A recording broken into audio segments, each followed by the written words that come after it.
Alright, welcome back with Tainted Grail, Fall of Avalon. The air changed the moment you arrived. Right, so we're in this cave here. I just talked to this guy, Tyrannus, and he said there's a few things waiting for us here.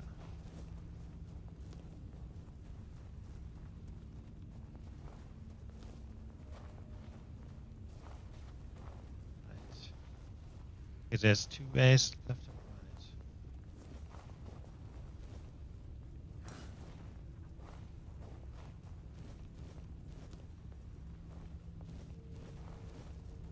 Let's go right first.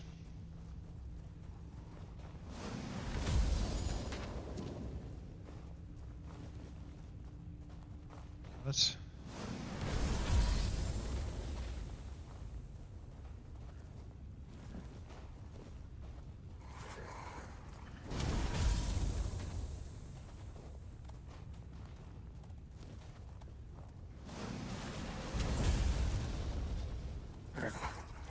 Oh my god, this is gonna be... It's like a labyrinth or something.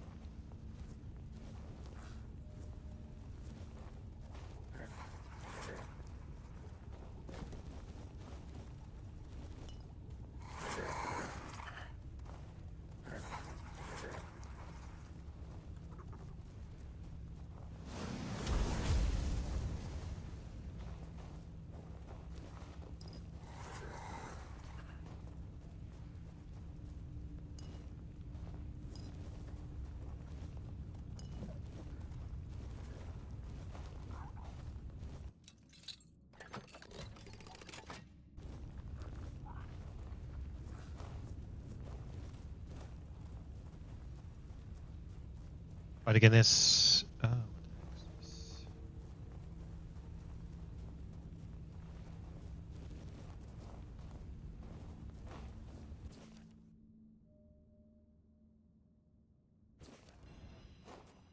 Paladin.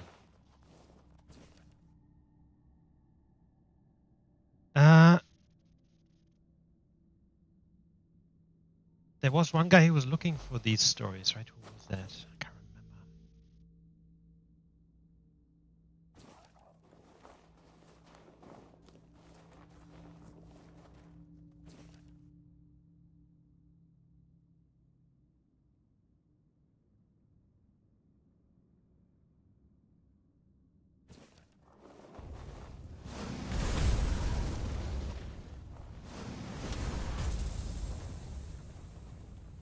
Homing missiles are insane. Oh shit.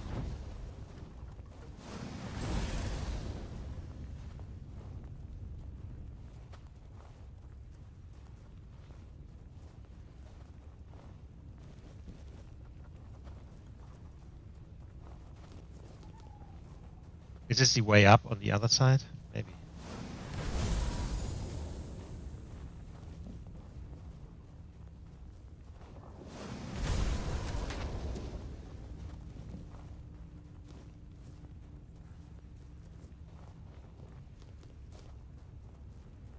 I think it is. It definitely is. Okay, cool. So we've solved that riddle. So there's only one way to go that we haven't gone yet, which is through here.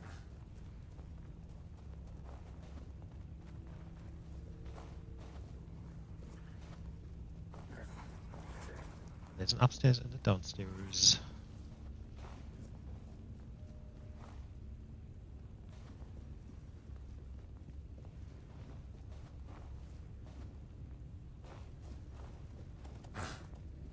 Right, I'm going to explore the upstairs first.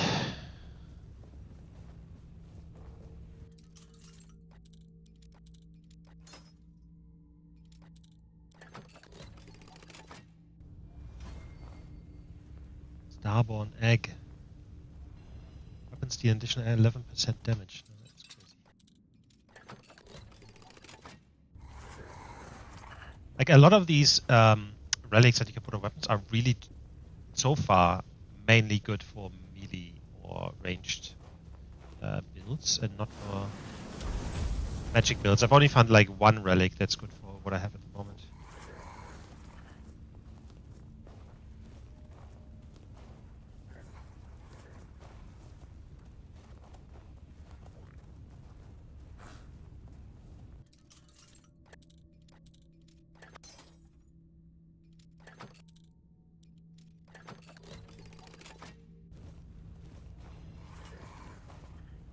health, you know, stuff like that.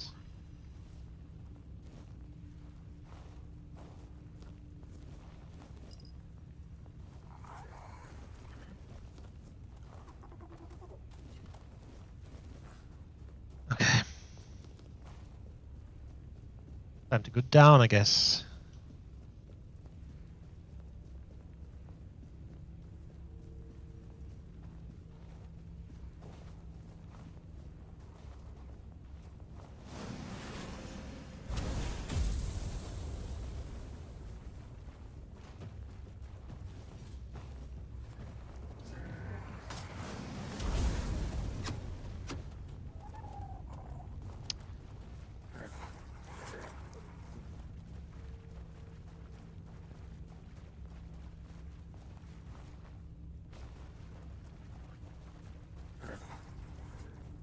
Okay.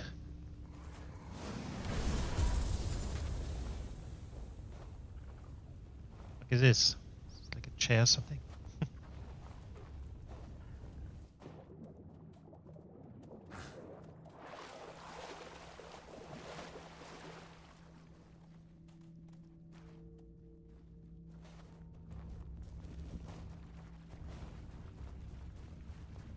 Maybe. That looks, I mean, just look at that, right? It looks amazing. Ominous, but amazing. I feel like, especially last year, like 2025, a lot of games just look, regardless of how the game is, they just, so many games I played, they just look insanely good. If I think back, because I was also playing a few games from like the 90s or so, right? You think about what happened in like 20, 30 years, it's just crazy how good this stuff has become. But yeah, it looks amazing.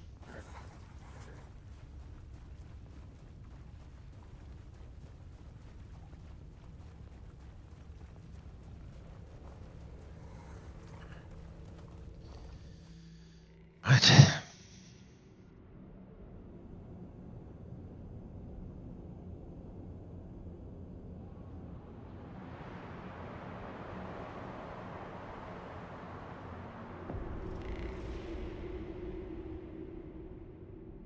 Oh, that's, what are they called? No, not Miss Sparrow, that's not what I thought about.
That's a real one. Come on.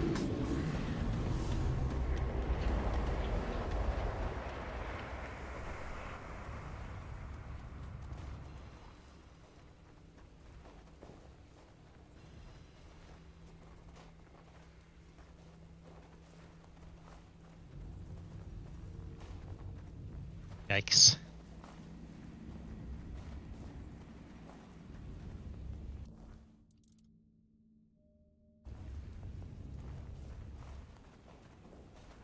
Did I grab the remains? Because I can't find a body.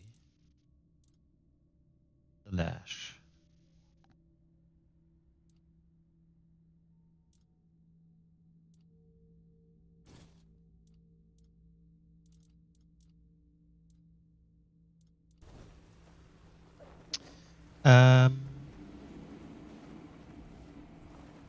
Yeah, died here. think I got it, but I'm not completely sure. But let's just save.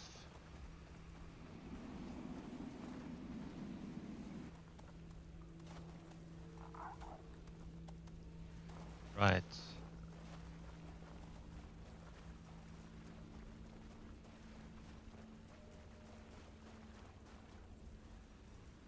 Basically went into the weirdness. That was I thought that. I mean, yeah, I thought the portal would just lead right straight back to the beginning. So, like, there's a few games where, you know, you have these dungeons. You go to the end, and then you have to walk all the way back, which can become really, really annoying. But this is the first time in this game, so and usually it's not that far anyway.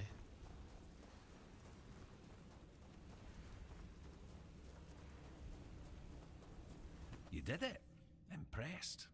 I wish I'd been the one to face the Mistbearer, but I bow to the one who managed to slay it.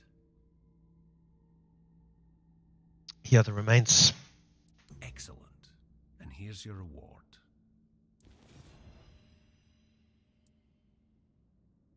You mentioned something about further collaboration. Yes, I did. With your courage, you've proven yourself a worthy candidate for the ranks of the Alchemists Guild. And to be honest, it's been a long time since I've felt this confident about a new guild member. So, if you're interested, I might have a few assignments for you. What do you say? Definitely in. Tell me about the guild first. We seek the spark of life, the primal force that makes existence possible. We believe it holds the key to surviving the inevitable horrors that have already begun. There aren't many of us left, and our ranks remain hidden. You'll meet the others as you advance through the levels of initiation. Sometimes, though, we fall victim to our own secrecy. Some members delve too deeply into their research, or wander into dangerous places, and that often leads to trouble. The inevitable horror, what do you mean? The weirdness, of course. We know it's the source of all creation in Avalon, but not everyone can handle it. People fear the weirdness, so the weirdness creates nightmares. When we reach the primal source, the spark of life, we hope to tame it enough that it's no longer a threat. I only hope the other members haven't forgotten that this is our mission. Sometimes there are misunderstandings about our leaders' orders, and that can end badly. What kind of trouble does the guild face? Experiments that spiral out of control, or a misinterpretation of the meaning of life itself. Sometimes it's both. You'll understand in time. But first, I'd like you to do some reconnaissance for me. Consider it a warm-up. So, what's your choice? I'm in. Is the Alchemist Guild still active? The guild never stopped operating. At one point, we chose to work from the shadows, but we never ceased to exist. It wasn't the first time in Avalon's history that a group of ignorant fools, manipulated by politicians, needed a scapegoat. The Druids were the first target, and the plan was for the Alchemists Guild to be next. We preferred to disappear on our own terms, but we still care about the fate of Avalon and its people. Adalriata could join a guild from Camelot? Our guild was indeed formed in Camelot, but we fled from there long ago. The Thoid tribe is the only one that doesn't fear magic. The guild saw my potential and invited me into its ranks. What does One Eye think about you and your guild? What does it matter what he thinks? He has his mission, the tribes have theirs, and I have mine.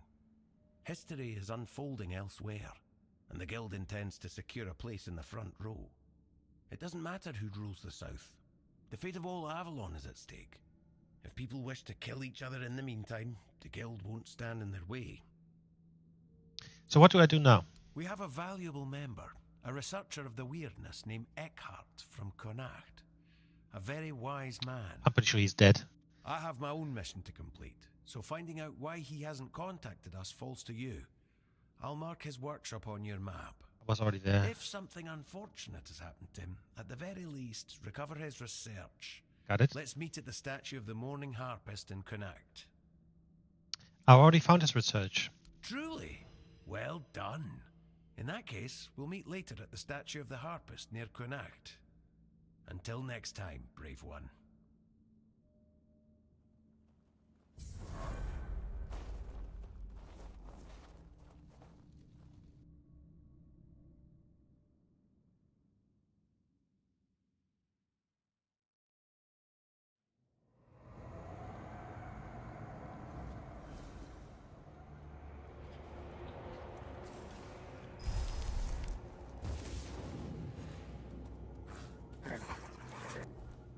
Hold on, this is the bomb.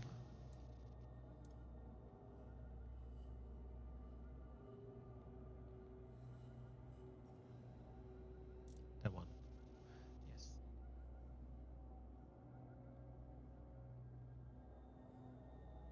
Yeah, that's quite nice.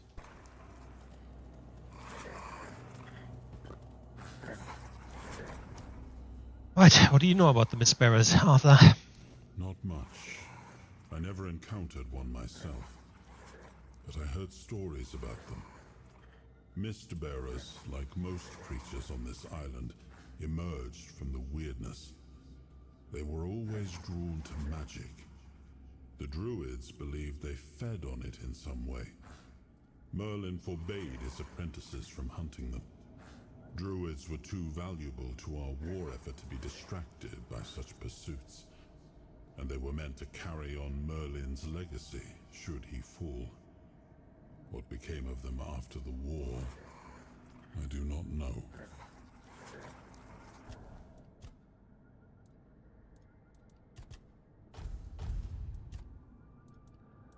Boom. That's already maxed.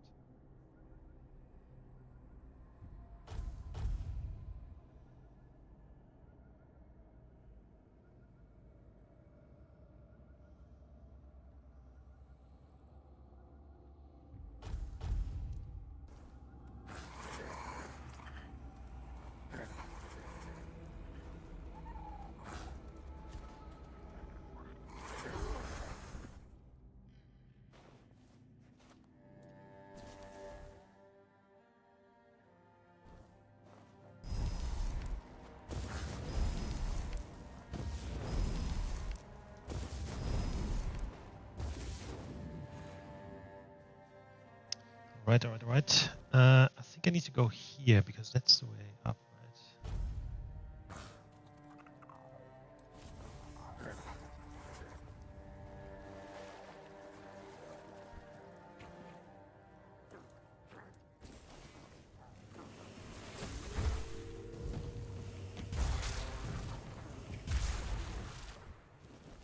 All right. That thing is very strong.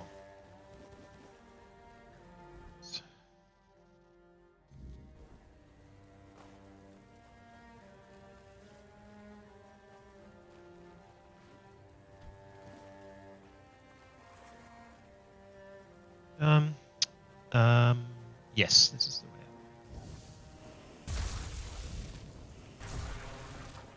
Right, this is so.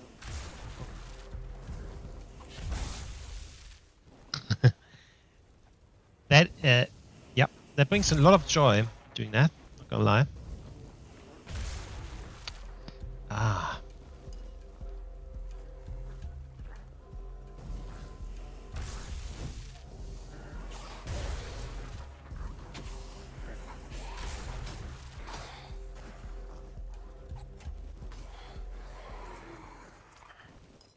Yep, very nice.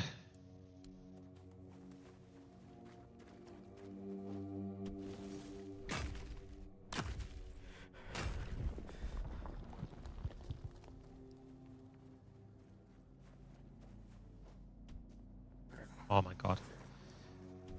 It's just right there. Okay, I did it. That was stupid of me. Anyway, alright. Brumha No Face, or whatever his name is here.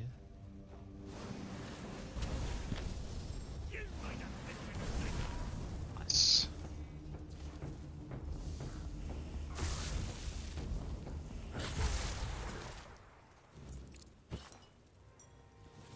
Perfect ring for warrior is the name of the ring. Nice.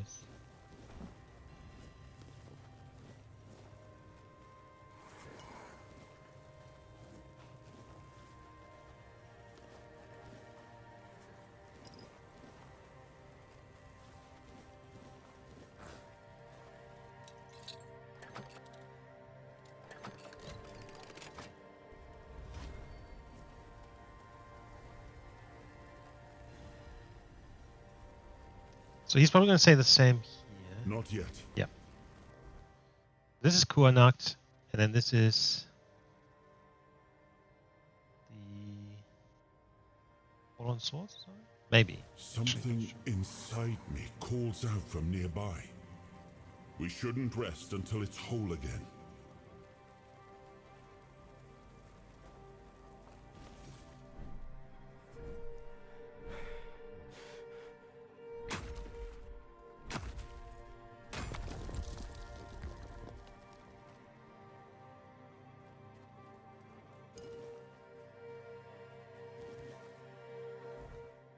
We're going to hand in this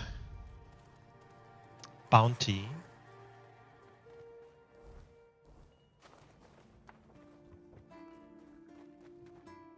Please. Well, well, the famous Bromar. No face and no life. That savage wiped out an entire unit of Camelot's infantry. But he couldn't take you down, huh? It's like the gods themselves made you for the job. Though I'm not sure which ones. In any case, you've certainly earned the gratitude of the capital. You are truly remarkable. I've never met anyone with such an insatiable thirst for blood. I almost wish there were more bounties left. But alas, you've handled them all. Please, take this as a token of Camelot's gratitude. And keep up the good work. I hope it brings you as much satisfaction as it does me. Go. Right.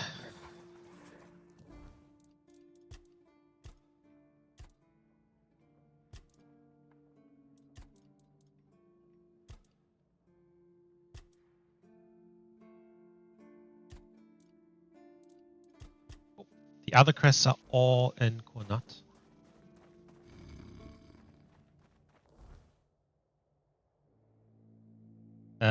Unless for this one, where we need to gather the cobweb stuff. That's fine.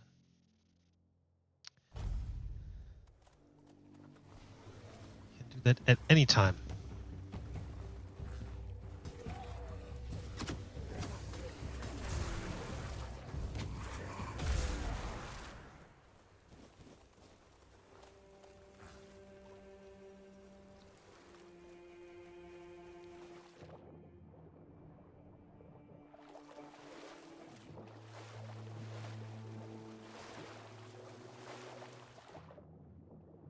Alright, so now this is the challenge to get us access to Excalibur and become a keeper.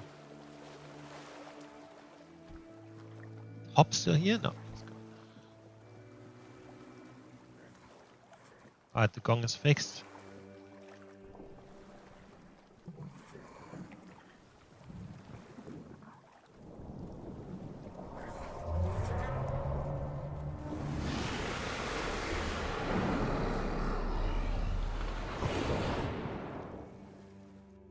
Rightio. Off we go. So this will be in the witness or in this thing. This is the Terror of the Sea, probably, right? That was mentioned before that took down the Andraste. And every time I say Andraste, I want to play Dragon Age. Love that game.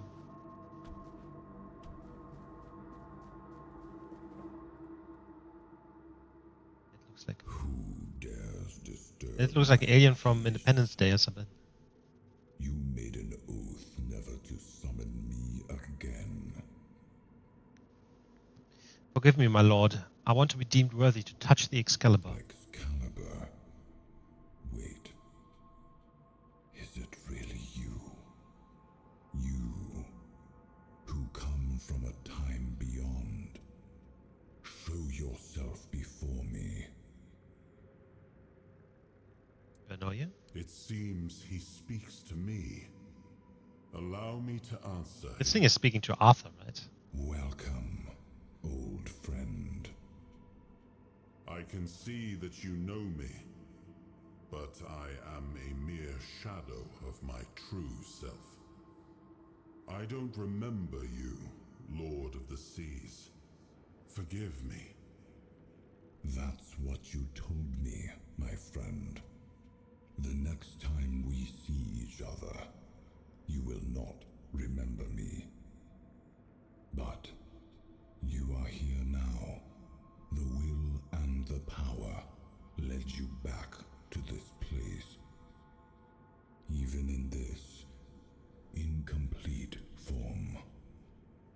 Where should I look for myself? I wish to restore Avalon to its former glory, yet I don't know how. Avalon's fate has never rested upon one person alone, not even one as great as King Arthur. Yet here you are, trying again, restless and eager to take the responsibility again. I salute you, my friend. Tell me what I must do to be worthy to lead Avalon once more. I do not think I have the strength. Your path is true. Seek wholeness, and Avalon will reveal what it needs from you. And yes, you need to touch Excalibur. Thank you, my friend. And you, mortal. You have given yourself to the King's service. You are worthy of a place among the keepers of the South. Arthur, take out your sword and fear no failure. It is yours to take. It always was. I deem you worthy, my friend. The promise I gave thy mother is fulfilled, and thus our pact is ended. You know where to look for your soul. Trust yourself. And when you reach your journey's end, I trust you will make the right choice.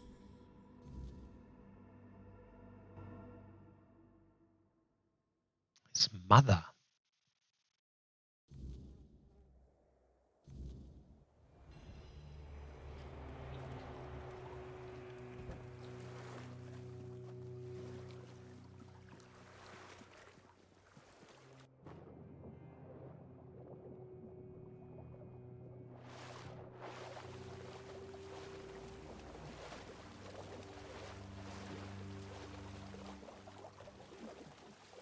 I mean, Arthur is always talking about restoring, right? At the same time, he seems to have done horrible things in the past. Right? He sounds like he's trying to do best now. You and the Lord of the Sea, you seemed close. Yes, it seems we knew each other well during the war. And this proves that I sought allies beyond our own forces. And I trusted him enough to carry the knowledge of Excalibur. This must count for something. Yes.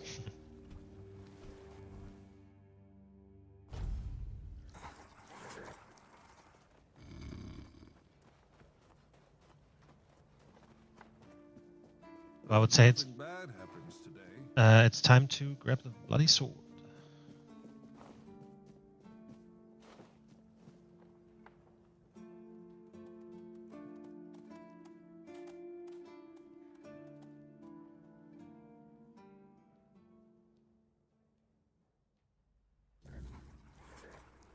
Alright, so we're back here, as expected. So every time we get a fragment of the soul, we'll come back here.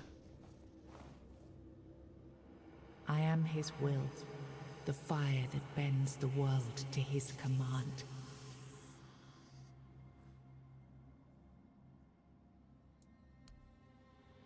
I am the blade that shapes kings and shatters tyrants.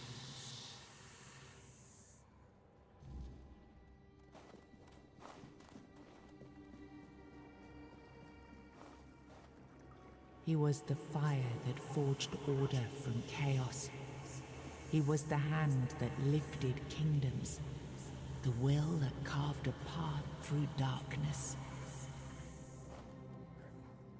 Enough, Merlin. You can't keep throwing lives into this abyss.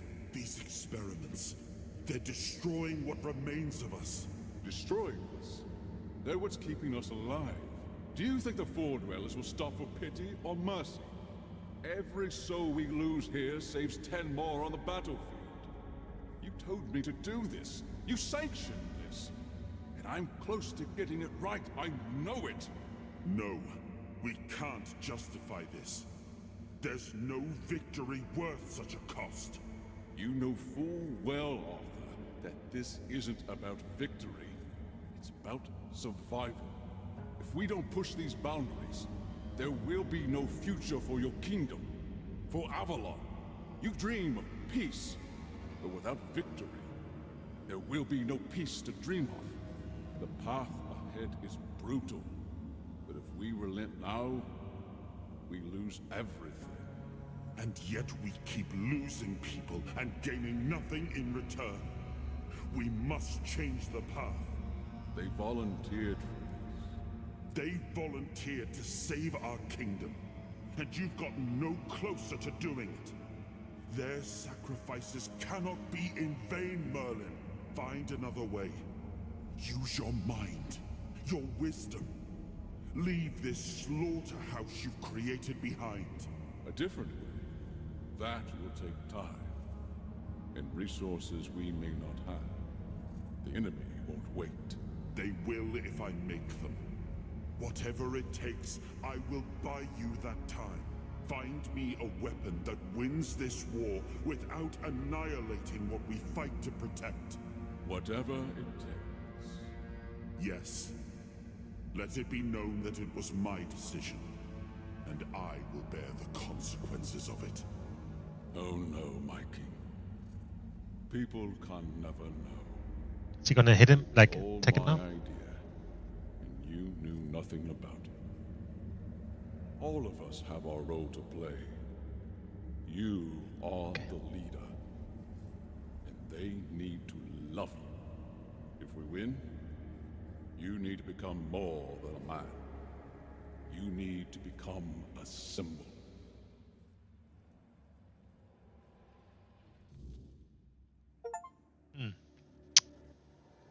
King's power unlocked. You have gathered a new fragment of the Alpha's soul, unlocking its hidden potential. Open the menu to explore the King's soul. King's soul skill tree, or visit a bonfire to develop new abilities.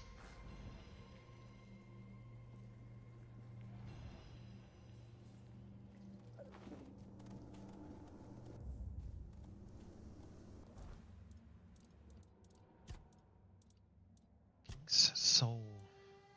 Soul. Using King's soul time slows down around. Yeah, I've really not used this much at all. Using King's soul, you deflect all projectiles. Fully charged, automatically use it when you would receive lethal damage. Now that is. Dealing damage has a small chance to create a weird essence, which can be collected to regenerate a portion of the King's soul. Killing enemy restores a portion of King's soul. When using King's soul, you receive 50% less damage. Damage increased by 50% for each enemy killed. Finishers restore 400% now. I think either this one with the essence or automatically charged. Or if it's fully charged, automatically use it when you would receive lethal damage. Because I always forget to use it. I just don't think of it. But this. Oh, I need to sit by the fire. Gotcha. Now, I remember. So you knew all about it. Before you judge me, it all seems so obvious now, doesn't it? The right thing to do. It wasn't back then. And you can trust me on that. Yeah. We were on the brink of losing the war. And wars aren't won with wishful thinking. There was no clean path, no noble answer. Only the weight of reality pressing down on our necks.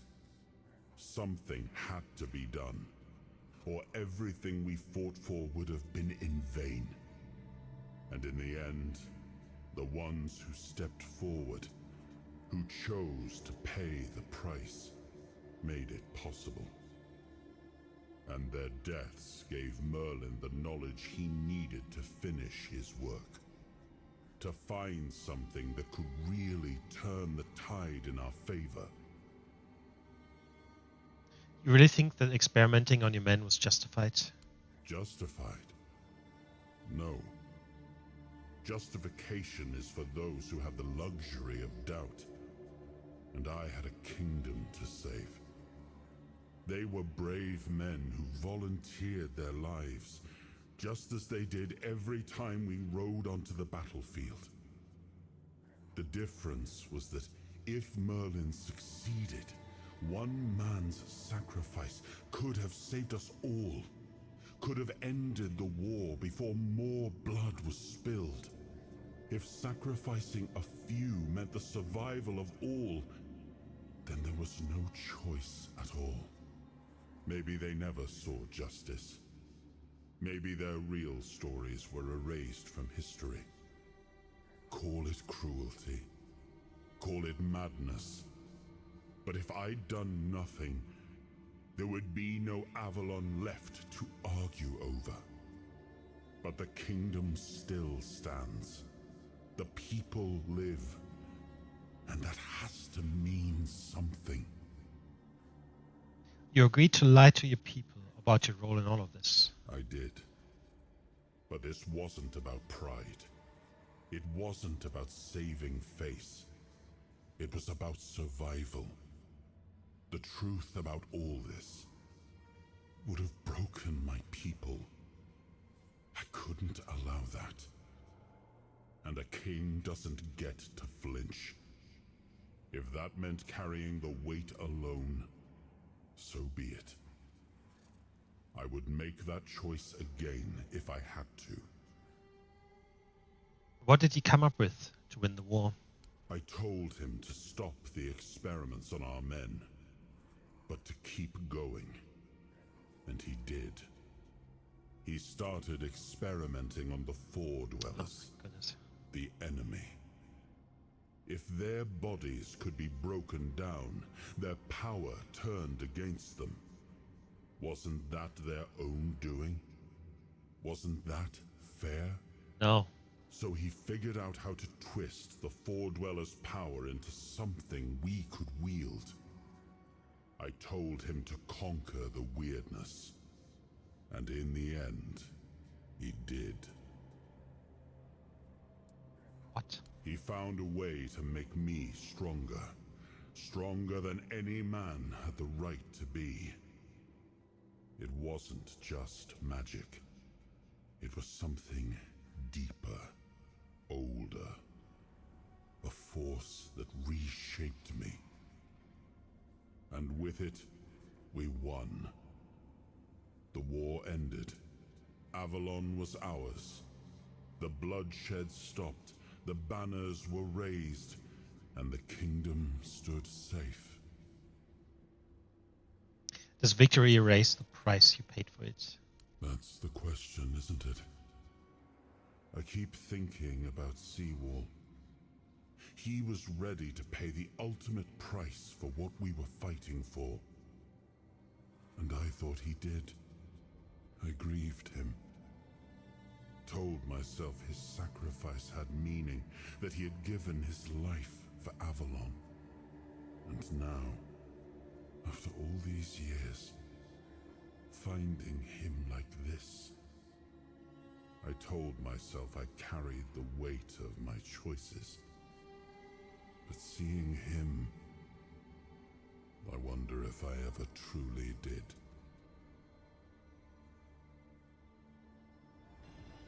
No. Incredibly depressing. But some very good questions, I think. Like, sometimes the game, like, things like it can become shallow, but this was quite nice. Seen something you wish you hadn't.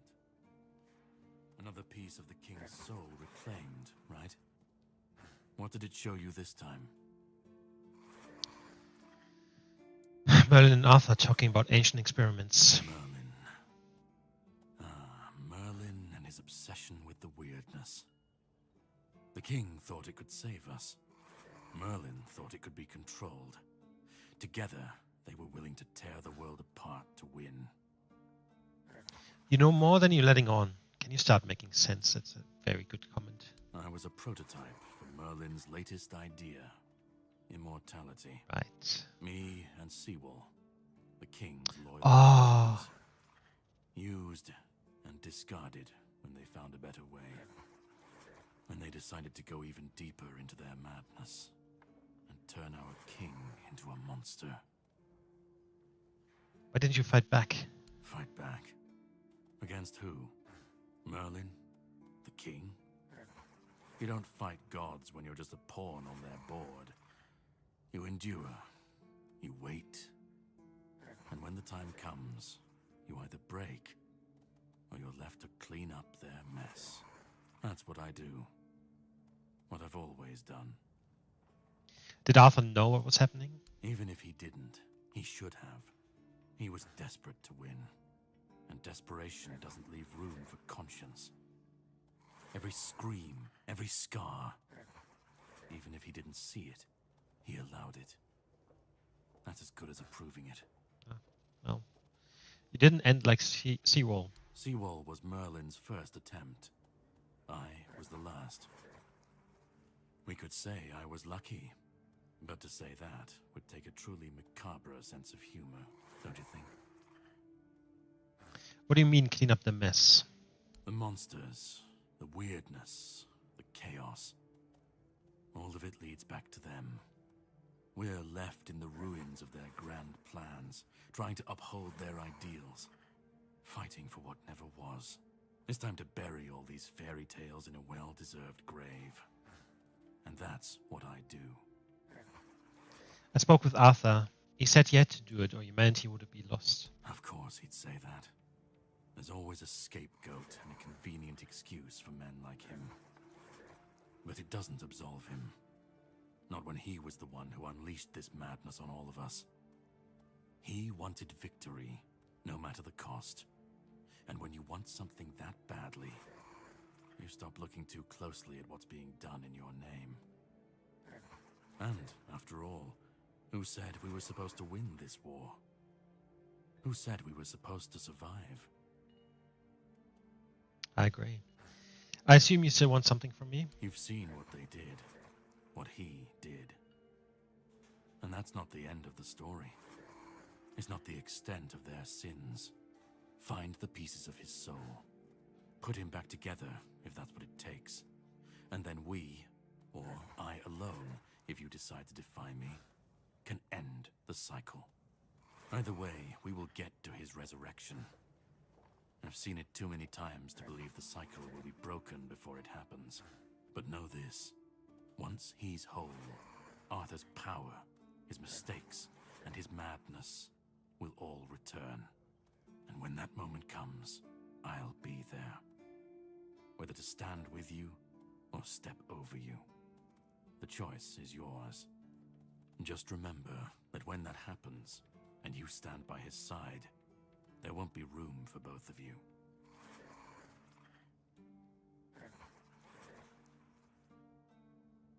If I'm going to fix this, I need to know where to start. Start? You've already started. But if you want the next piece, head to Kunacht. The Menhir there is failing, the weirdness swallowing what's left of the village. You will need to find another artifact. The shield our king gave to Palamedes.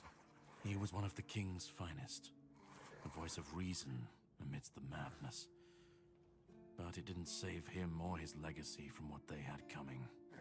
Find the shield, and then, well, we will meet again. We'll see if your perspective changes.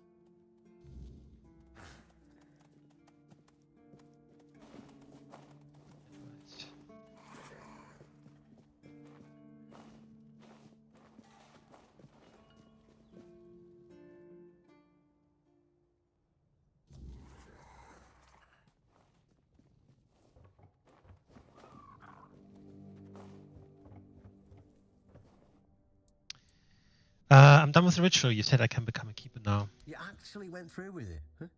Can't say I understand why anyone would willingly take on that mess, but if that's what you want, who am I to argue? Now, as tradition dictates, you have to kneel and I have to recite some words. In shadows and mud we slog. In burden and boredom we suffer. We guard the clueless, fix the hopeless, and carry the weight because nobody bloody else will. We're the lantern running out of oil, the lighthouse no one bothers to look at, the rope that snaps when you need it most, the hands that shield, mostly from our own bad decisions. By this joke of tradition, you are bound. By this nonsense, you are trapped.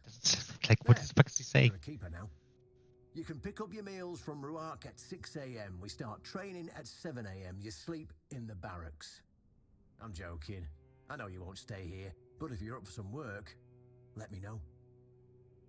What kind of work? While we've been bickering about politics and playing at diplomacy, the bandits and every other kind of scum have been crawling out of the woodwork. Turns out chaos is a great breeding ground for parasites. I'd greatly appreciate it if you helped clean them out so we can get back the terrain we've lost.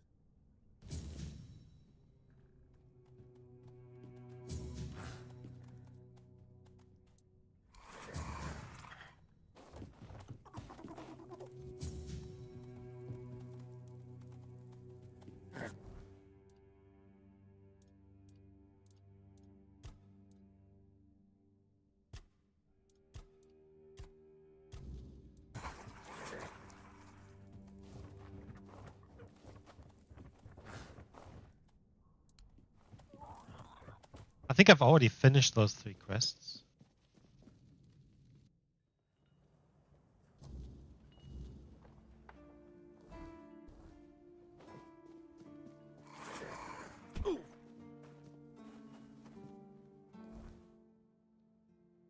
On it? I have to go there. Alright, so there were these question marks here. What the heck are they?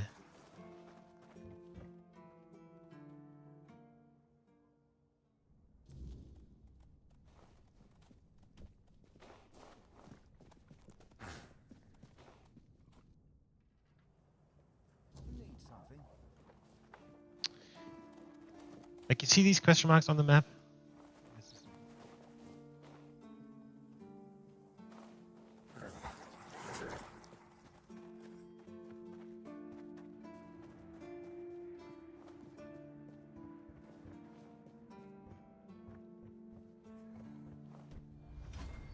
I should stay out of trouble.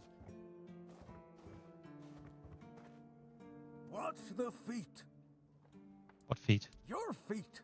And my priceless seedlings. I swear, your nosiness will be the death of you. This guy.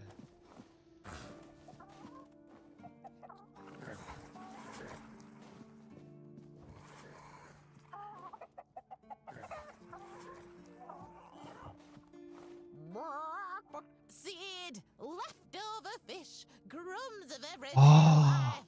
I want some good seed. I'd love some good seed. Not bad seed and fish bones bitter. Ugh, nasty.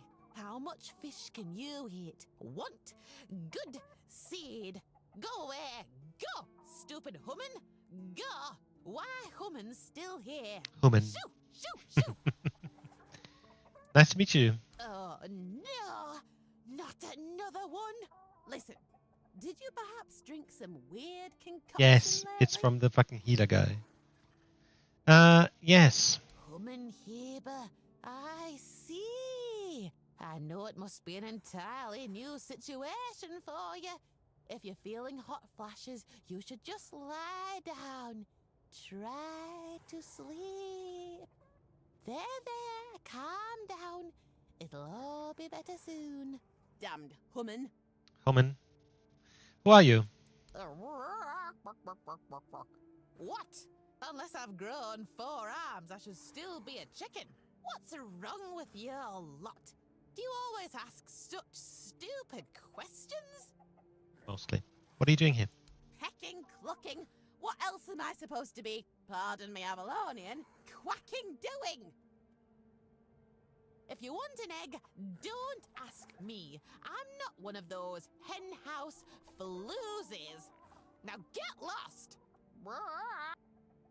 You're none of those what?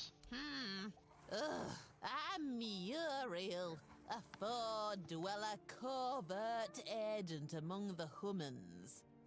Though I've nobody left to report to. My bosses stopped contacting me a long time ago. You're a Ford dweller? No, I've been a chicken for over 600 years. Damn, you're really dim, aren't you? What was your mission? Observe, learn, and forward intel. Spy, basically. Did you want to destroy us? Not at first, no. Until one human, along with a few others, decided that annihilation sounded like a good idea. The war was bloody, but you know that. You won it, in a way. Or at least that's what you think. You were to spy on us, so there are more of you? There used to be. But it seems I'm the only one left. Turned out that assuming the form of a chicken was not a great fit for spying. We began to disappear, one chicken after another. We lost our heads, ended up in the giant cauldron of destiny. We thought all the humans had figured us out. But then it turned out that you just wanted to fill those fat bellies of yours. What have you learned? You're sad, bitter, impulsive, short-sighted, petty, and you have a penchant for self-destruction. Oh yes, and everything you touch, no matter how good, eventually turns into shit. And then you wonder why everything around you has lost all meaning. I could go on and on, but I won't. Although, perhaps that is exactly what made you seem so... Why are they pushing me ever further? to us. If they push me any further, I fall down. One of the men... Well, it doesn't matter anymore. Muriel. Why is this not coming up? This is annoying.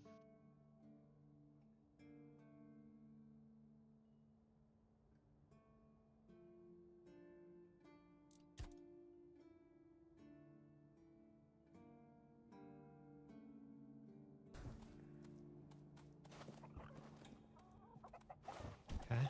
Now these guys have question marks. Like, why can't I talk to them then? Anyway. Are you always this welcoming? Always. As long as they... You need anything? I have everything I need. And you, the fly in the ointment. I just got here and I don't know you. I'm Owen. And when the weirdness comes, and I let Rark in. My hoe in your skull. No, I can... Okay. Of knowledge. Stay quiet, stay safe.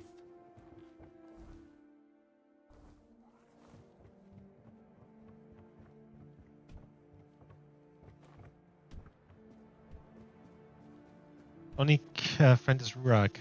This guy was Rurak. Oh, that's a cook?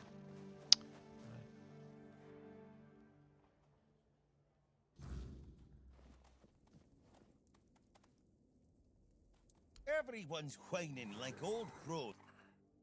Yeah, because now that we're pretending to be one big bear, on the other hand. And what do they even eat? I'm Egan. I met Egan. He said you were friends. Ah, Owen. Yes, Owen. he's my Oh, best. that is not how I thought that would be Even named. worse. Has he always been so unsociable? Heck no. You should have seen Owen 20 years ago. He was sharp as a pin and could get anything done. If you wanted something, you went to Owen, and he always found a way to help you. What changed? Politics. What else?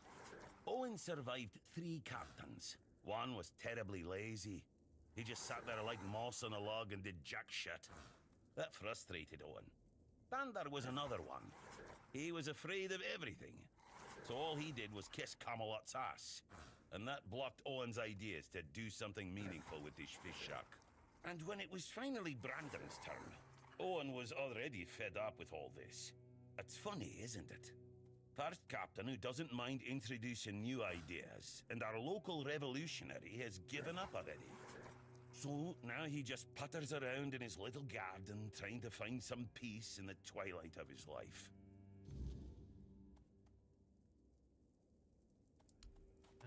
Let's go back and talk to Owen a bit more. That is really not how that should be spelled.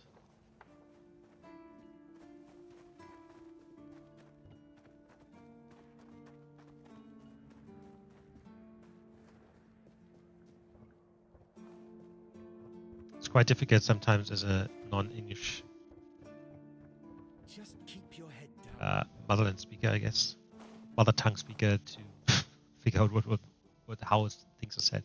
I spoke with Rurik. At the same time, this is obviously dialect, like Irish or Scottish or something, whatever it is. And? He says hello. No, he doesn't. He knows better than that. Ah, look. If I give you something to do, will you stop talking? Here, take some seeds. Find a free plot and grow whatever you want. That'll teach you to appreciate some peace and quiet. Besides, I'm a bit curious to see what will come of it.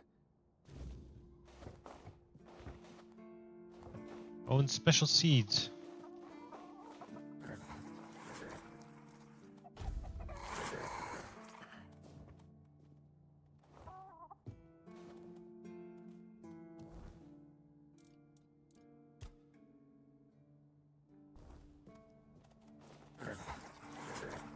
"35 minutes.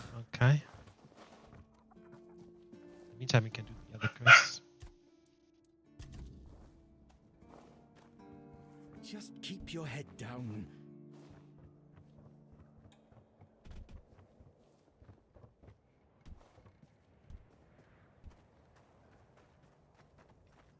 Keep a business." Just another peaceful moment.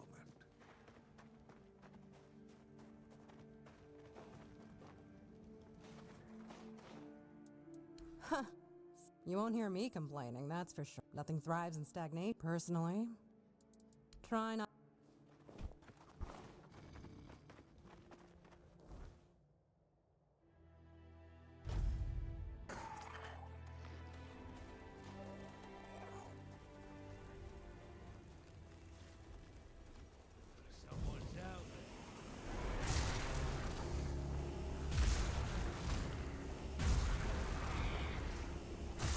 Sir Trigor the Indomitable.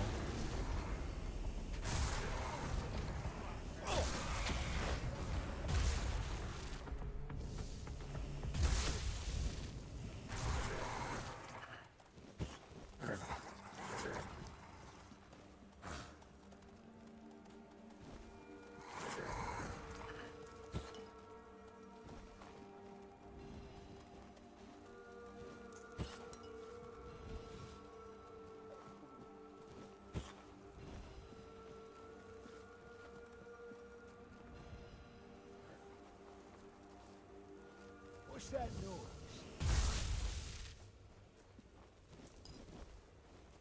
One more. Stay focused.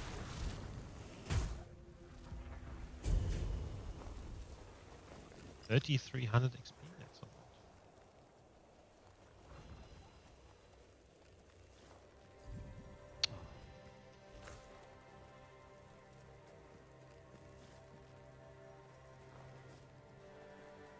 Right. Alright, so this means I've actually freed this area, and so now this will be no more enemies respawning, I assume? That's what that looks like. Why did you leave Excalibur at the House of the South, Arthur? It was supposed to be a reminder. The sword was never just steel. It was a symbol of what we stood for. Strength, justice, the will to carve a path forward. A weapon, yes, but also a promise. I wanted them to remember, to fight for those ideals, to uphold them, even when I was gone, even when there was no king left to lead them. What do you remember of Merlin? Merlin saw Avalon for what it was long before the rest of us. He told me that Tintagel wouldn't hold, not forever. That the weirdness would gnaw at our walls, at our minds, at our very bones, until nothing human remained. But he still fought to map a way forward, to carve some sense into this land. And in the end, the land swallowed him whole anyway. How did he die? We were losing the battle at Tuathan's mouth. Our last push before the weirdness took the field. Merlin was with us, bleeding, exhausted, but still weaving his spells. Then it came. Not a beast, not a man, not something we ever had words for. A shadow, wearing 1,000 torn banners, moving like it had no shape of its own. Merlin raised his staff, spoke a name I didn't recognize. And then he was gone. Not killed, not struck down, just gone. Like the land itself had taken him back.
That's all you've got.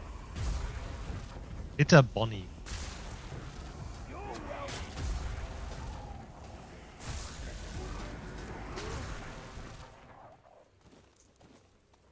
Sword.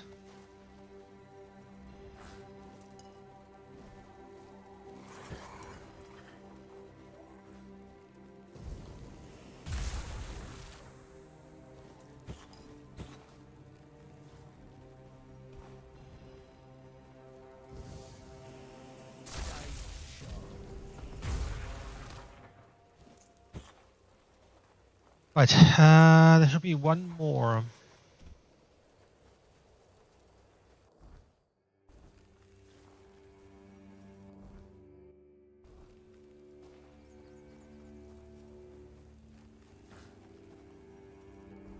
Well, this is right next to where we just were. I jumped from here to here to go from there to there. That's so stupid. Right.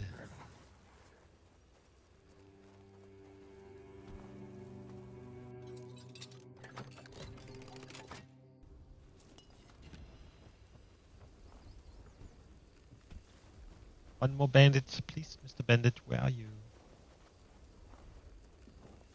There he is.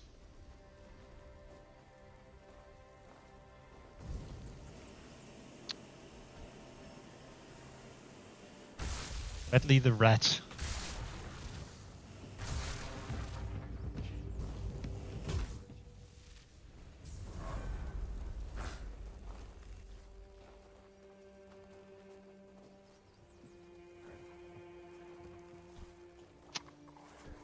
Well.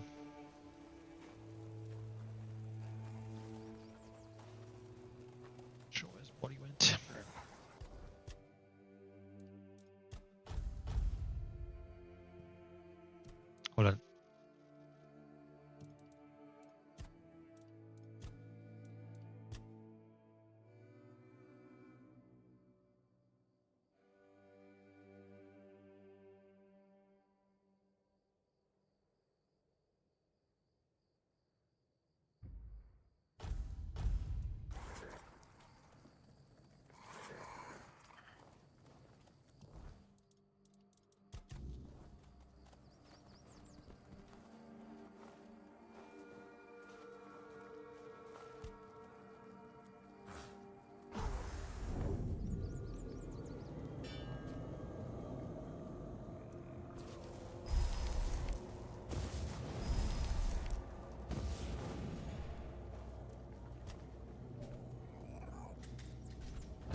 immune. Oh, fantastic.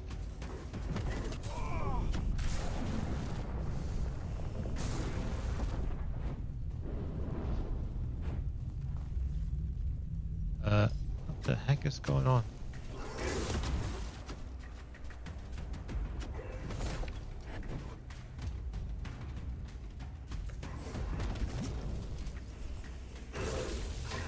Not doing any damage. Immune to fire and cold, and the bloody lightning doesn't do much either. I want to say I have to run.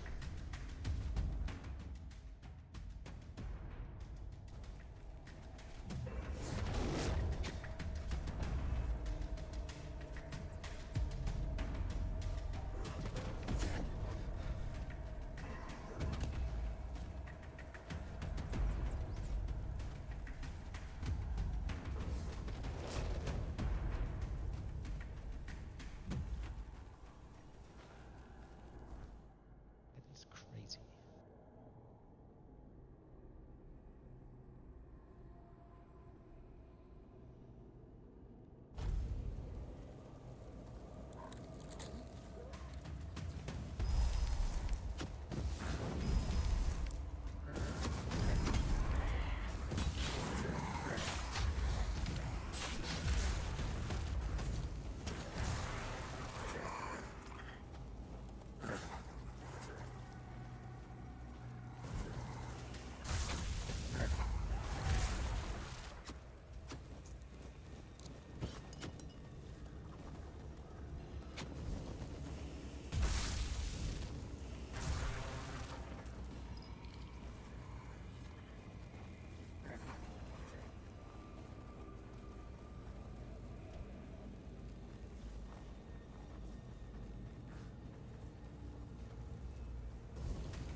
Eat word dagger hands.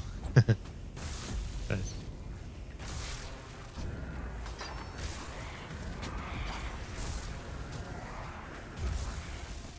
This guy does a shitload of damage.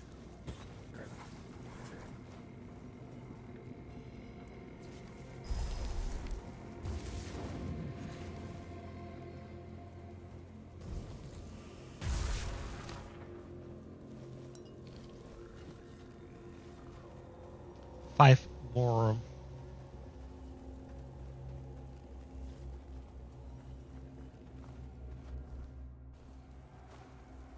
Side.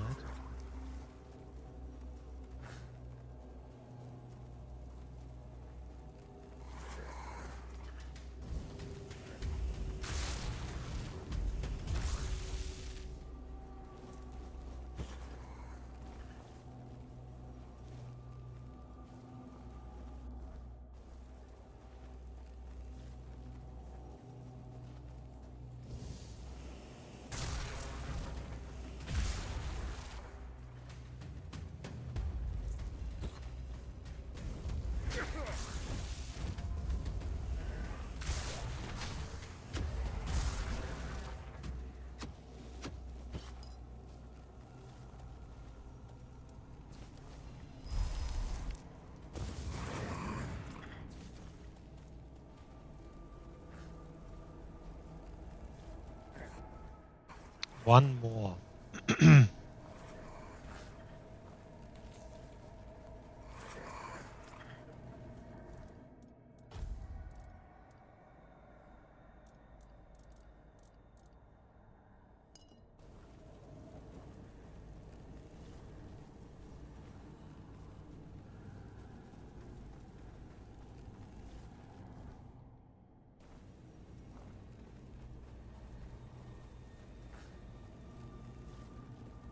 I think this is it. Another knife-kissed Tessa.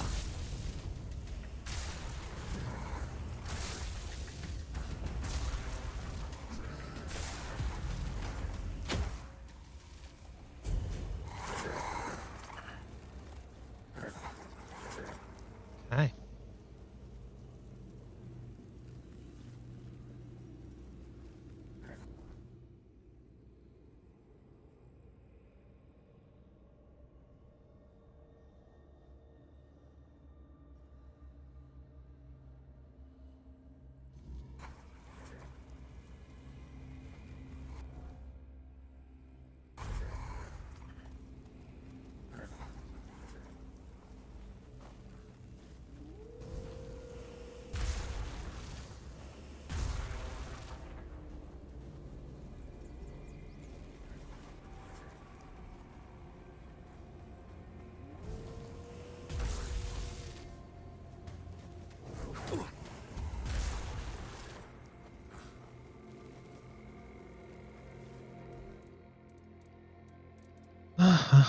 sets. Oh, that's new.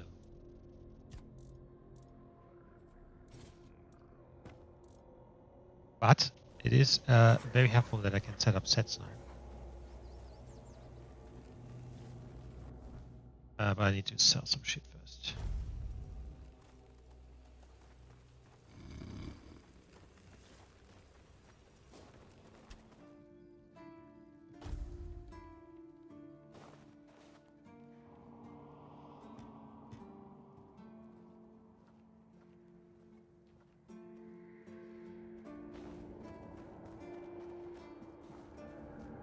Always a pleasure to see you. Well, we can return some of these quests, I think.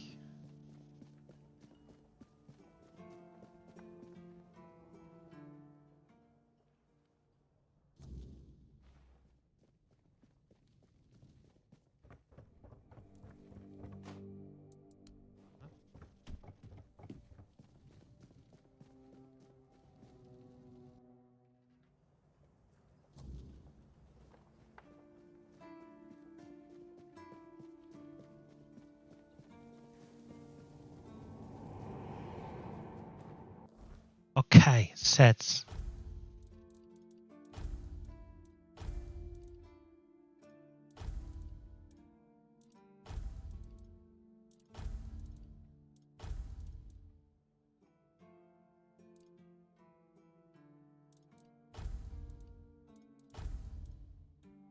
Keeper's armor.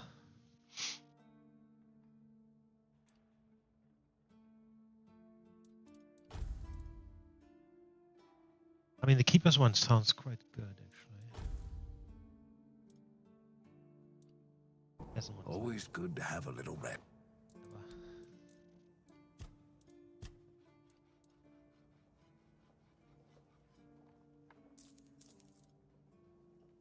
Ravencrest Executioner. Attacks against full health are always critical, ignores enemy blocks.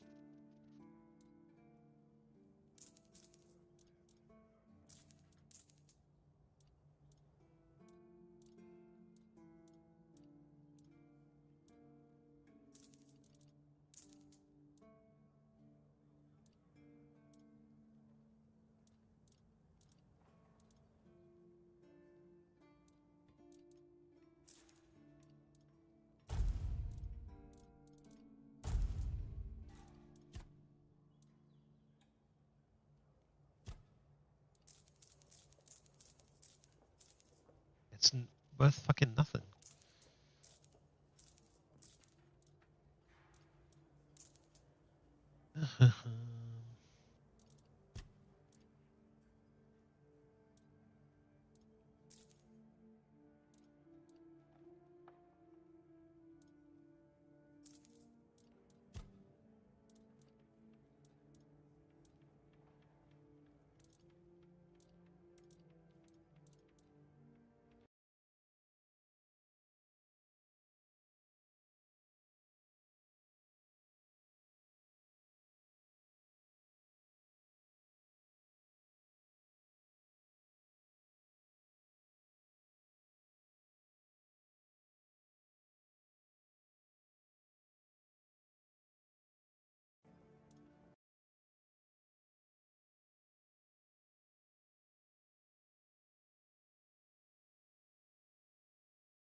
Okay, let's sell the fake ones.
Alright, I probably have to stash a few things, just because it takes so much. Yeah, I need.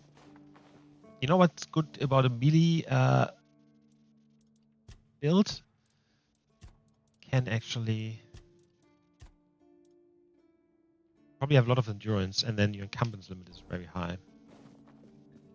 You can just carry on shit with you. Alright, this goes.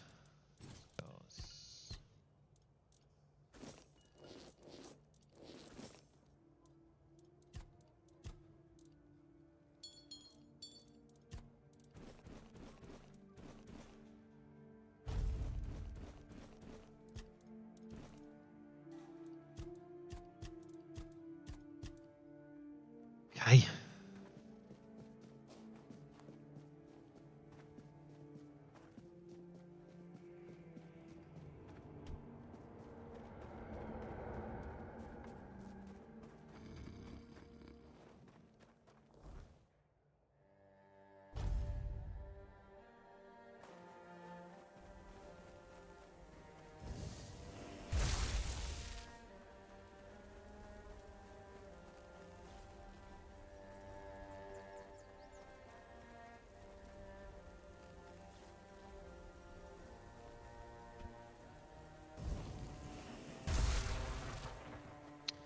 Oh, I think this is upstairs, isn't it?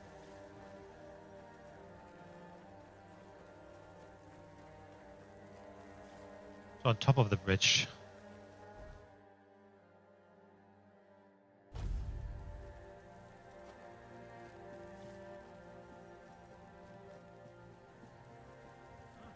Did you hear something?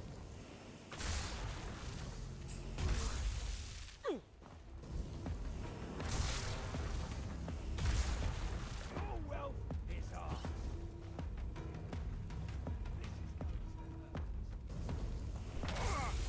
Oh my god, don't I have my thingies up? You'll regret this. Your gold belongs to us.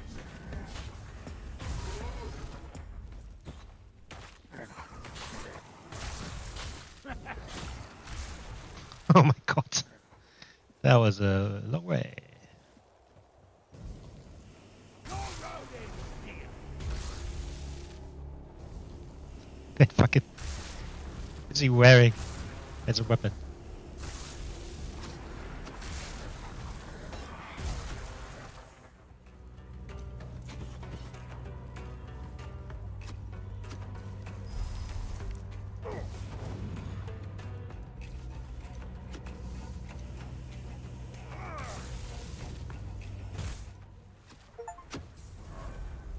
Crush the reign of bandit lords and leave none alive to tell the tale.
Right.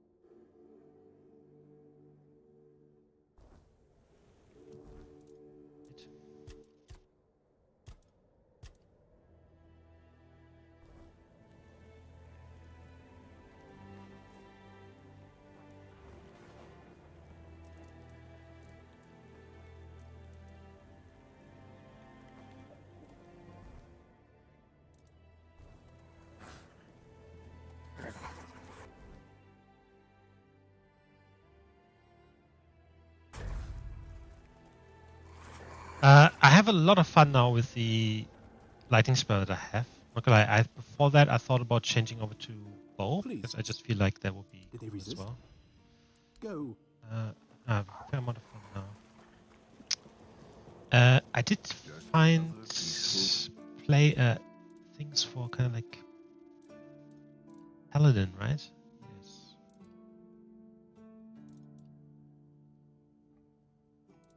So paladins are kind of like heavy armor, but with magic. Of course they are. Just makes sense, right? These are crazy as well. Meteorites for this one, and these use copper and iron. Right.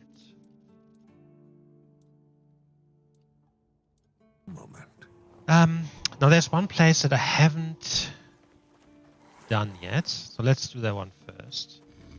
Right, then we have the quest here with the roots of knowledge. This one here, by the way. And then we can head over to the next area.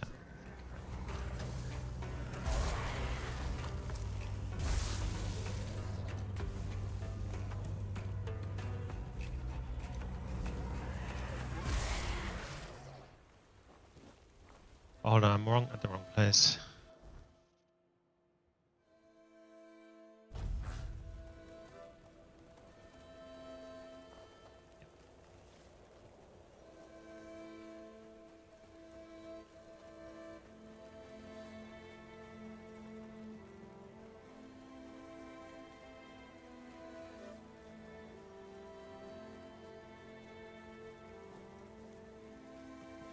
Smuggler's Bay Cave. Ooh.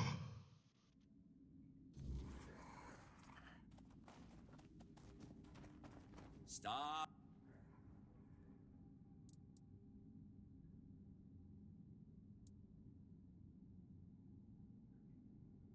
Huh, that's a good one. Well, you need... That we do. But the bloom. You said too many people buzzing around.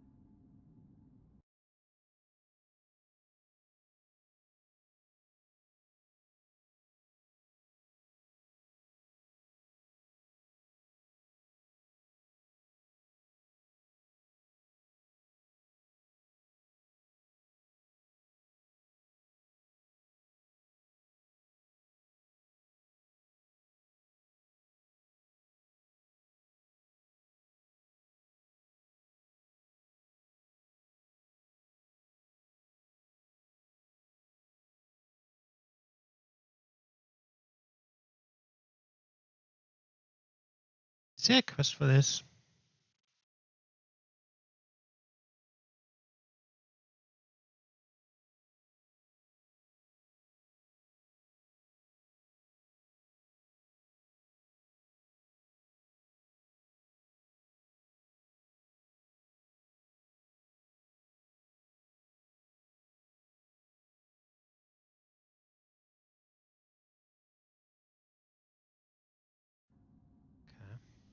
You.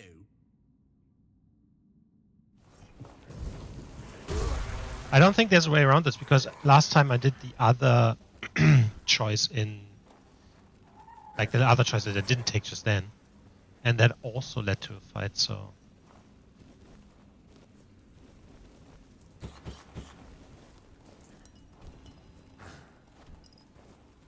now.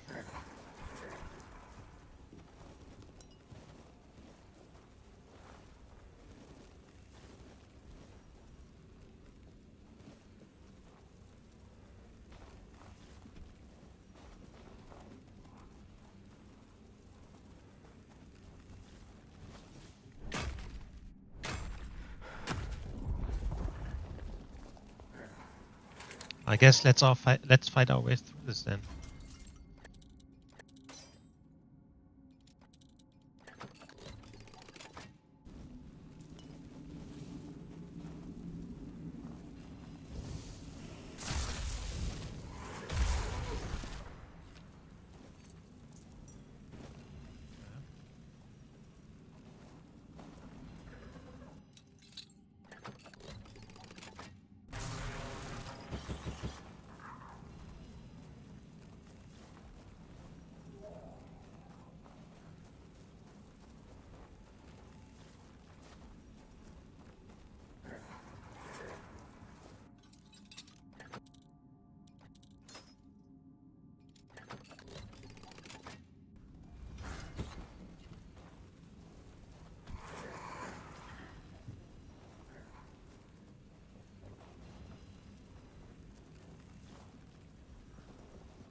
You'll be fertilizing the soil. Well, Show yourself.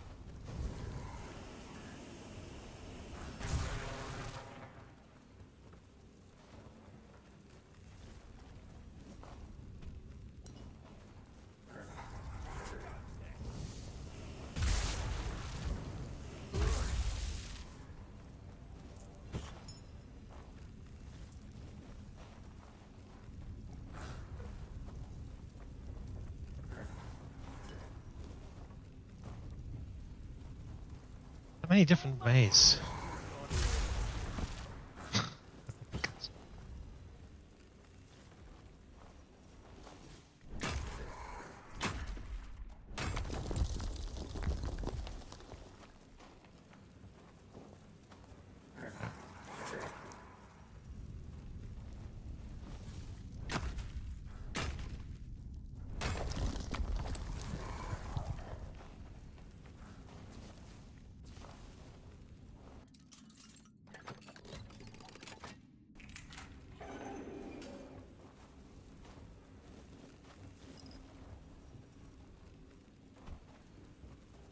Look at you. Not one of my suppliers.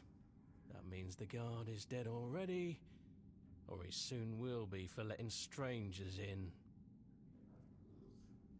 So, explain yourself, because I can either introduce you to Vitya, or make you an offer you can't refuse. Offer you can't refuse. Right, Vitya, it's time for supper, isn't it? What kind of offer? You, a very resourceful person by the looks of it, will give me 1,000 coins. And I, a very pragmatic person, will overlook the fact you've stumbled here without an invitation. Nah. Suit yourself. Vitya, supper!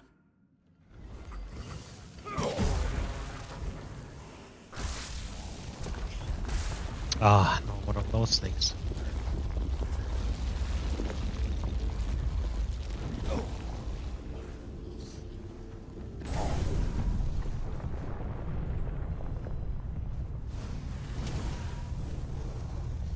Right, thing activated, nice.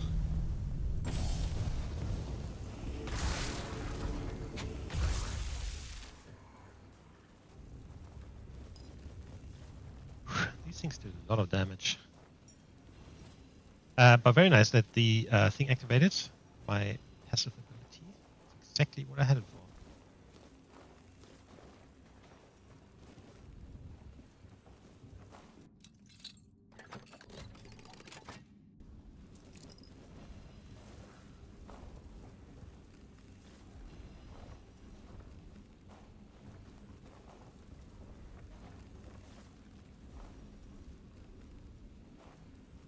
Painting.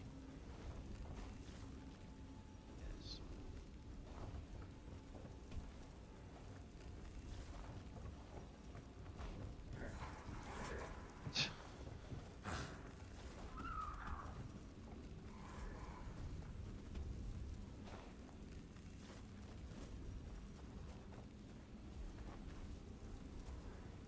Stay sharp.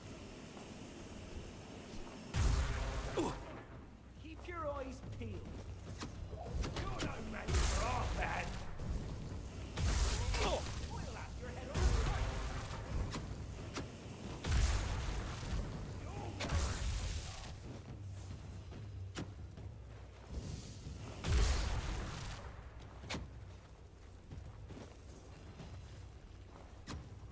Belongs to us. You'll regret this. Your road ends here. Being one.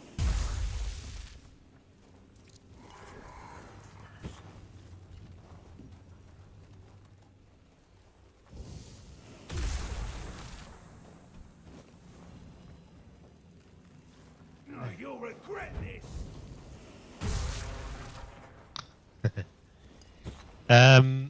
Right, what do we have? Ether Bloom. Grows 30 mana. Good old wheat plant farm.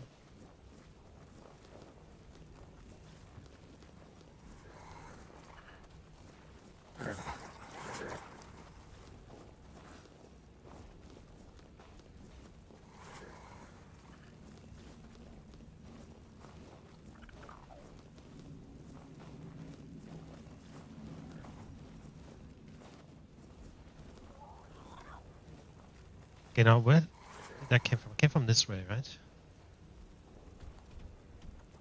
Right, let's start on this side then.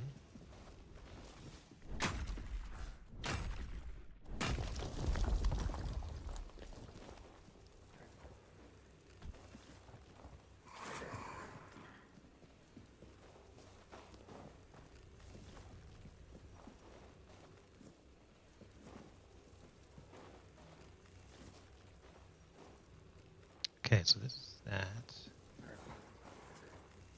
Yeah, this is where we were earlier. Okay, cool.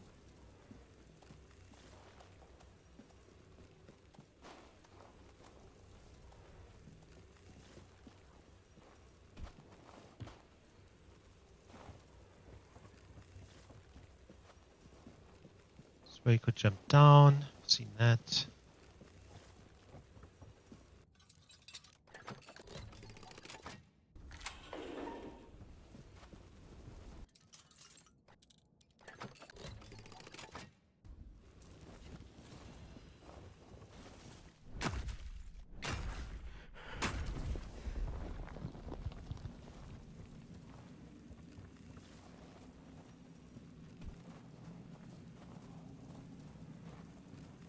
This is the beginning.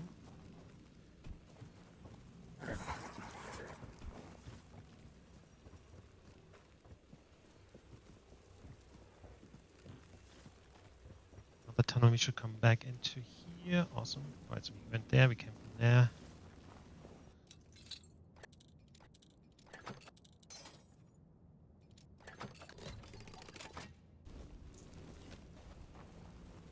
Keep continuing around. Keep your eyes peeled. Small pebble. Belongs to us.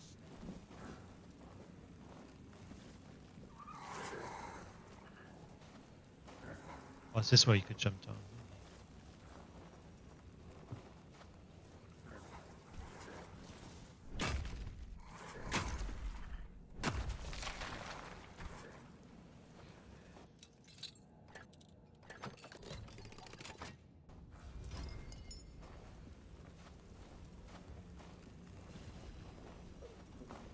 I really need a torch. I have the feeling there might be somewhere to open these. Right, we haven't gone this way yet.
Where the fuck is this all leading me?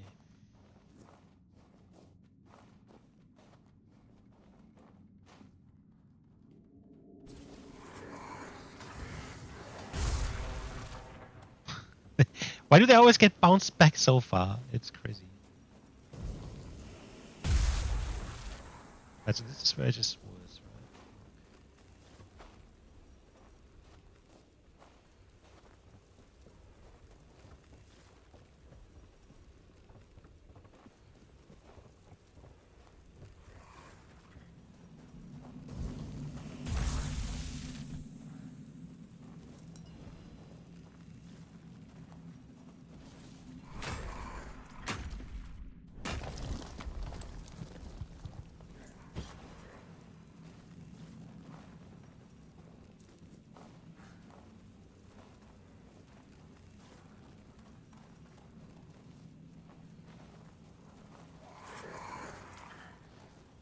Man, this can become confusing very quickly. If you have any problems with kind of like directions and shit. All right, so this is the beginning again. I think there was a dead body in the ground.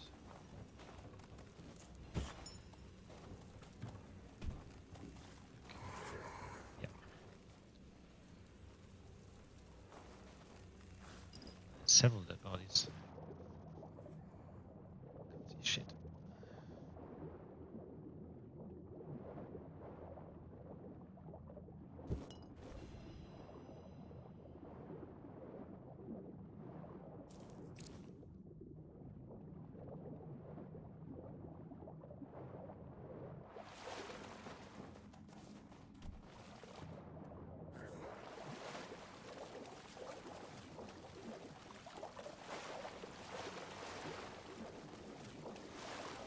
But I think this is all of it here in this area. Actually, we can't get back over there. So I have to walk all the way back. Was?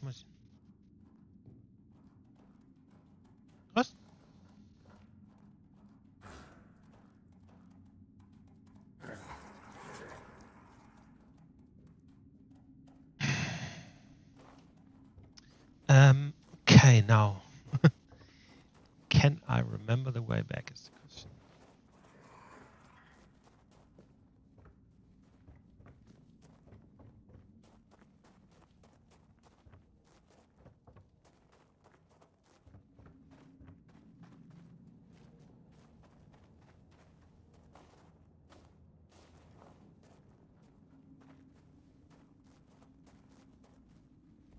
I think I'm at the right way.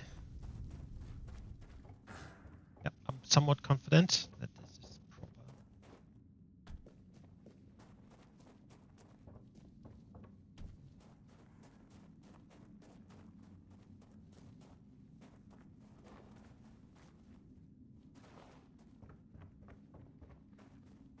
Awesome. Made it.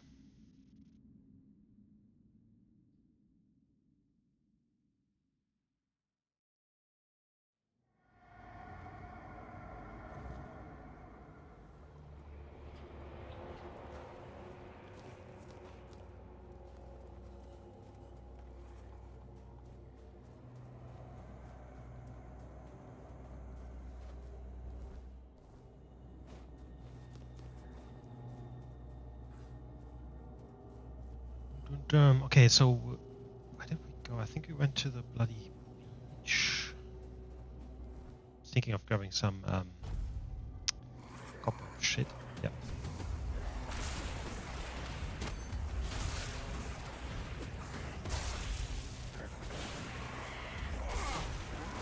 Do not do any damage to these.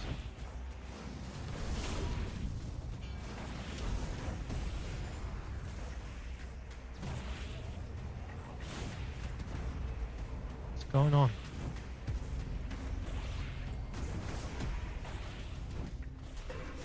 Oh shit, it's one of those big ones again.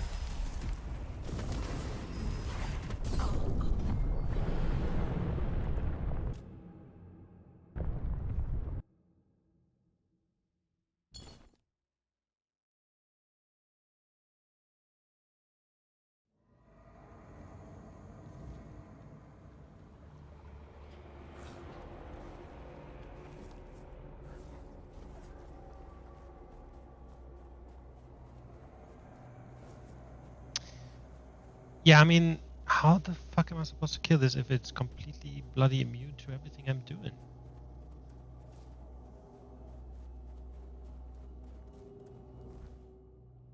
Alright.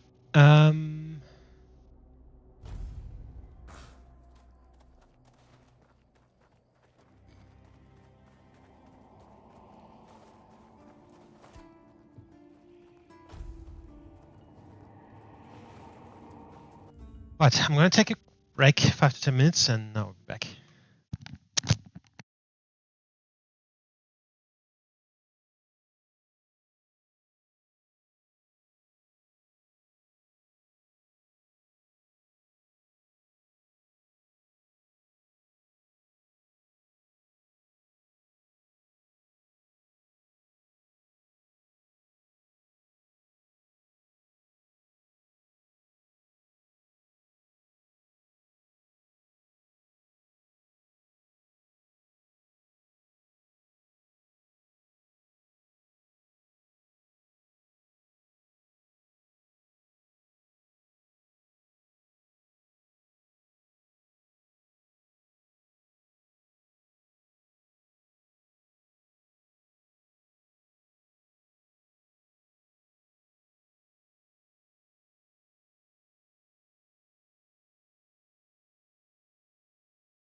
Eyes forward and mind your step.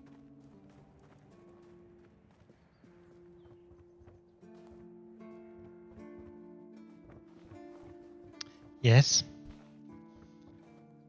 E.T.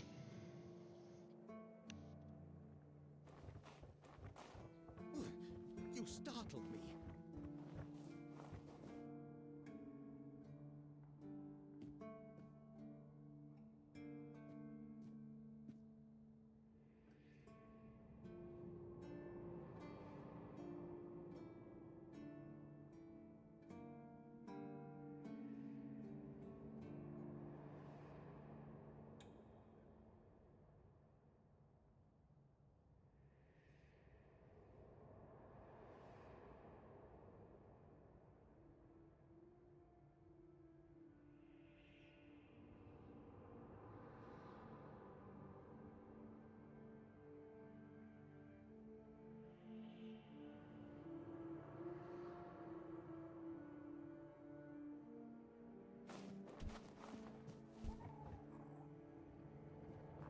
Right.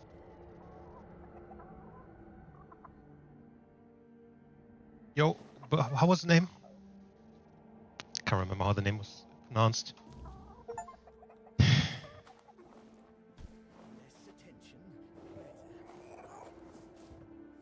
Here's what grow out of your seats. Not bad. Listen, how about we grow something bigger?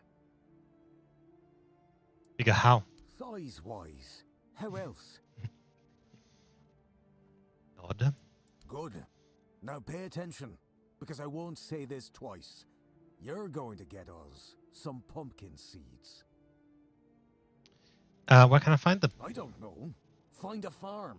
Ask some farmers. Do you need everything spelled out for you? Fair enough.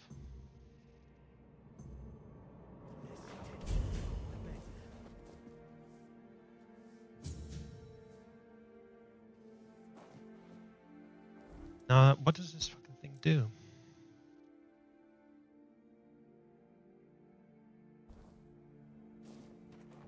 It's purple.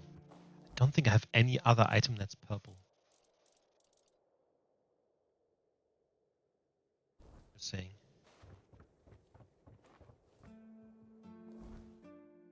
Talk to farmers.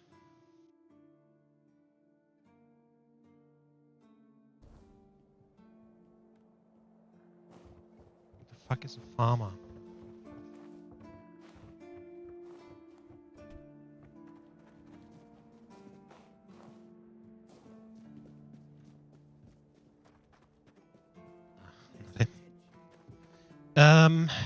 Well.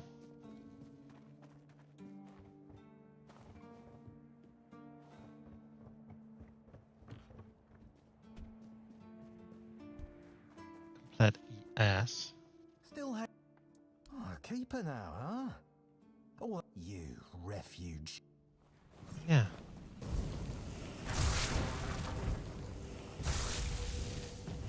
Look at you. Preaching justice with blood on your hands. You talk big. Isn't he the one that asked us for this? Oh my goodness. You didn't beat me. You just proved we're cut from the same cloth. Go on. Take your hollow win. This place is rotting. And you're part of the decay.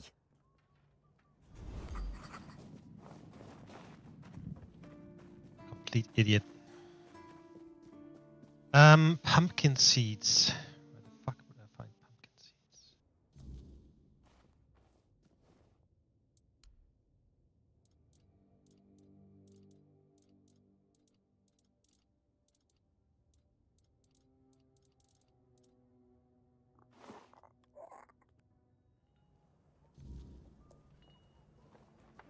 Ah.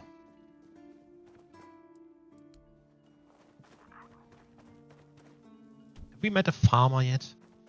Blessings are... Certainly. May Kai...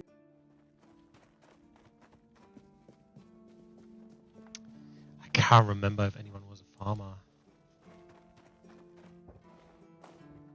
Try not to get...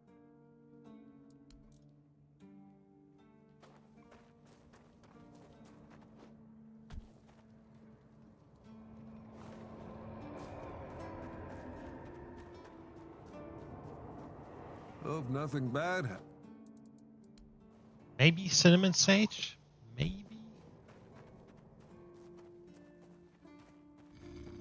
Well, he's not a farmer at all.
Another.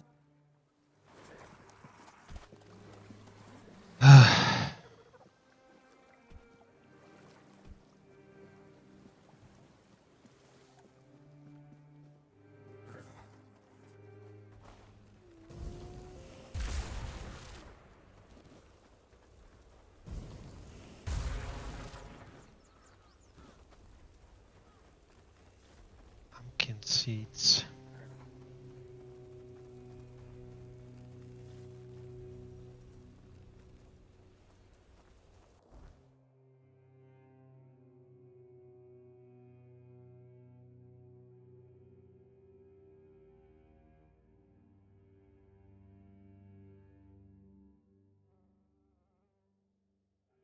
Don't think we have met like an actual farmer. Maybe in the next map. Saying that, I actually wanted to go by the mansion.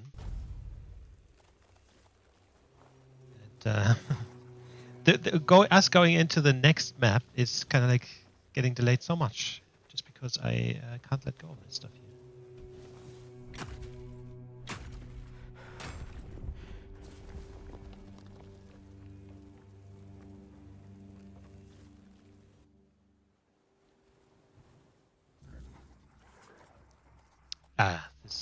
I would have thought they made it nice.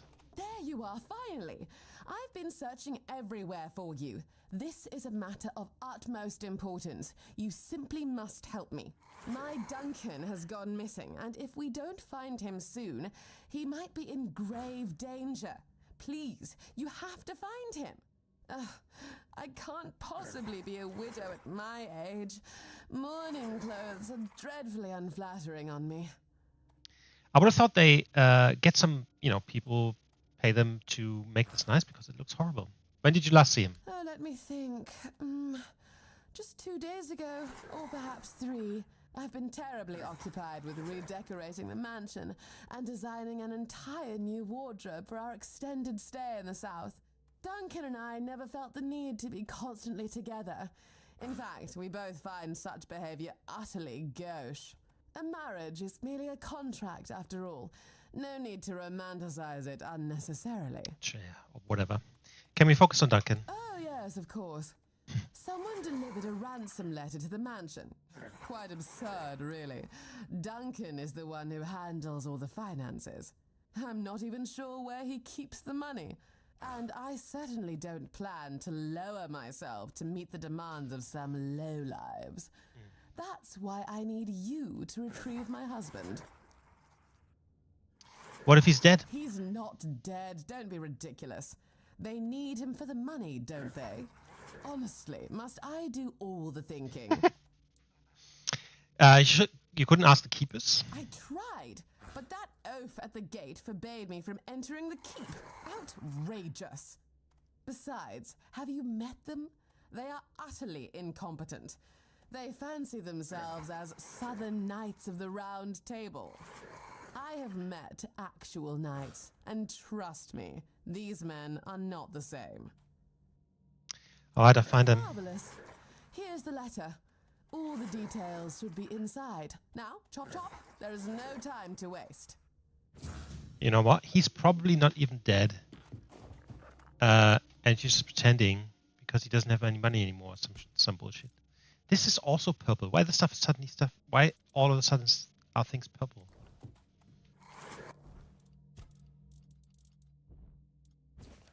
You have your husband bring 200 gold to the location marked on the map. Tell anyone, and he dies. 200 gold. It's not even that much.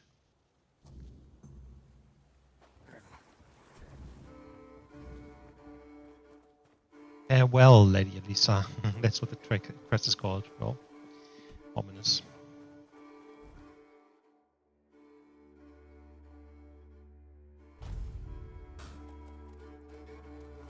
Okay.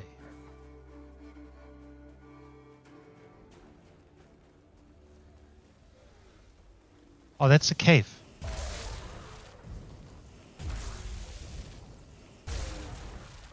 Not even getting XP for these guys. That's a cave from the beginning.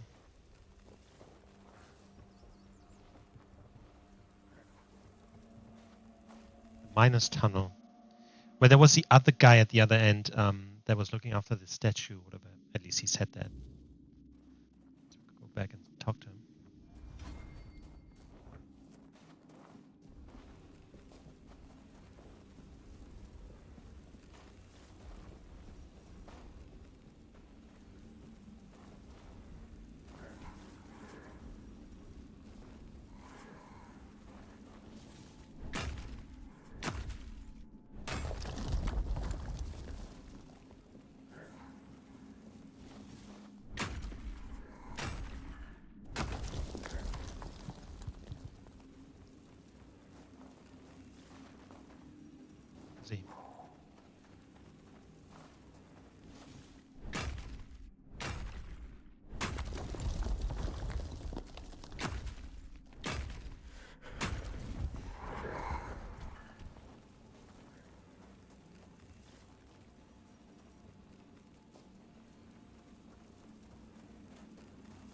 Oh, he's gone, I guess.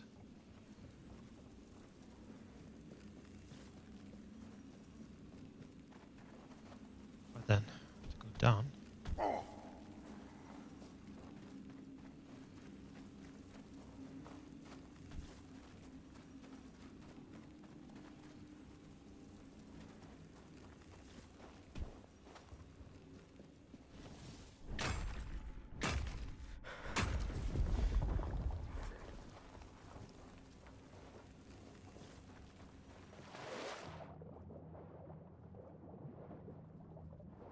Am I in the wrong place?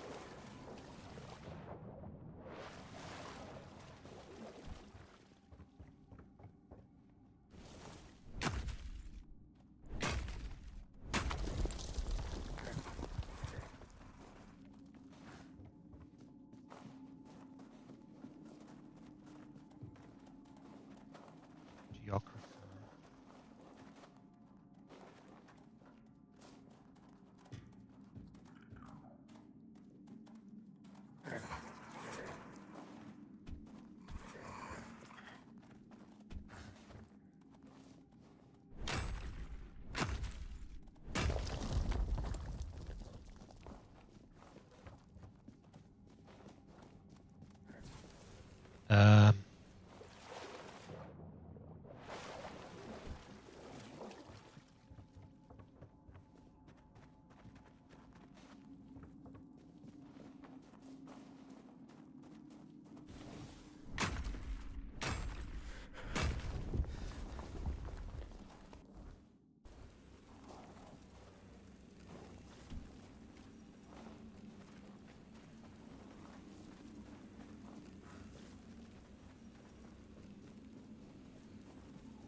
Should I have not gone into this? Because I should have found them by now. Oh no, there he is.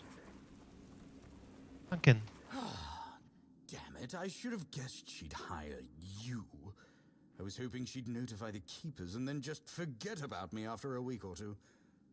As I said, I gather you weren't kidnapped. Clear I was considering making a deal with one of the local gangs to stage an actual kidnapping, but I thought better of it in the end. They're not exactly a trustworthy bunch. Yeah.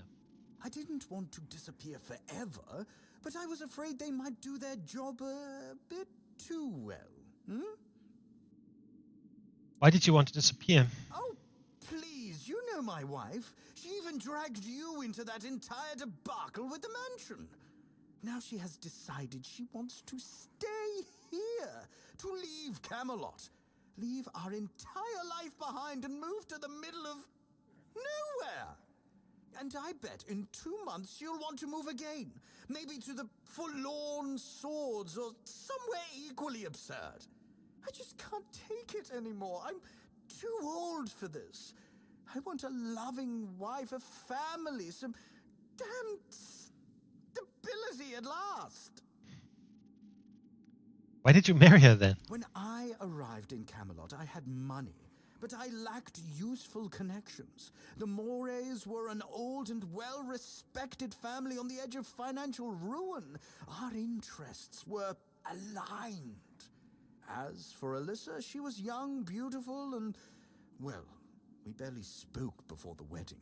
I thought it was their strict traditions, but really they probably didn't want her scaring me off. I hoped she'd settle down eventually, but these people, they're just different. All they care about is outdoing each other. Why wouldn't you just leave? Leaving a woman like Alyssa isn't that simple. Her family would ruin me, and I provided them with the means to do so. Believe me, it was simpler to cut my losses, grab what money I could, and start over as far away from them as possible. What happened to your hand? I cut off my finger, just in case someone did come looking. I hoped they'd find it and bring it to Alyssa as proof that I was gone. Yeah, drink this before you die of an infection. Oh, thank you. I really appreciate it. I guess I didn't think it all the way through. And yeah, I wasn't expecting it to hurt so much. Perhaps Alyssa cares more about you than you realize. No, she doesn't. She's only interested in having a husband who fulfills her every need. In her eyes, our marriage is perfect. Or at least it's perfect for someone like her. Look, my parents had a loving, harmonious relationship. That's what I wanted for myself. But when that didn't happen, I chose to marry to improve my social standing, hoping love would eventually come. It never did. Have you tried talking to her about it? No, I haven't. Because I know she's just not the right person for me. I don't love her, and she doesn't love me. Well, love won't come just like that. You actually have to. I think she deserves more than that. She just hasn't realized it yet. Still, you need to talk to her about it. Just tell her I'm dead. Say my body was eaten by bears or something. Please, if I go back, we'll just both end up miserable forever.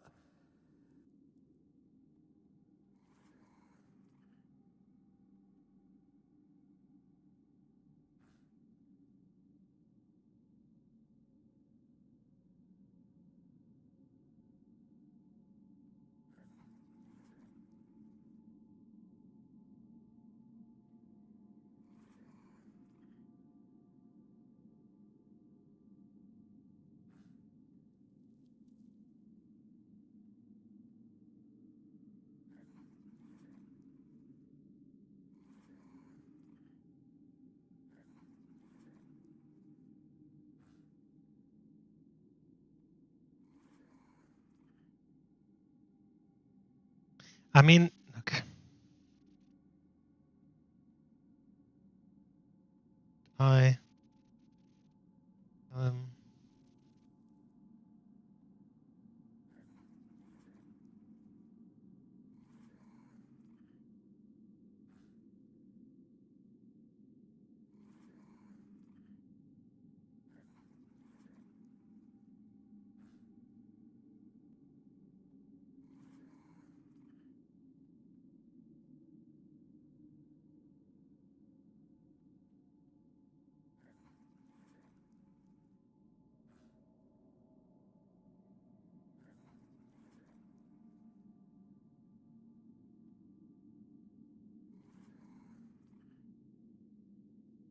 I guess, look, I think she would be.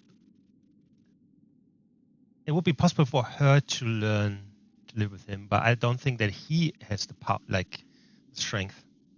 He seems a bit whiny, and he should have just talked to her about it. They probably would have found some way, but I don't think she can forgive him trying to trick her.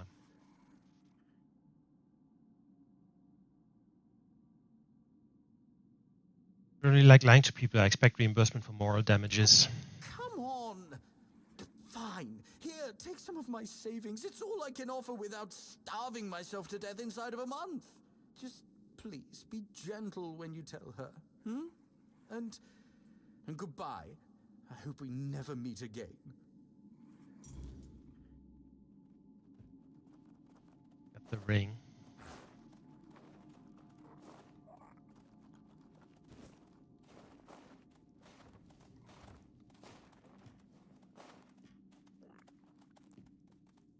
Hold on.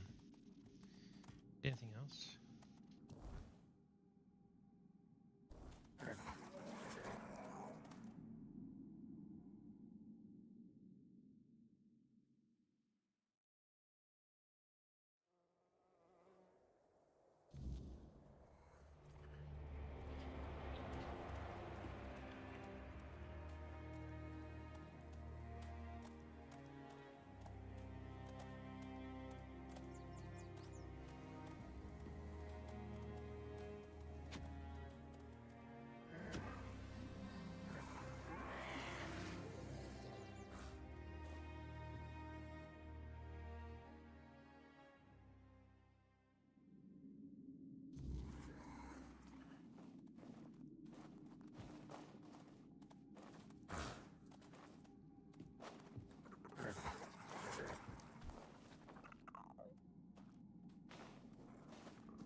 Well, you're back, but I see that you're alone. Surely a few mere bandits didn't outwit you. Sorry, but your husband is dead. He's... What? But you promised to return with him. And the bandits, didn't they want money? And his body? Surely you didn't just leave him there. There's only a finger left. Oh, gods. That's dreadful. My poor Duncan. Do you think he assumed I wouldn't send anyone for him and attempted to escape on his own? He could be so foolish. Sometimes I felt as though he had absolutely no faith in me. What am I going to do now? Returning to Camelot will be utterly insufferable.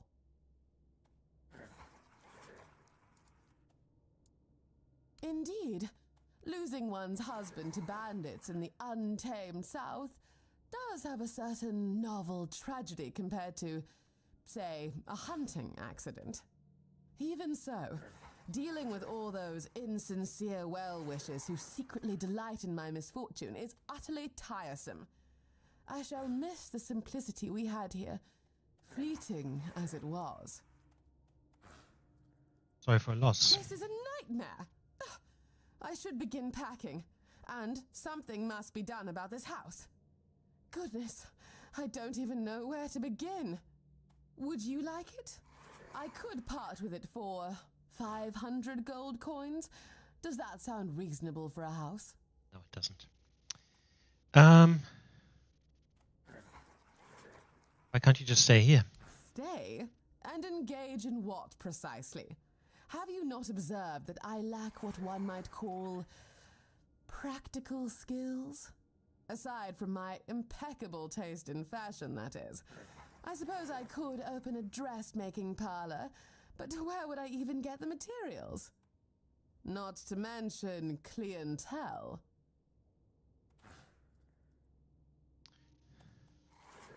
I can help you with materials. Really? That would be absolutely marvelous. Well then, I guess I'll think about your offer. Now, would you be so kind as to excuse me? I must begin organizing Duncan's belongings. Indeed. Thank you ever so much.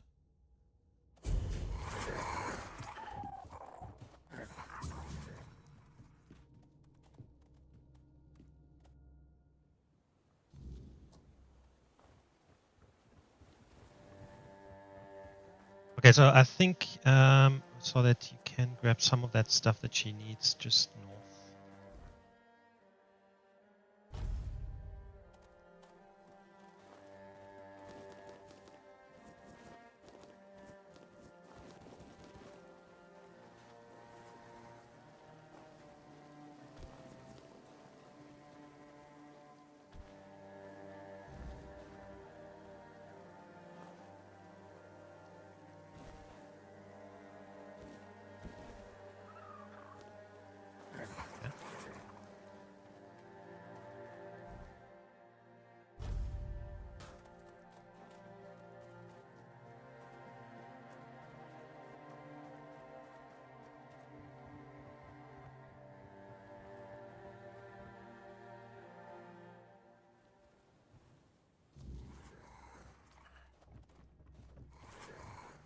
What does one even do as a young widow in the South? Besides be pitied? I must think. Oh, I think we have to give her some time to start some shit.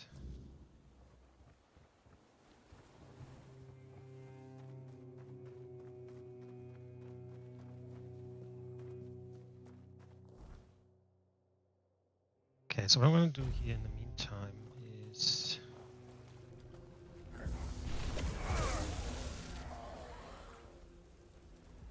we'll clear this.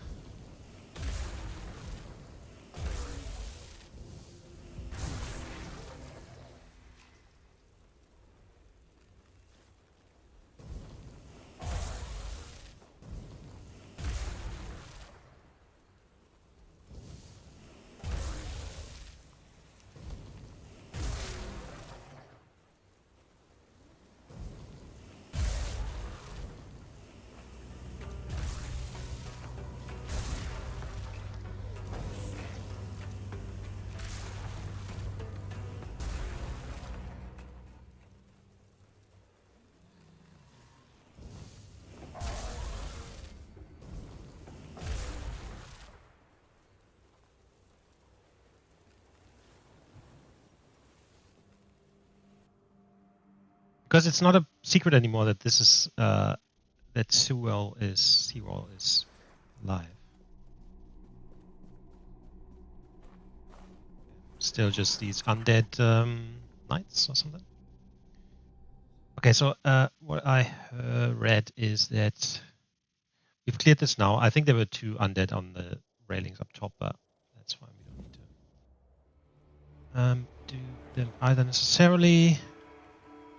So then we go back to the castle, rest for night, come back, and then we should find some wraith or whatever they're called, where we can just grab 20 to 30 copper per dead body, I think. That's true, then that would be amazing.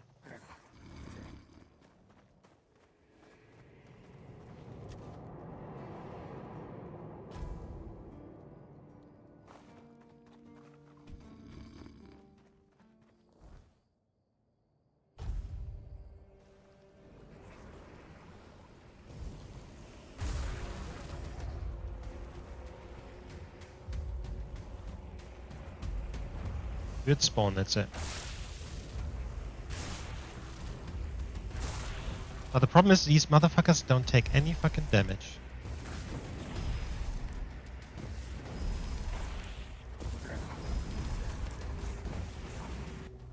Like I need to.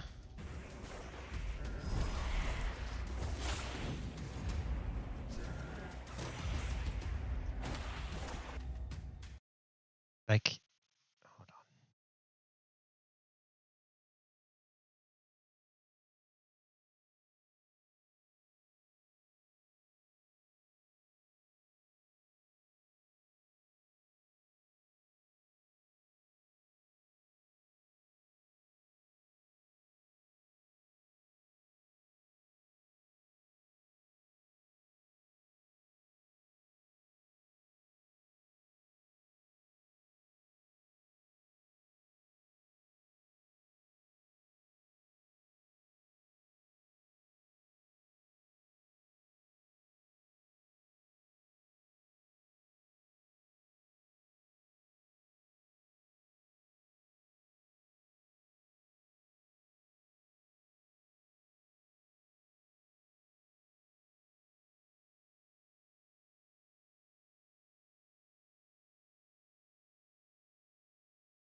on.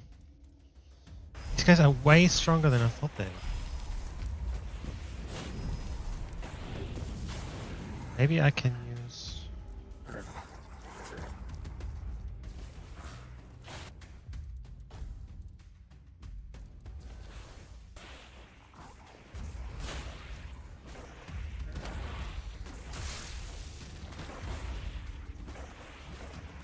course, it doesn't work on them.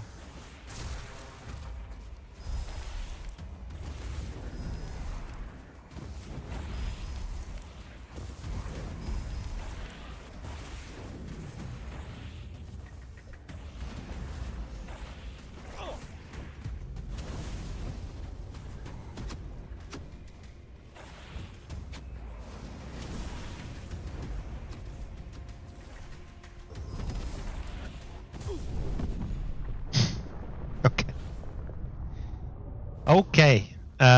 Goodbye. Too strong. Oh, fuck.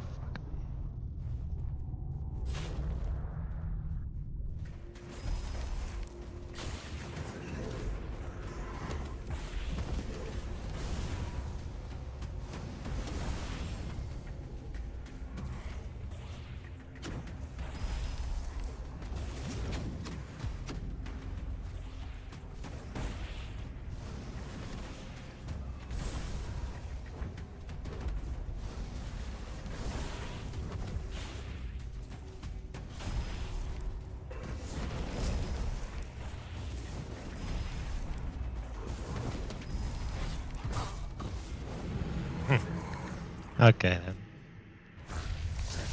No chance.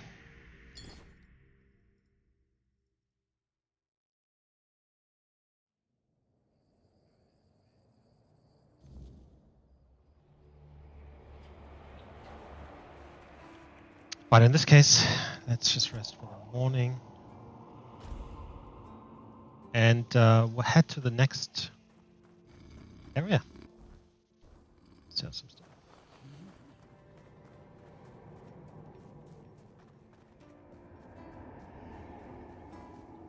Hope nothing bad happens today.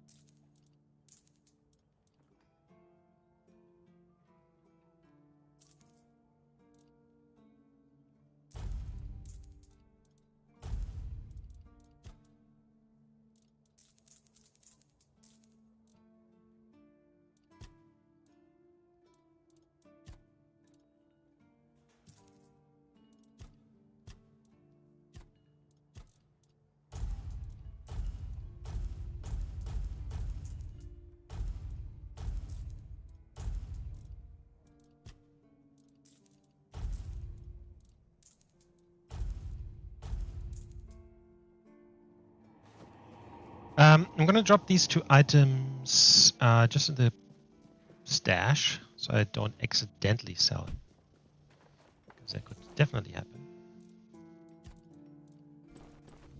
And when we come back, we can just grab those before we head to Elisa and finish those quests. But for now, we'll head on to the next area.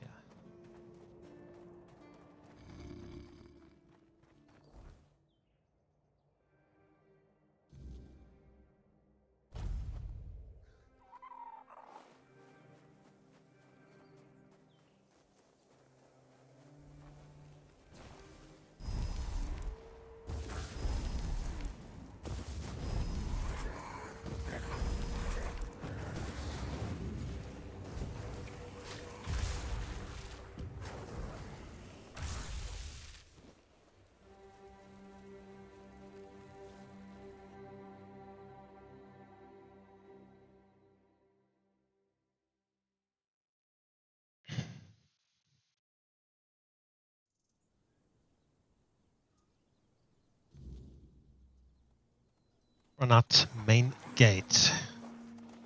Obviously, there was the other entrance.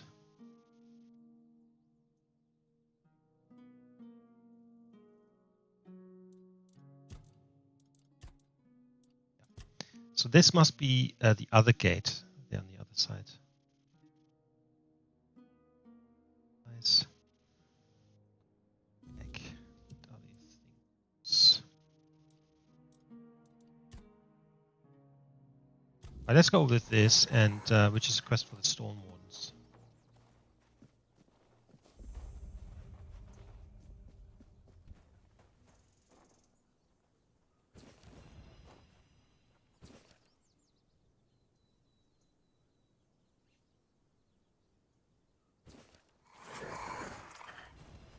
There to scalp. Someone waiting right there.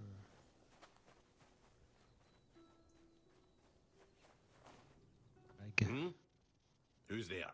What do you want? We're just sitting here, not bothering anybody, so there's no need to bother us. What are you doing here? Working hard. We're gathering people. But we don't need anything from you. You've got some guts, walking right up to a pair of Dalrita without even flinching. Well, well. Impressive, indeed. We're Dalrita. We make sure that the Camelot scum infesting Kuanach don't even dare to think about heading south. Imagine a Camelotian who's also a deserter. Unbelievable. Even Grindylows have their honor, unlike those scum.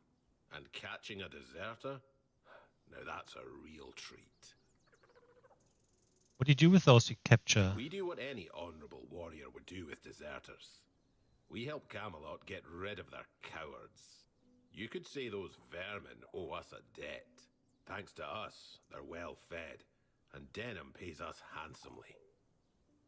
Who's Denham?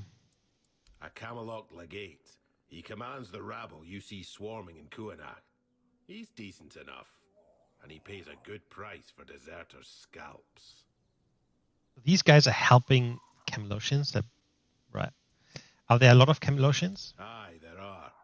We've been here for 2 years now, and are multiplying like vermin. It all seemed innocent at first.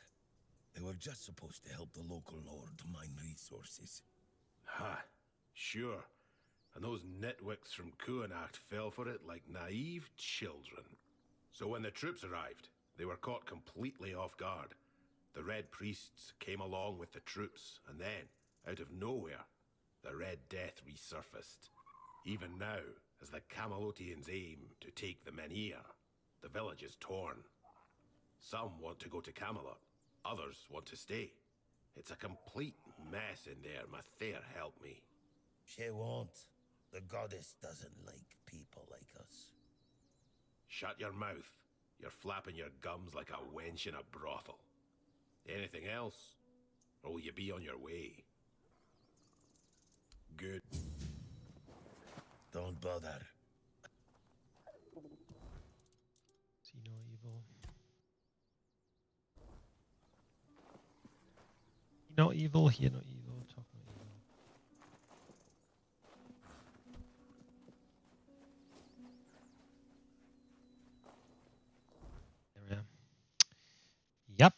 this is also a very big area.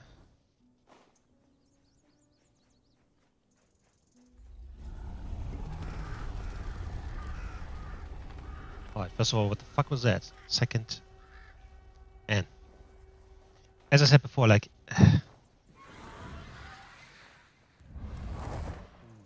this thing again.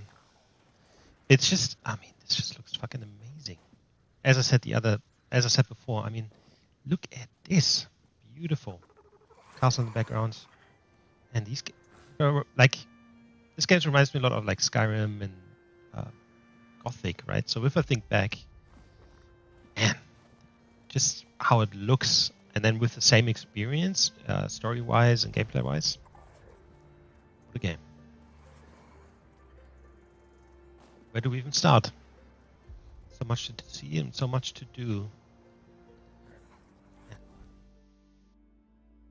Alright, well, let's start with this.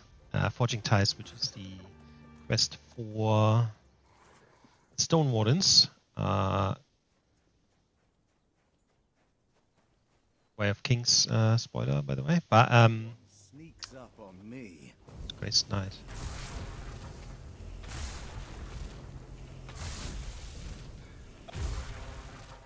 I'll be honest, maybe I should respec again because I don't even need these guys.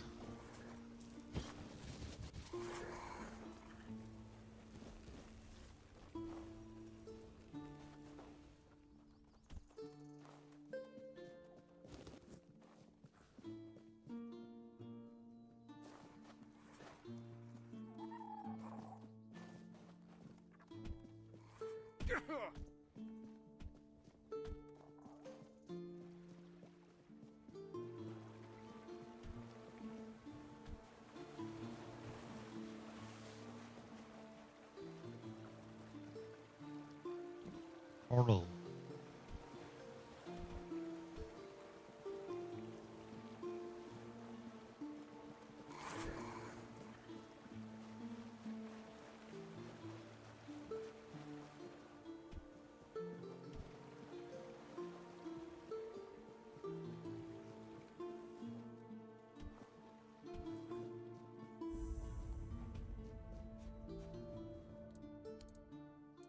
What do we get?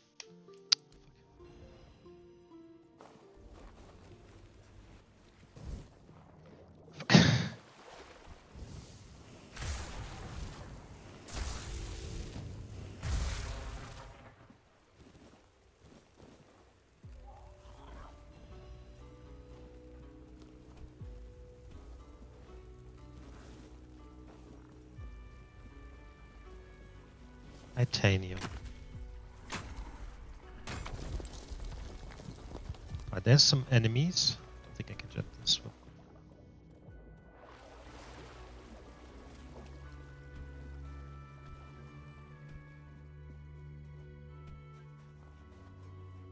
Ah.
Peasants.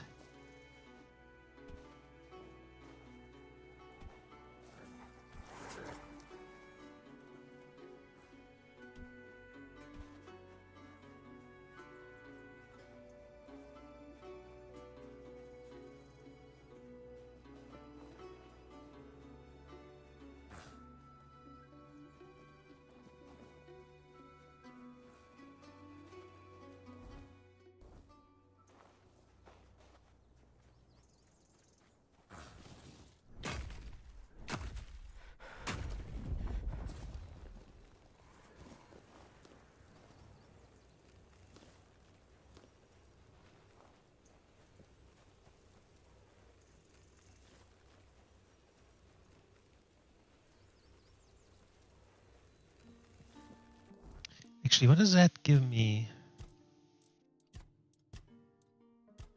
Dash.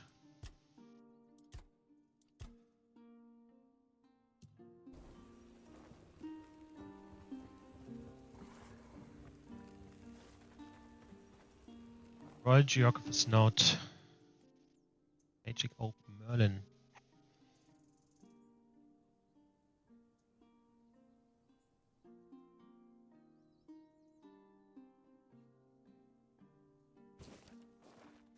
I assume they're talking about this one.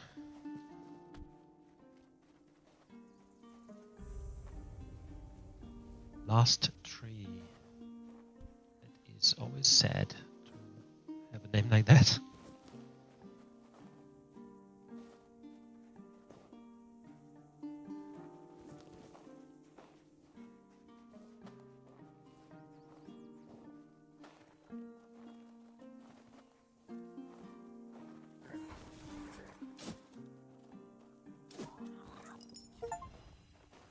Amass a wealth of 10,000.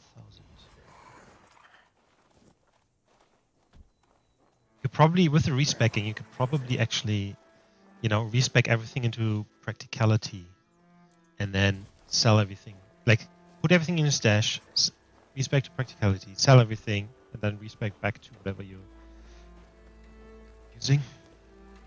And make a shitload of money with that, I assume. Getting restless. What are you poking around here for? You're one of them, aren't you? You better sod off, or else. Must be the Camelosians. No one would be so stupid as to show up here after making such a mess. What happened? You'll have to excuse Bryn. None of us are in the best of moods lately. Someone has been sabotaging our equipment for the past few weeks, and it looks like it's a professional job. They seem to know perfectly well how to make life difficult for us. And after what happened last time, my people have had enough. They refuse to work. They don't want to risk their health. You have any suspects? Bandits, probably. Or rebels from Kunakt. Although at this point, they're one and the same. The workers refuse to keep working. Not only do they feel threatened, but, well, there's no denying that not everyone from Kunakt is happy about what we're doing here. I can understand them, in a way. We made them destroy their own land. They should just give up. If they piss Denham off, it's not going to be pretty. Bryn, calm down, please. Remember why we're doing this. It's for their own good. And we have our orders, for which we are held accountable. It's us or them. Whenever someone says it's for their own good, it really isn't. What happened last time? The bandits used to come at night, destroy our equipment, and then disappear. But last time, they beat one of the guards unconscious. Poor sod was just lying there, like a tenderized steak for the whole night. He lost a lot of blood. And when we finally managed to wake him up... It turned out that Aedwin wasn't himself anymore. His head was all messed up. Bastards. Yes. He was delirious. Kept seeing strange things. He thought we wanted to hurt him. What now? We have to catch those scumbags. Something needs to be done, that's for sure. But for now, we wait. Denholm doesn't want to give us any more guards. So, if you want to earn some money, we could use your help. One of the workers claims to have seen the direction those thugs ran. They're familiar with the area. They mentioned a cave. I'm not sure if this is a good lead, but it's worth checking out. So, what'll it be? Yeah. That's good to hear. If you discover anything, come back to me, eh? I'll send someone to Denholm with a report. Good luck. Will you tell me more about yourself? Sure. I come from Camelot. My father and sister were both legionaries. They died in the north during the conflict there. If they could see me now, overseeing workers in Kunakt, They burst out laughing. They never had much respect for the people here. Thought they were stubborn and arrogant, always questioning the authority of the capital. But, truth be told, I've grown fond of them. They're strong folk, proud of their independence, and it suits them. These lands belong to the Tarians for centuries, after all. He sounds like someone that we might be able to convince to come on the good side, I guess. Can you tell me more about the Tarians and Lord Yvain? They were once a proud house. Their founder, Palamedes, was one of the Knights of the Round Table. He had the once and the future king's trust. Now Camelot has no king, and Kunokt, well, it's as if it has no lord. Lord Yvain isn't like his ancestors. He plays politics. While even his father stayed clear of that. He always put Kunokt first. Do you know what the people of Kunat think about the situation with Yvain? Yes. I've talked to a lot of folks here. They always say it's a shame that Yvain can't man up and make a decision. They wish they could trust their lord the same way they trusted the Tarians for centuries. But they see his doubt. And now they're starting to doubt themselves. They don't know if Kunokt is still their home, or something they've already lost. Why are you cutting down this tree? I really hope they're not cutting down this Orders tree. from Legard Denom. There's a good chance that the men here will eventually be brought with us to Camelot. Just like the locals who chose to relocate to the capital. Once that happens, the weirdness will swallow this land. And then there'll be nothing left of this ancient tree. The weirdness always twists the most beautiful things into terrifying horrors. As if nothing beautiful is allowed to exist within it. That's why we're trying to save what we can. In one way or another. The magicians and alchemists in Camelot will put these materials to good use. I guess it's good that they want to try and save the tree, but like, why don't they put more resources into, you know, trying to stop the weirdness? Because shutting down the tree isn't helping anyone. How in the world do you transport something like a menhir? You've never heard of Folfar and Bondorka, have you?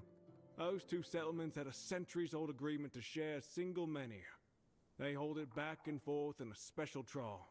Just ropes, wheels, logs, and raw human strength. Sure, their alliance fell apart in the end, but that was on the human side of things. My point is, Camelot's engineers have their own ways. They're damn good at what they do. Why does Camelot need the menhir from Kunat? This menhir is special. There's still a weird fire burning inside, though it's fading. The magicians want to study it. They want to figure out how to sustain that flame, or maybe even rekindle it. That knowledge could help restore menhirs that have already extinguished.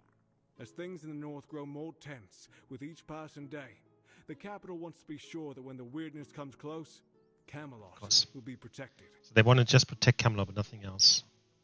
Also, it seems like, you know, if they don't actually do about this weirdness, everyone will just become taken. Scumbags.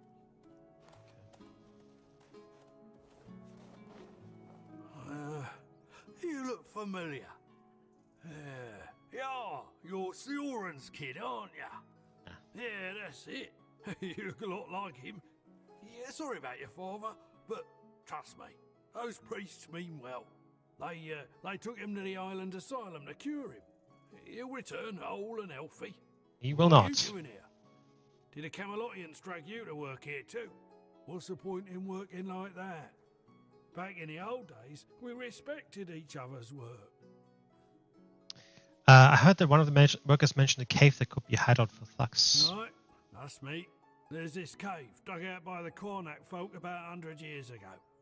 My old man told me it was meant to be a shelter in times of war or some other disaster. I was there a couple of times when I was a kid. It used to be safer back then. Now it's all but abandoned. If you ask me, that's exactly where those folks who beat up the guard could be hiding. I don't know anyone named Saren. Really? I could have sworn you were his kid. Oh well, my mistake. In that case, good for you. Sioran's a terrible bastard and a swindler. The Camelotians directed to work? Why? Yeah, they brought in machines and soldiers to keep order. You must have seen them. I don't know if you've heard, but they're planning to move us to Camelot. They say it has something to do with the menhir and the weirdness, but I don't buy it. Sounds like utter crap to me. I say they should back off and stop sticking their noses where they don't belong, eh? Or they might smell something their royal noses aren't prepared for. Sure. We'll... Need anything? Sorry, I don't have much time to talk. I have lots of work to do. With all the sabotage lately, we're already behind schedule. You seem troubled. I was hoping we'd be getting ready to head out to Borough by now. Now, I'm not even sure it'll happen. Wouldn't surprise me if Camelot just took the men here and left the rest of us behind. Yep. You want to leave, Cornat? Yeah. When Camelot started looking for workers here, I was the first to sign up. And truth be told, there weren't many others. But Sign said I made the right call. Promised she'd help secure a good spot for us in Borough. There's no point staying here. Even if the weirdness doesn't come, there's nothing left for us to do. Soon we'll be begging on the streets. This is no place to raise a family. Who's Sine? She's Camelot's quartermaster. Tough lady. Doesn't take any nonsense. You'll find her near Craftsman's Row. She's always looking for more workers, and she pays well. I trust she'll do right by us. People didn't want to work for Camelot? Nah, and a lot of folk aren't too happy with those of us who signed up willingly. If they want to waste their lives here, fine. But that doesn't give them the right to treat us like traitors. I'll leave it to it. Wait, actually, could you do me a favor? It's nothing major. What do you need? Could you drop by my house and let my wife, Enora, know she'll have to pick up my wages from Sign again? I won't be able to make it on time in the next few days. I'll mark the directions on your map. Thanks for the help. Can do.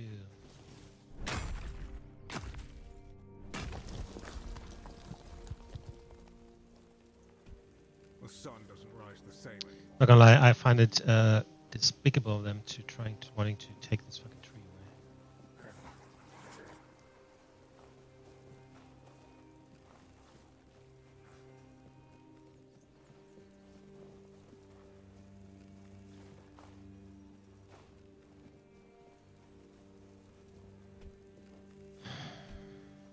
I mean, look at this thing. Anyway. Okay, let's see.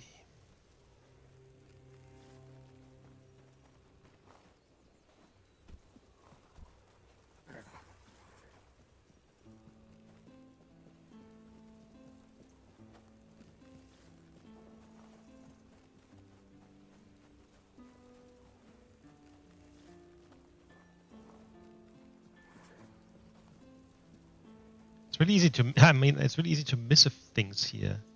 So I'm always trying to kind of make sure that I'm not. Right, that must be Cornat. Yeah, I think so.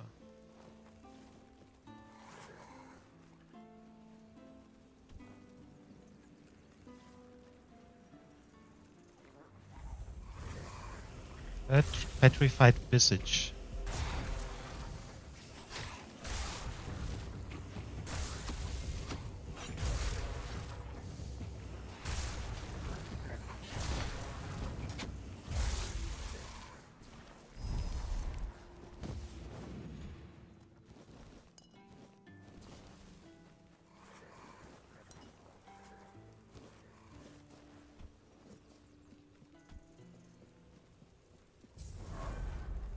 Oregon's Hollow.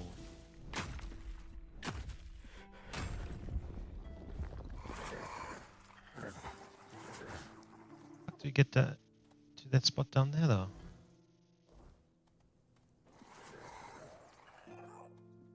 Requires key.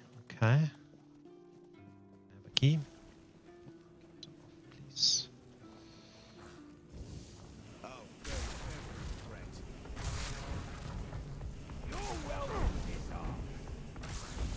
And these guys are strong.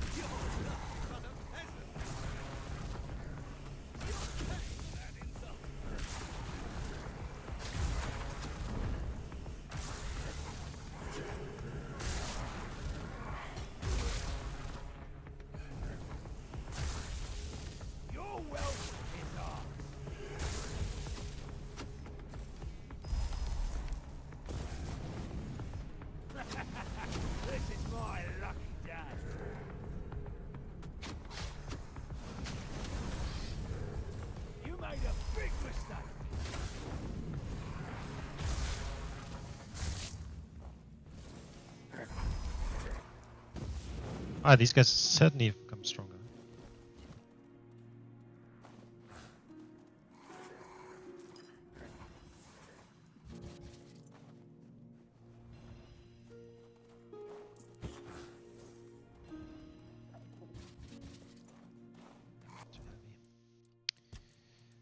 It's probably not even worth it.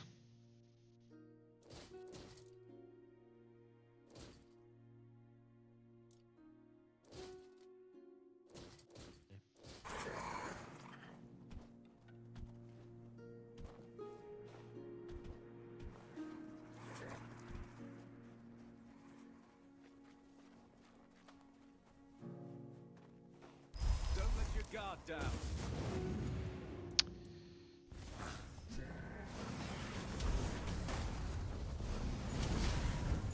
Your armor won't save.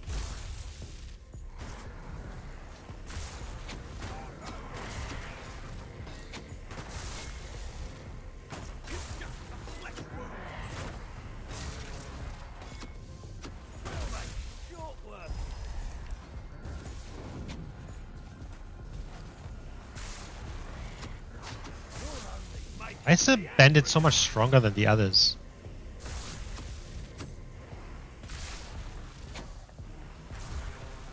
Is that supposed to work?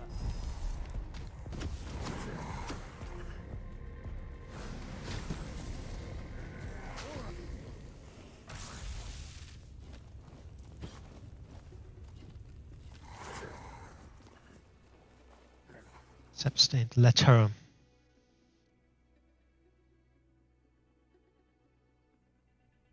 Told him about the deserters stealing from the camps. Should walk right in. R.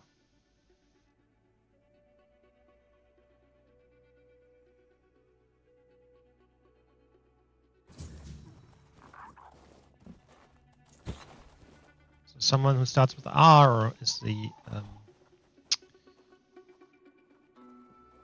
traitor.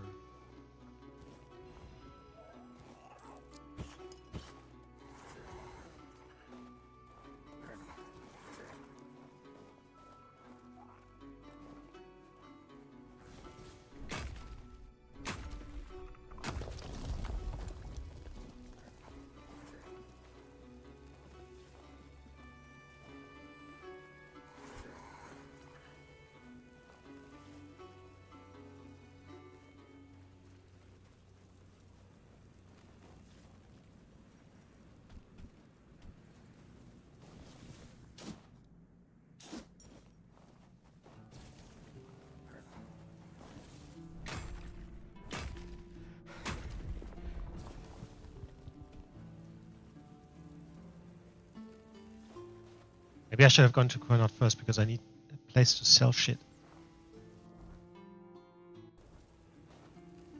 Okay, we'll come back to this.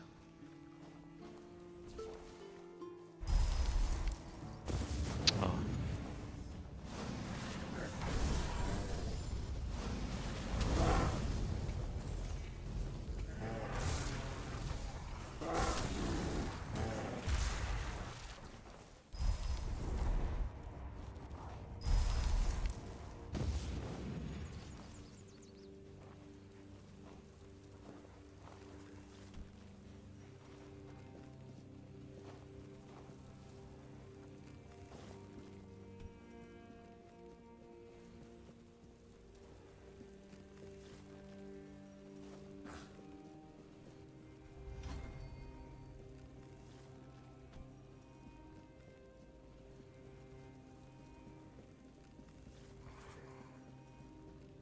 Okay, so this is how you get here. Sneaks up on me. I'll strike you down.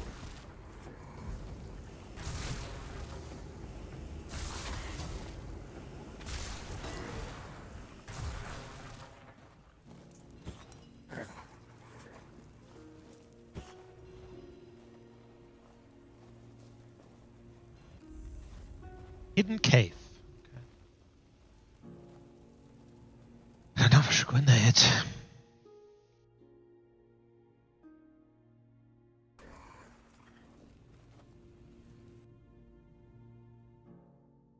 Because there's probably more deserters waiting, right? That just makes sense.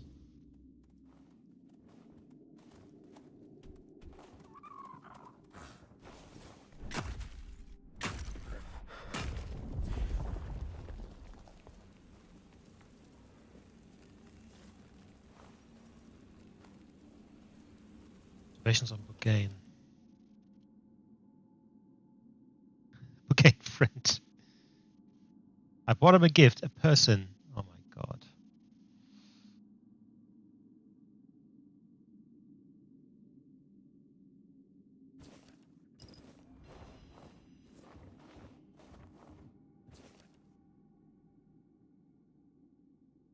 I don't know.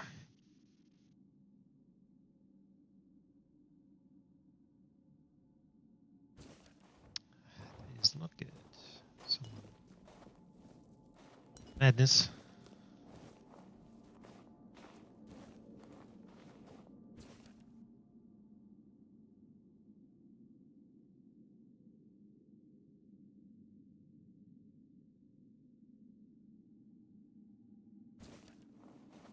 God.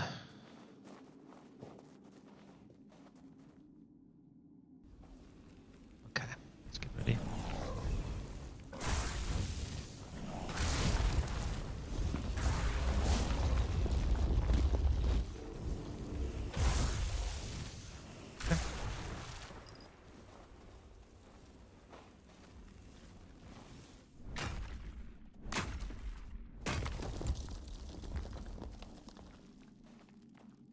The last entry. Of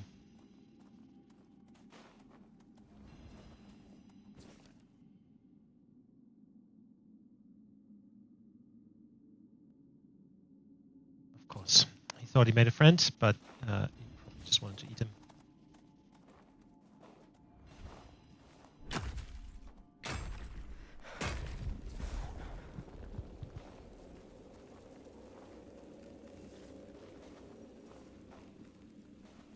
Nice. Good old bloody burrow tunnel. Ugh.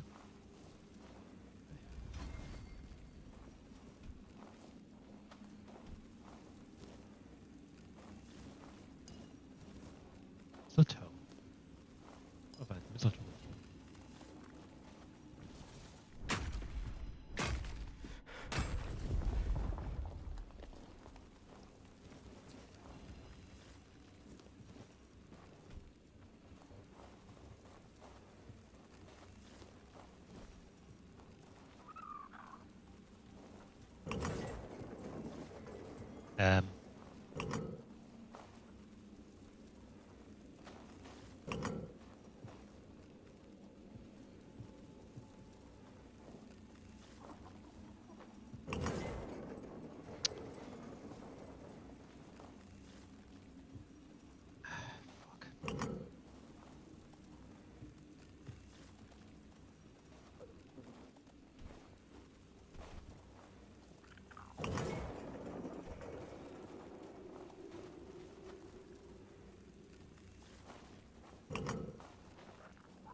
Um, that sucks.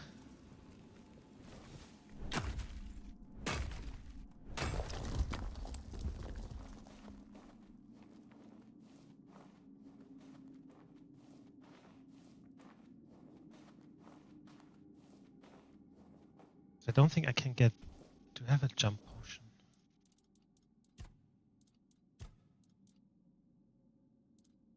I have the fall damage potion, but I don't think I have a jump potion. Maybe I can make one? Of course not.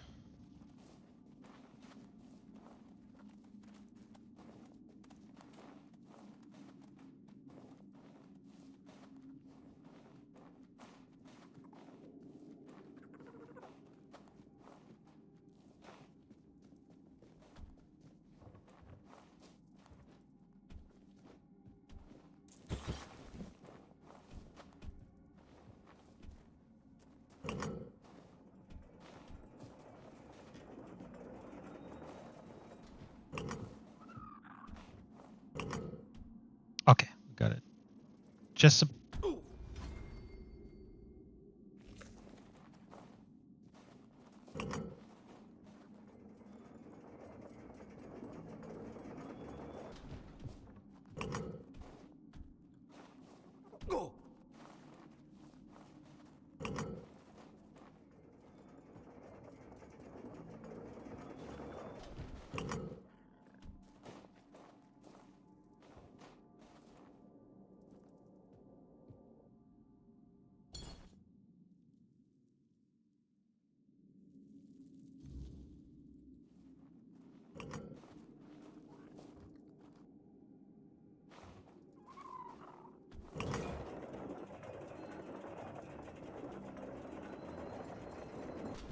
okay. Reloading worked.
Alright, let's go and talk to the Stone Warden.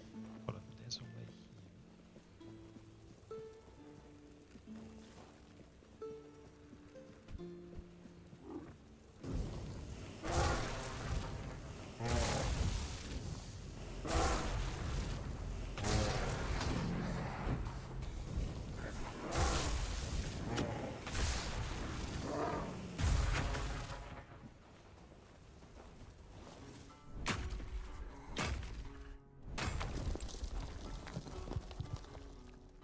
Unlucky man.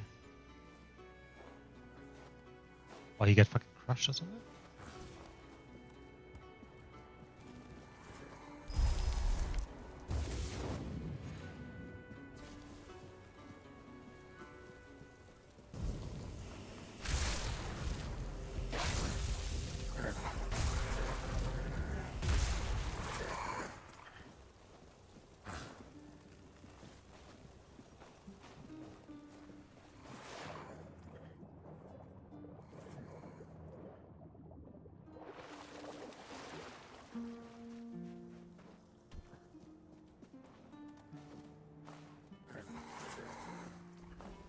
There's another druidic shrine.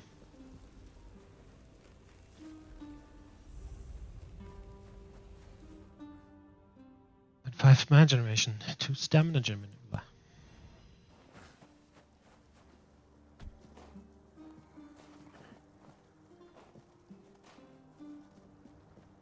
We'll come back to this here. Getting sidetracked and distracted so easily.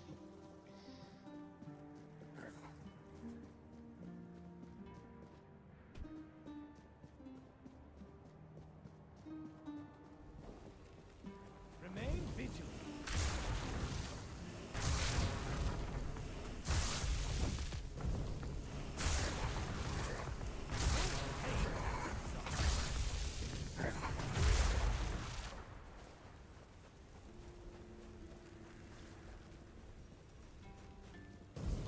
Another cave.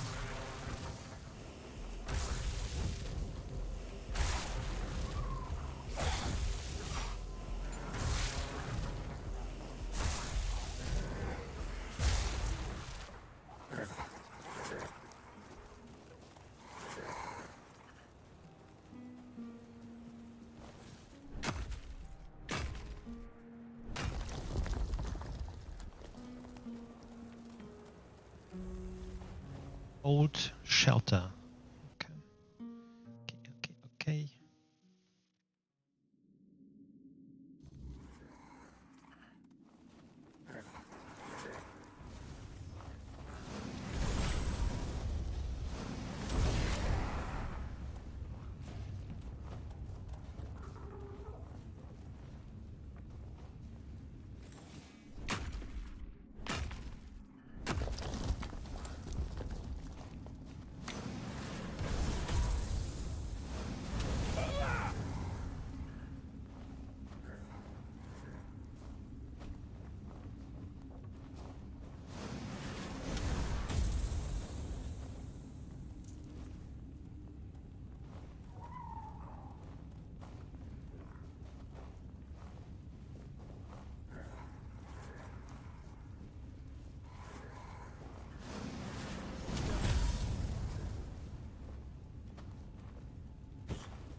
also picked up so much one shit. Just probably taking a lot of the inventory too.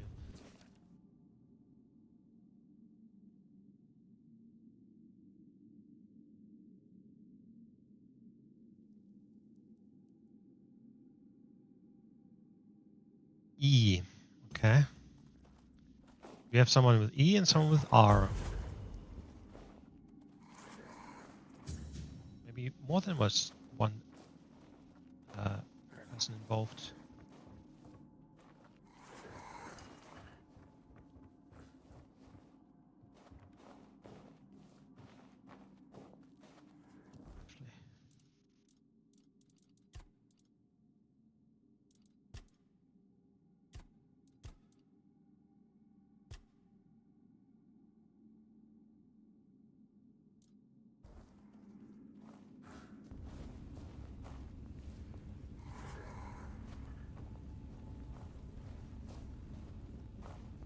Yes. Goodness.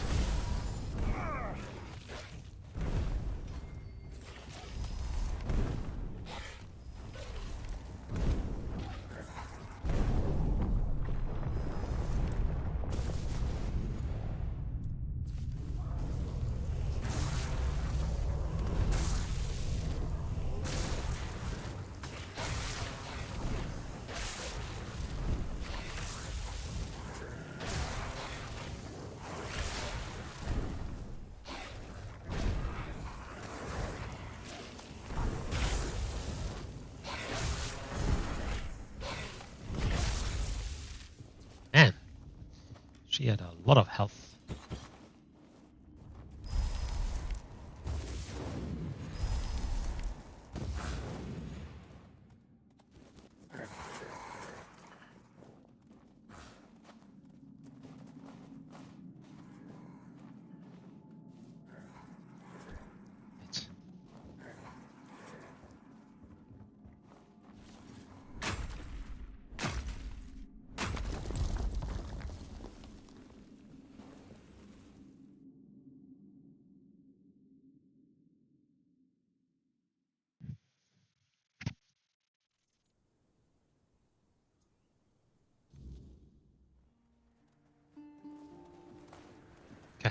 Now this time around, I'm definitely going to go straight to the Stormwall.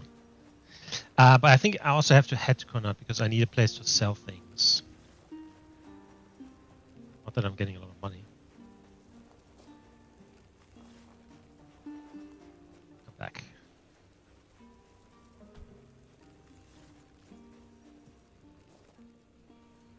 Lemuel and a bell. Are they gone? Phew. I thought I was done for. Thank you for stopping. My name is Lemuel. I'm but a humble servant on a pilgrimage for the glory of King Arthur.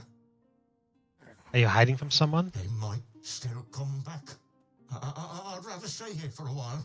Yes, and if they do show up, you'd better run as fast as you can. Otherwise they'll cast the evil eye on you too. Damn witch. Probably the weirdness taker. Who might come back? Carla's lackeys are trackers, those lousy world wreckers. Well, perhaps they were once good people. Humble servants of the king. Just like me. But they abandoned their pilgrimage. They crossed the wrong thresholds, and then they got caught up in evil magic. First, it wound around their hands. Then it travelled further and further, entering their bodies through their mouths, flooding their insides. What does Carla want from you? She's trying to finish what she started. She wants me. Our goal is to turn a royal pilgrim into a corrupted heretic. But enough about Carla, enough. Our conversation might attract the trackers. Unless you would be willing to confront her. But the profession of a witch hunter is a noble one, and it offers generous rewards, particularly if you succeed in bringing in the head of a hag like Carla. What's in it for me? Huh? Oh, if we're bargaining, then you must be seriously thinking about it. I promise you mountains of gold, but alas, I'm just an old, humble pilgrim. However, I do possess a very special relic. Something perfect for a brave soul like you. That's what I can offer. How did you meet Carla? Oh, well, decades ago, I fled my village. The Red Death began to spread, and I started showing symptoms. I was terrified the Red Priest would take me to the island asylum. That's when I met that monster, Carla. She promised she could cure me. She was so beautiful. Then, when we were getting, intimate with each other, I had a vision of King Arthur. He warned me that she was a witch. A terribly evil witch. That's when it all became clear. Carla must have put some kind of spell on me. I couldn't resist. I was bewitched. So I ran. And now, she's furious with me because she couldn't keep me. What do Carla's lackeys look like? They seem human, but their eyes are completely empty. They have a strange look in them. Hateful. They seldom speak, but when they do, you can feel your throat tighten. It's pure heresy. And wherever they appear, you can be sure Carla isn't far behind. I can help you. Why, Arthur? Really? You did that for me? Oh, you're a true savior. Oh, this is incredible, unbelievable. I've been running my entire life. And now, I could finally be free. For now, I'll stay in my barrel, but please, return as soon as you can. Hurrah!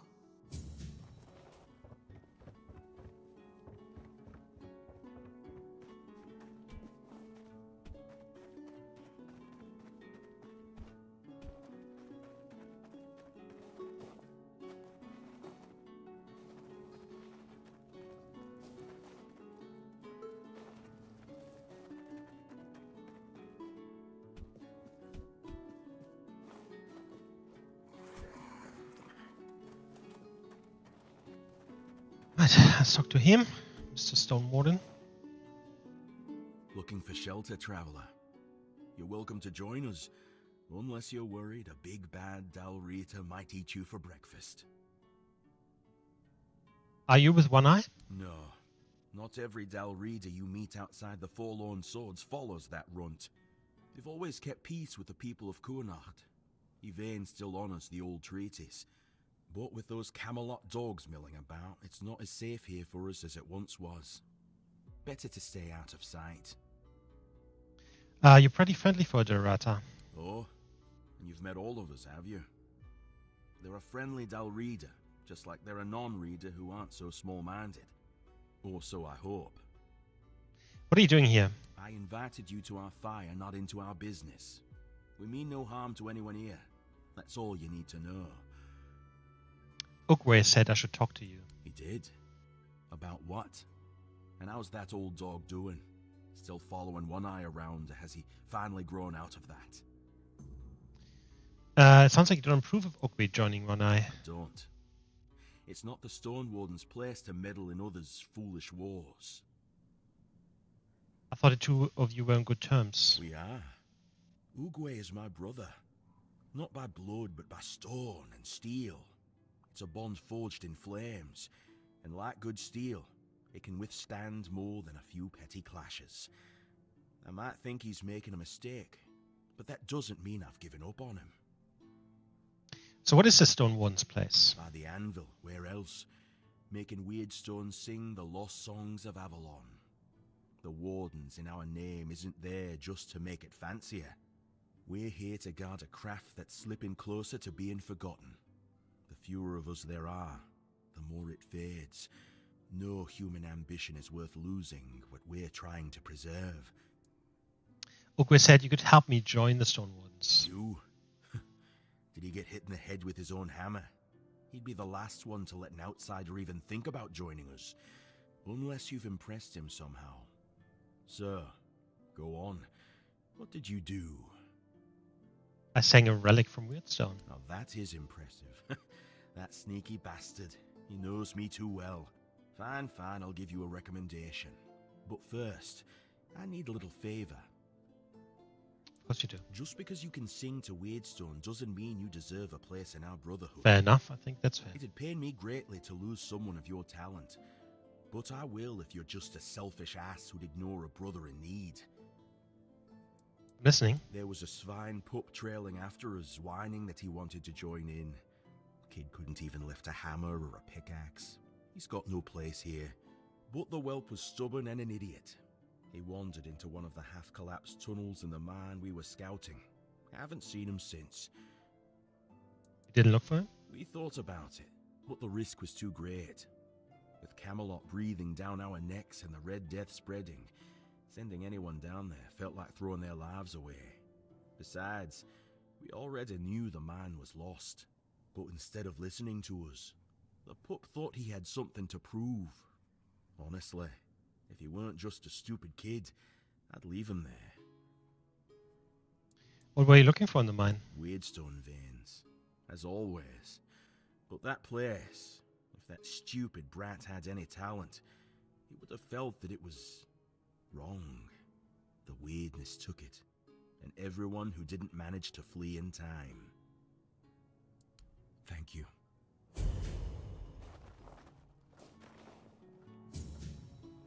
Double in the pit. Go. All right then. If Kvar gave his word, I've got no reason to doubt it. So, hello there.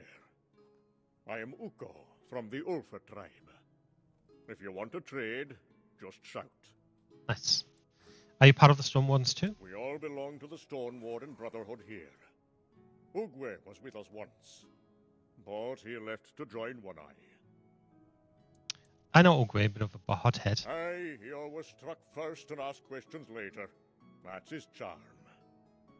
But I was surprised that he joined One Eye. Our commander Darva never supported the rebellion. He says the Stone Warden should act with reason and strength of will. I believe that too. I don't know why Ugwe left. Sometimes I miss him. We grew up like brothers, even if we were only cousins. You know anything about the tower nearby? Old watchtower.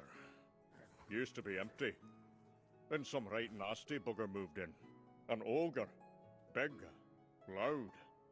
With teeth that can chew through stone. And I mean that literally. Saw him from a distance, munching on Weirdstone. Probably what made him howl and run about like that. If I were you, I'd keep well away. An ogre. One that's gone mad with Weirdstone. Ha! Good luck with that. You're just as bloody reckless as my cousin Ogwe. Alright. Shadowfang Reaver. 10,000. Alright.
Right, so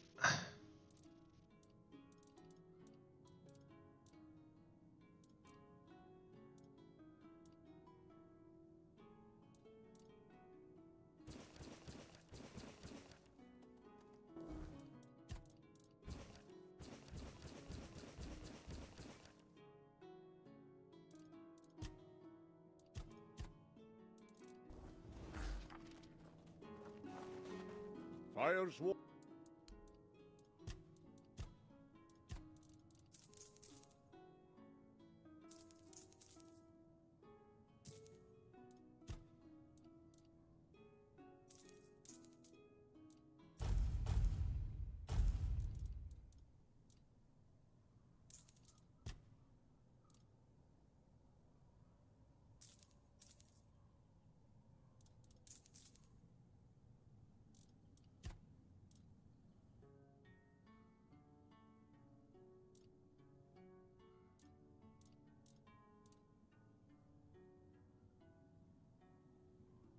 critical chance.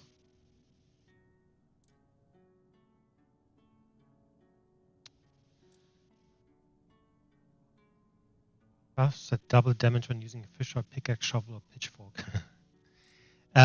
Critical chance though is crazy.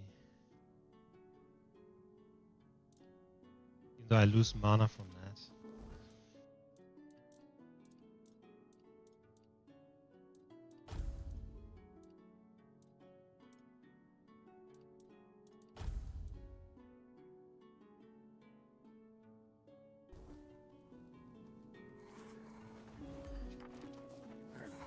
I need access to my bloody We don't get. stash thingy.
Hey Cole.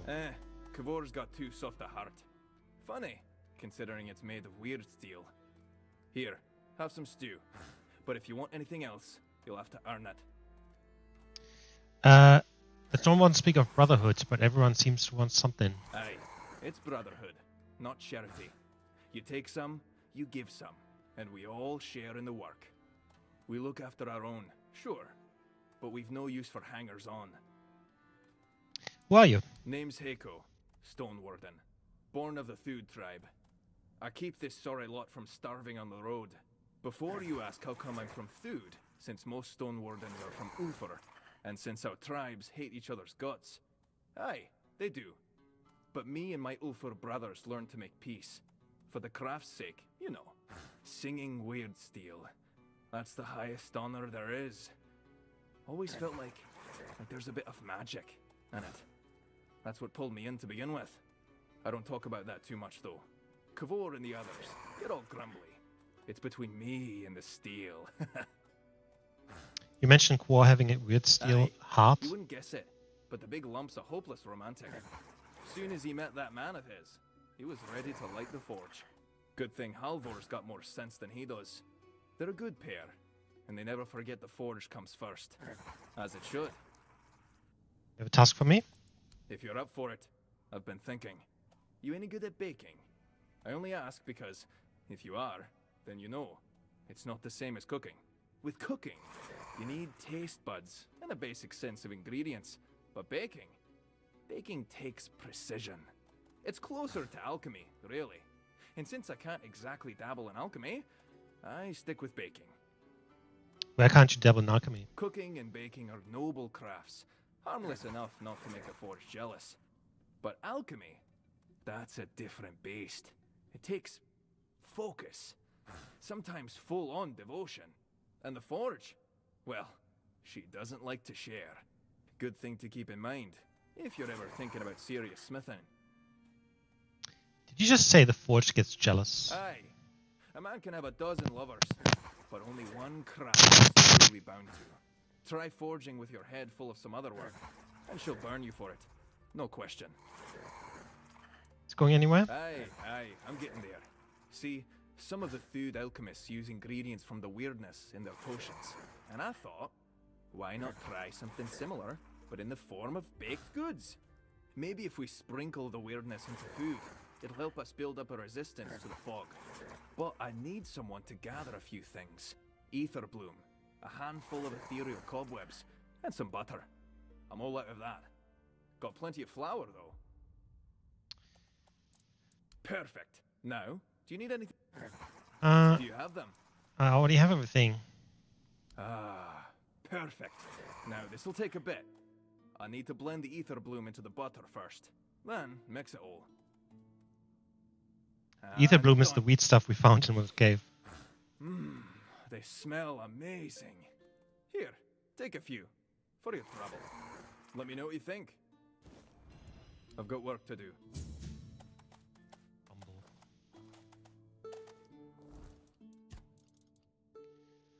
It looks somewhat edible. Ah. I've got work.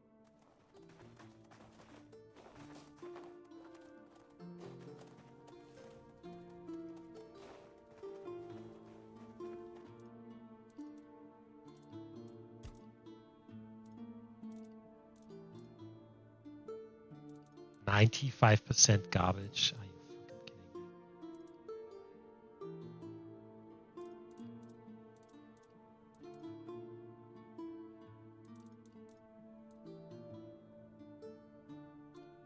me? Decreases max mana.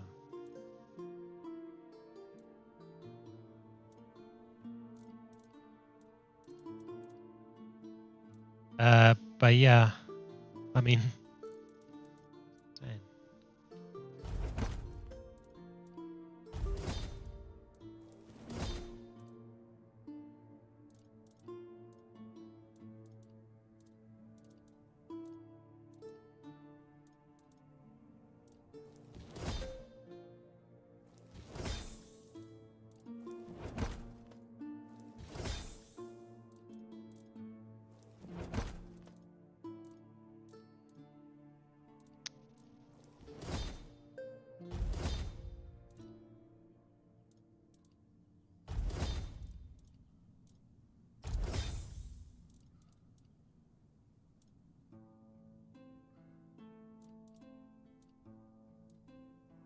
%92 failure. That's crazy. What do I need to get to, you know, crafting to be able to?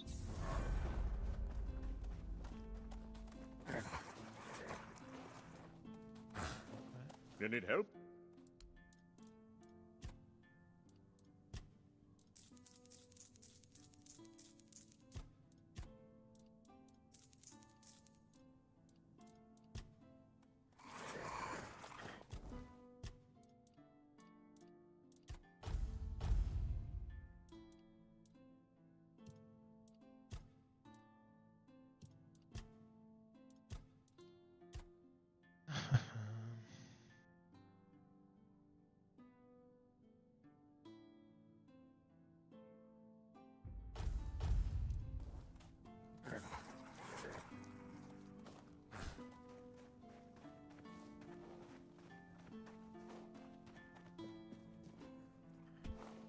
Must be a fucking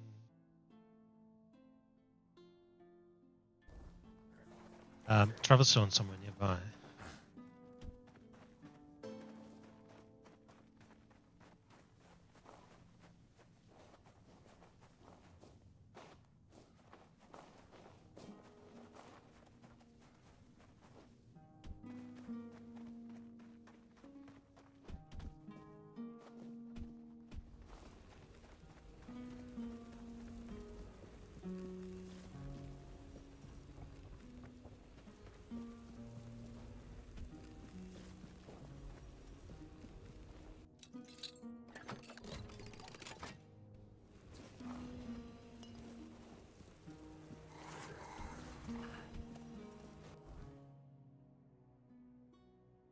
That's the quest.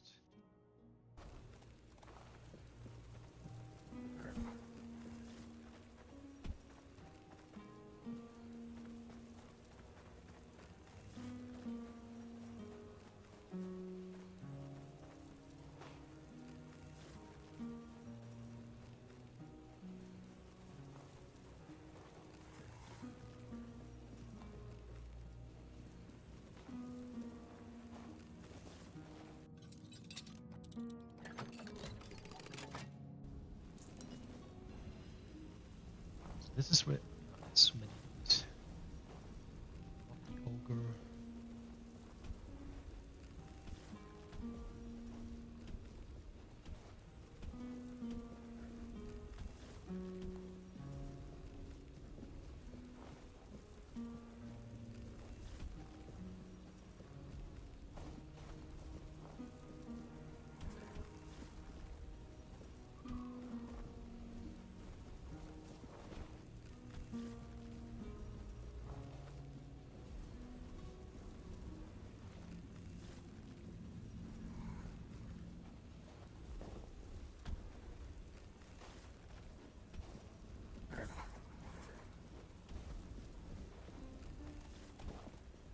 Entrance to this thing.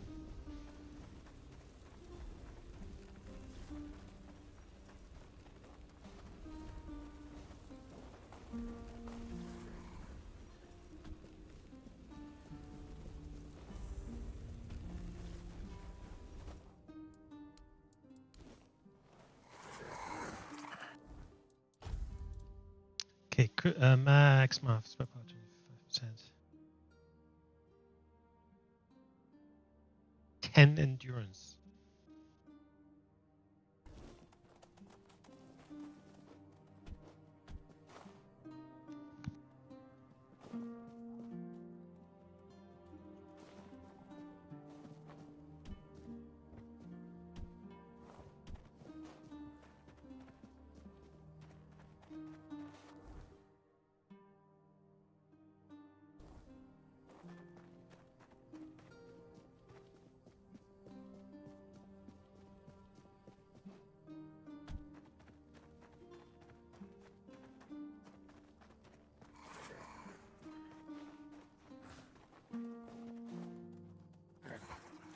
I'm not quite sure why they haven't put a travel stone here. I did not see it. But I just have to take a short break, and I'll be back in a few minutes.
Okay, there's a question mark somewhere here.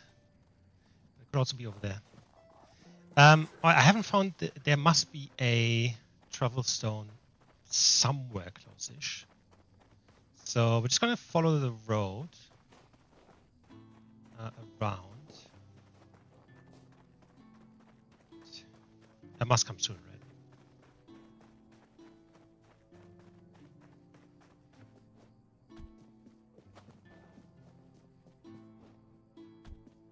Fine.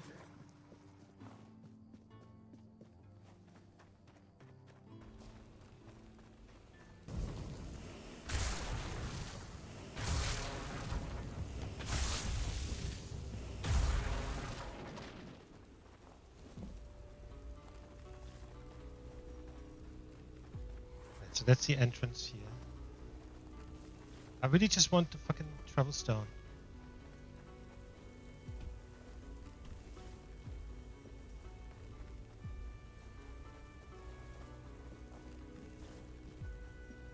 There's one.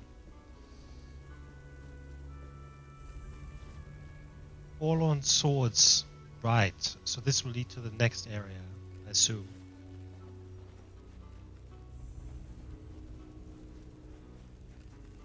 Feels like I forgot something here. Alright, we're gonna head back and just go here. Not something you can touch, but it matters. Let's look around. Because the burdening letter, right? We found a few different things. I can deliver the proof to Kate, head of the workers. Maybe I should take the evidence to Camelot Legit instead. I don't think we should do that because it sounds like this guy might just get everyone killed or whatever. Or the right and left traces, I might be able to track them down.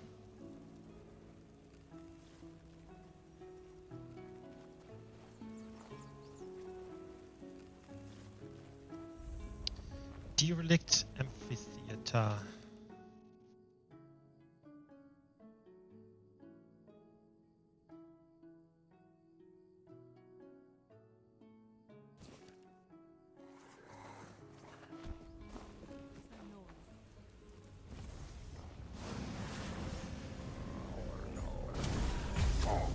Chill hard. Yep, I have the thing too.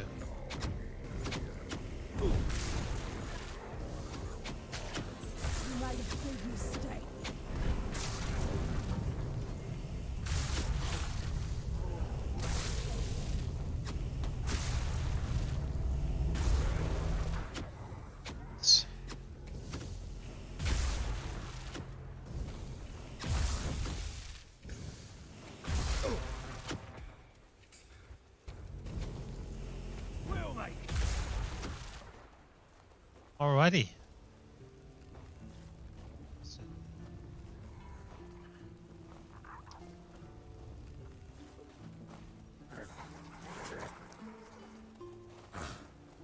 There he is.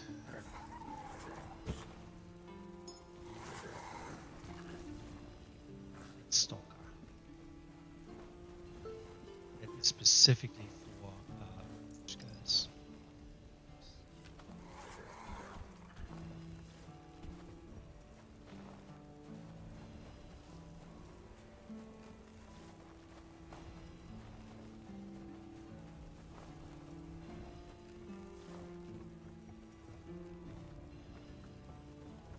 Actually, it's not.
We're gonna, because wasn't there...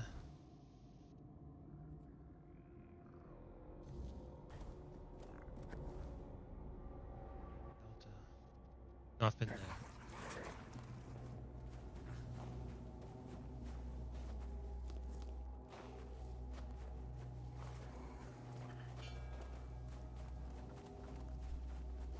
Oh, fuck, this thing again. I don't even think I'm doing damage at all.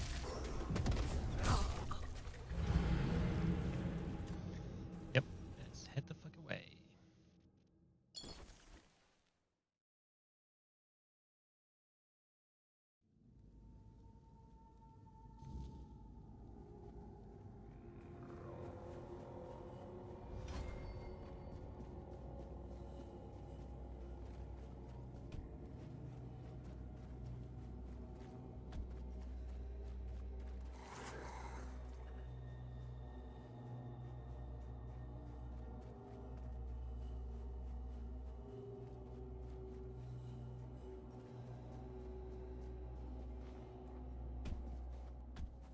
What's left for someone like me?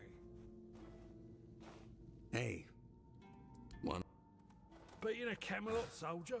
I mean, what's the point in that? Sure.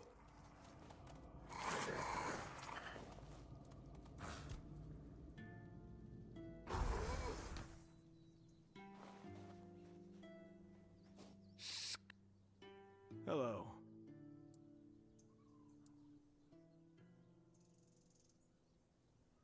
Certain. Yeah. So it turns out that the perpetrators of all this mess were indeed hiding there. Thank you for taking the risk and for your help. I'll send a messenger to Denholm. He's the only one who can give further orders, though I have no doubt that justice will be served. Here's your reward. Someone's bound to start trouble. Well, I'm not gonna hand it in just yet. I have the feeling we can find out who the actual person is that did this. Right. Oh, yeah. But let's head into... Or not. Actually, proper. Nothing ever happens. Go from there.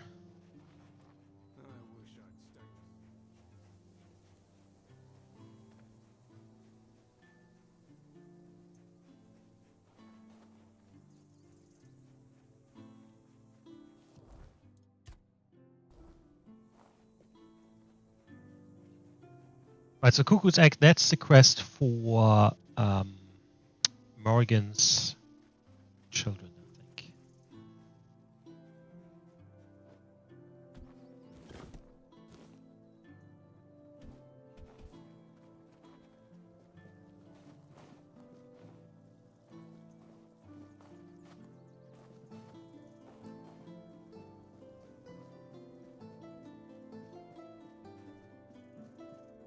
Hey, are you with the guild too? I'm waiting on someone from the guild. You know which guild. And if you don't know, well, I might just have to kill you.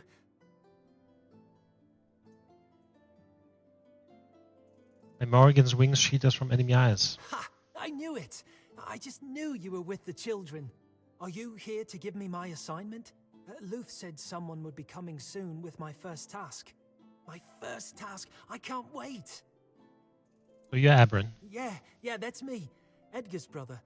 You've heard of him, right? He's already a fledgling. He's the one who convinced me to join the guild, and I can't wait to get started. He told me the first tasks aren't too bad. You know, delivering messages, eavesdropping, that kind of thing. And I really hope so, because, to be honest, I get a little queasy at the sight of blood. But I'm sure I'll toughen up soon enough. So, do you have a task for me? It's not the right job for this guy. Tell me why you want to join the Children of Morrigan. I never really thought about it, to be honest. I guess I was a little jealous of my brother. He's doing so well. He's got food in his belly, decent clothes, and people actually respect him. These days, that's about as good as it gets. That's why I want to join. You're very energetic. My brother always says I speak without thinking. and one day it's going to get me killed. But that's just who I am, you know? When I'm excited about something, I can't hold it in, or it feels like I'll burst. You're not fit for the guild. Leave and forget you ever wanted to join. But wait, I'm waiting for my task. I have to prove myself. I want to be a child of Morrigan. Please, give me a chance. Just get out of here, go do something else. I can't believe it. I can't believe you're that naive. Falling for the old innocent young recruit trick. Soft-hearted, are we, hatchling? You just showed that you care more about random strangers than following orders. Luth had you figured out. He knew you'd needed testing. There's no place for someone like you in our ranks. What's that supposed to mean? It means you're out. And if you even think about telling any... So, I suggest you... We've got nothing... You could have been someone.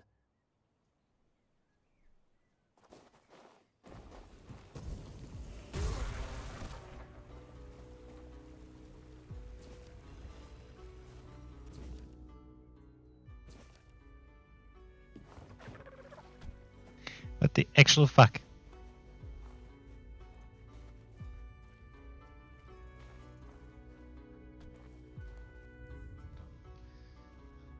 I want to see what the conversation goes like if we do the other thing.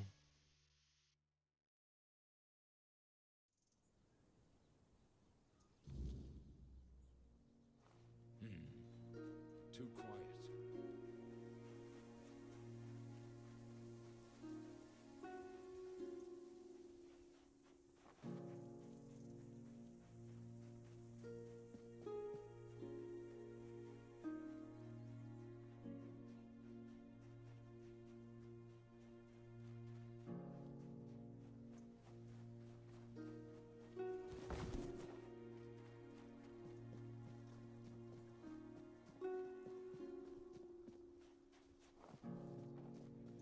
Hey, so, that's how it is. My brother warned me this might not be the right job for me, but I insisted, you know? I wanted to be just like him. But know this, I won't back down. I'll die trying to take you down. Maybe then I'll prove my worth. You did well. Luth will be pleased. What that's supposed to mean? We don't need to anymore. You've finished your task. The real test was to see if your heart was too soft. It is. It definitely is. People who follow orders, not those who put random strangers ahead of the commander's word. Loyalty is everything to the children of Morrigan. So I don't have to kill you. I'd rather you didn't. I've got more important things to do for our guild. And you've proven you can fight well enough. You might actually beat me, and then where would we be?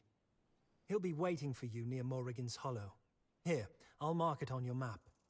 May Morrigan's wings shield you from enemy eyes.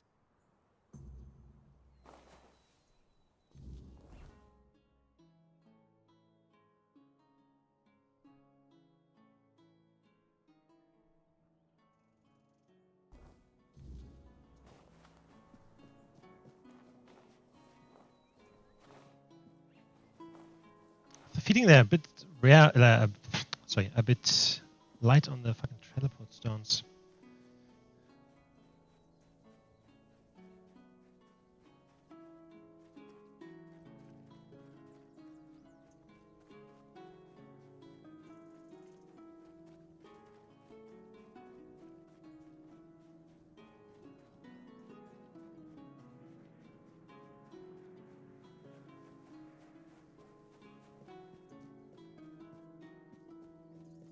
It takes more than just ambition to fly.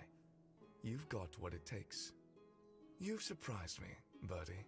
And, as it seems, not just me. Self will be waiting for you inside. From now on, you answer to them. Congratulations and good luck.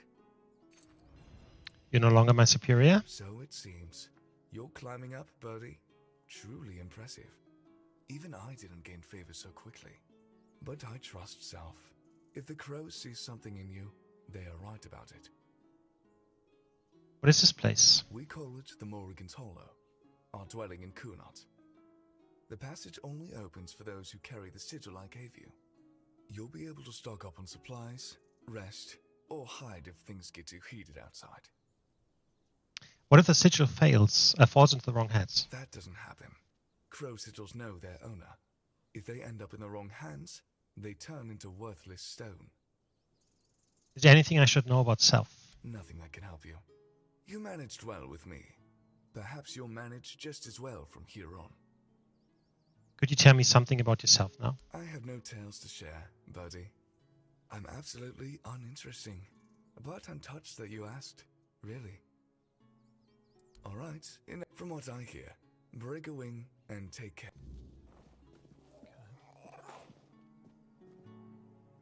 Right. So I would have definitely failed that. No question about it.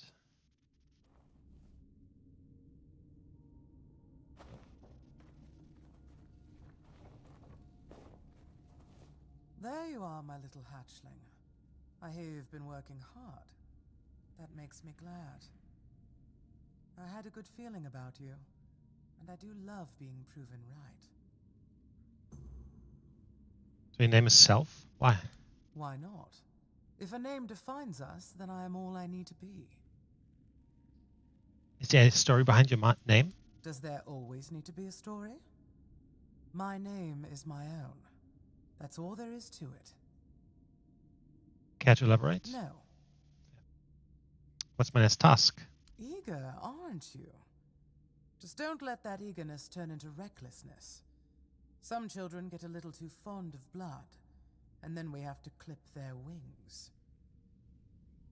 I do have another task, but I'm afraid it's not a job I can give to a mere hatchling. I can handle it. I know you can. You've shown that you're ruthless, driven, and cunning when it counts. It would insult both you and Morrigan to keep treating you like a chick begging for worms. No, it's time you took flight. Congratulations. From now on, you're a fledgling. Make us proud.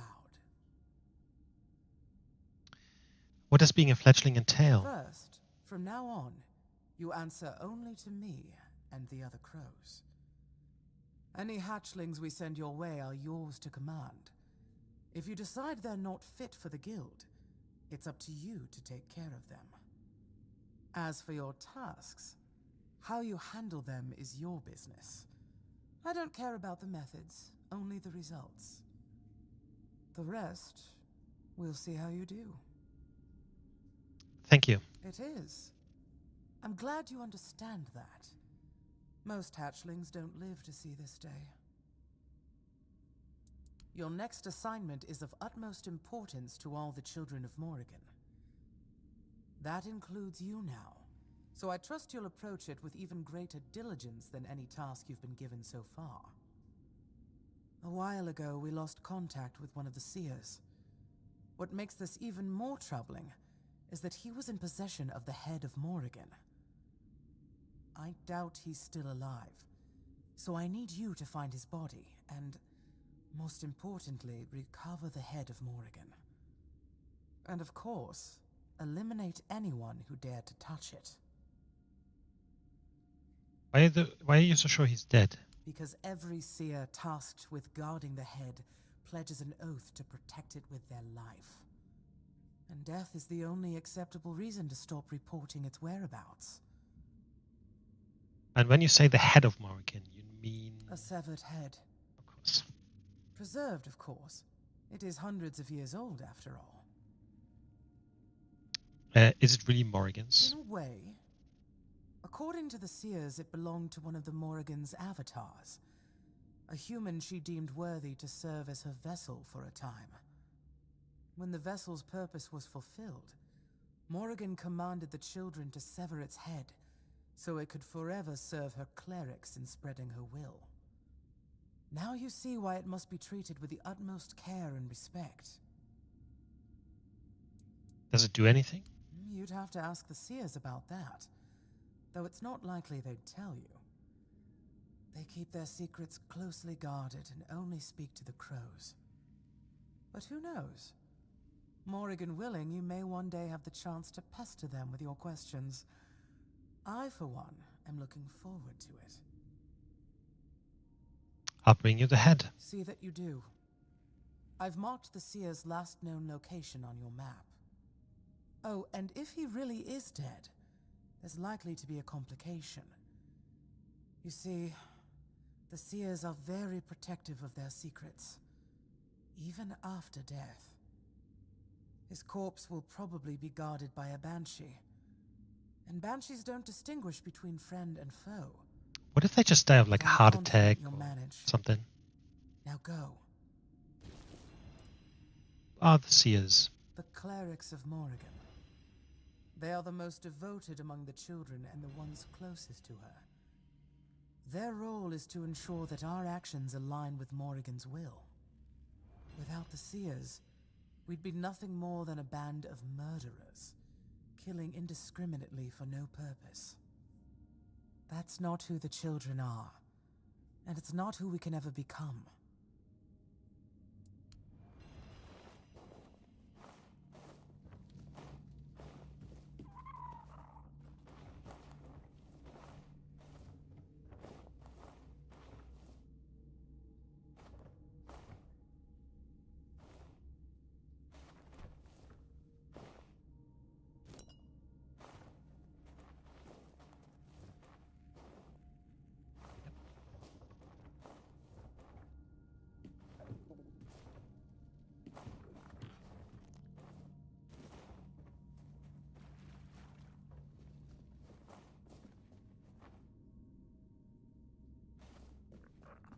It's like bird bones.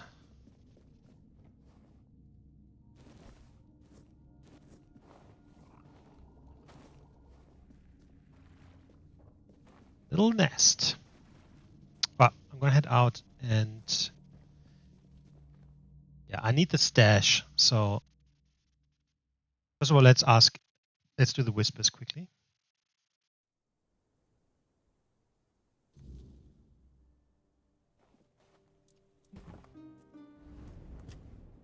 Did the Children of Morrigan exist in your time? I was familiar with tales of secret societies, said to have come with us from the homelands. I tasked my sister, Morgaine, with investigating them. But amidst the fires of war, I had little chance to keep a close watch on her. It was only near the end of my life that I learned she herself was a follower of Morrigan. Perhaps I would have seen it as betrayal. But thanks to you, I understand now that while the children's ways may be questionable, they do seem in their own twisted manner to care for Avalon's safety.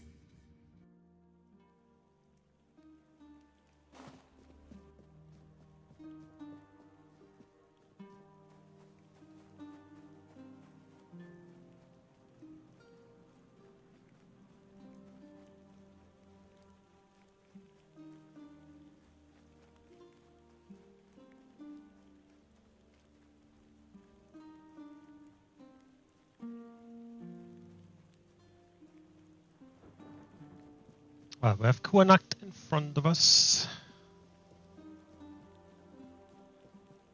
This guy's still here. We're better for having...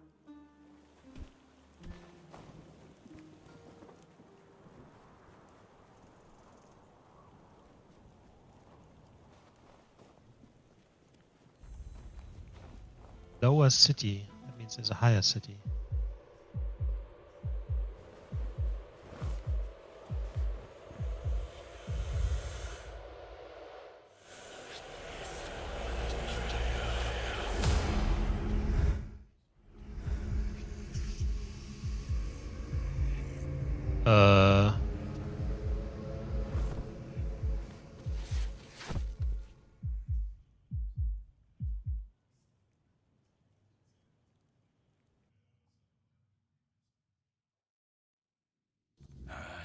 Don't even say that. Someone comes, lights them in here, and then dies on all watch? People would be at my door with pitchforks.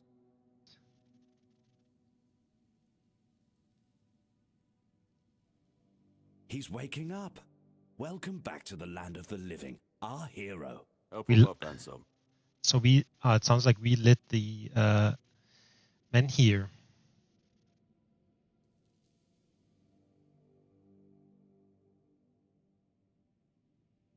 Welcome to my home. Quite a scene unfolded at the Menhir, with you at the heart of it. I can't decide if I'm more delighted or surprised. What was it that made the Menhir react to you? I carry King Arthur with me. I see. You have a habit of not taking things seriously, don't you? But this is no trivial matter, so Of course he does believe I us. demand respect. Come now, you must have a theory. I wish I knew too. The local Menhir here have been rather lifeless for quite some time. Then you come along, breathe life into what was dead, and, whether you meant to or not, alter the course of our history. That's how I see it anyway. Tell me, do you know what this Menhir represents?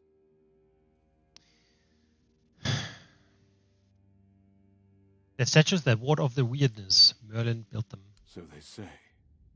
The Menhirs were raised by Merlin to ward off the ancient mists that burst monsters beyond human comprehension. But none of this matters in our current situation. Here, the Menhir represents something more. For some, it's a symbol of freedom and independence. Strength, if you will. It shows that the people of Connacht, my subjects, can face any challenge, even at the world's end. And for others, like our guest from Camelot, whom I'm sure you've seen, it's a symbol of power. Power once granted by King Arthur, and therefore by Camelot. And power that has been granted can be taken away. Camelot wants to take your men here? Why? Officially, they say they want to gather all the men here scattered across Avalon, set them around Camelot, and bring people there to ensure their safety. For how long? That is, if they can figure out how to restore the power of the Menhirs. Unofficially? I don't think we know each other well enough to speak on unofficial terms. If Camelot takes the men here, your people will be lost. I'm well aware. And now we're also facing an outbreak of the Red Death, which will no doubt influence Camelot's decision on whether to offer my people shelter. But with the Menhir reignited, the people of Connacht will be even less willing to give up and go to Camelot. If anything, I expect rebellion to break out. And bloodshed is something neither we nor the capital want. What would you prefer to happen? I don't know, to be honest. It's not something I could admit publicly, but I feel both sides have a point. I understand the people who don't want to abandon their homeland, and I understand the knights, who must face a long-lost terror and find a solution to an impossible problem. Believe me, being a lord in times like these is a heavy burden. I'm just searching for Palamedes' shield. Palamedes' shield, you say? An unusual request. That shield rests beneath the Menhir. And legend has it that it used to fuel its power for centuries. I don't mind if you look at it, touch it, whatever you need. Just don't take it. It's a treasured relic, and the people of Connacht are quite attached to it. And you're probably just as attached to your head, which you'll lose if we catch you trying to steal the shield.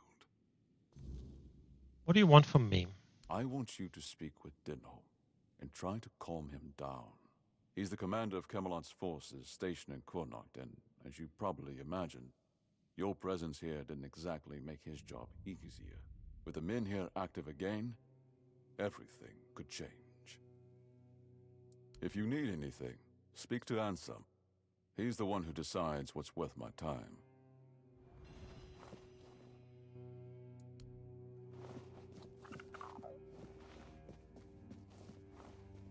The less attention, the better. Man. So I think this is built on like Romish. What's the word? Roman.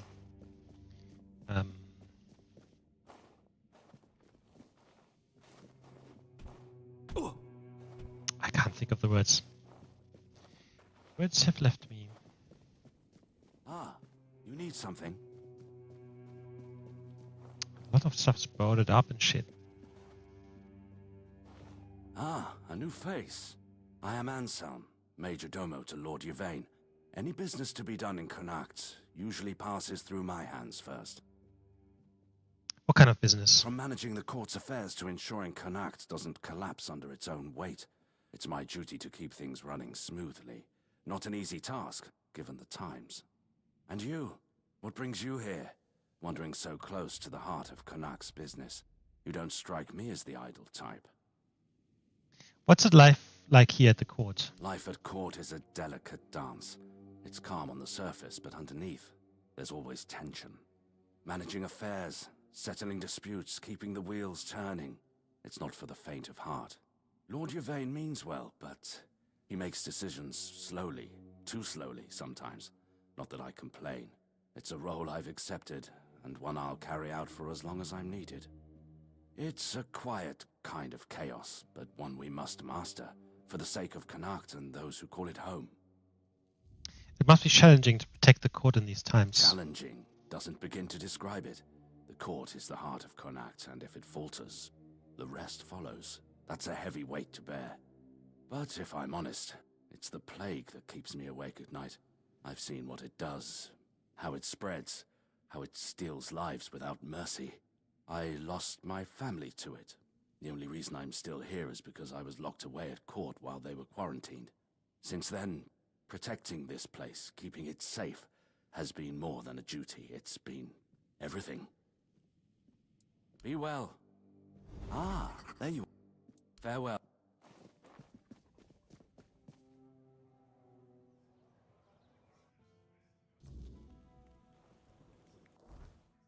Ooh, all the way in the back. What is laid in the shadows?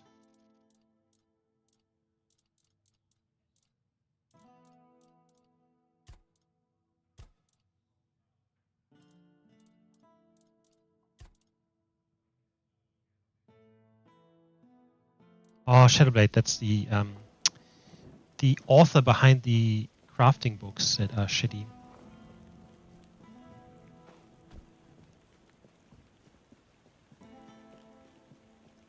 It's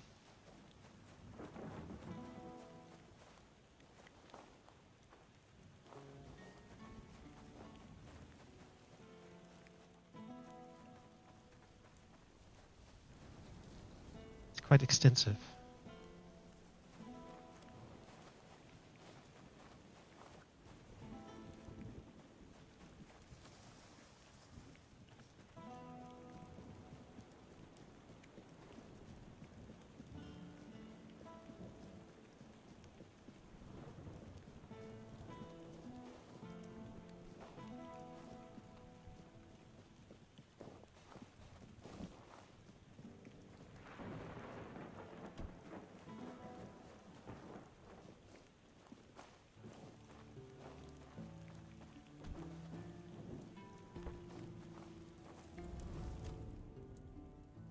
Are you?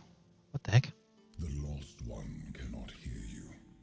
She walks again the paths she forsook, wading through familiar darkness. Well met, my friend. Strange to see you beneath these noisy skies. I find I much prefer the quiet depths of the sea. Lord of the Seas, we are honored by your presence. What is it you seek? There is a place in the depths that calls you. A domain both mine and not mine. Lingering on the seabed for centuries. I have a certain fondness for it. I once helped it grow. Yet from the beginning, it has been stagnant. Its beginning was your doing, Arthur. Now that you have returned, help it move at last. What is this place you speak of? It calls itself the Sanctuary of Sarah. Oh, that's the DLC. That is a name you should remember, my friend. After all, you would not be here without it. It appears that righting Arthur's wrongs is a duty I can't escape. Quite so. Though it would do you good to show some respect for your king. How do we get there? By descending into the coldest depths of the sea. How else? Do not fear. You will not drown. I will not permit it. But there, my part ends. What follows is yours to shape. I trust you will not keep me waiting too long, my friend.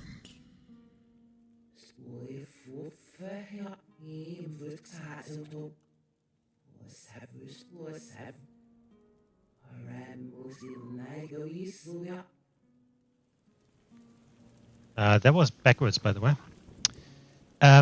Right, this is the free DLC.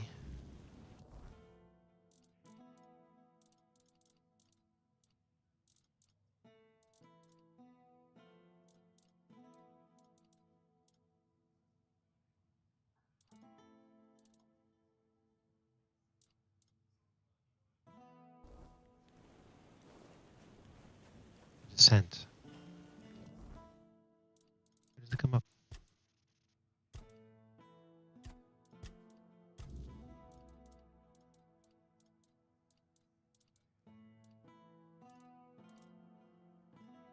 Oh, it's an extra thing.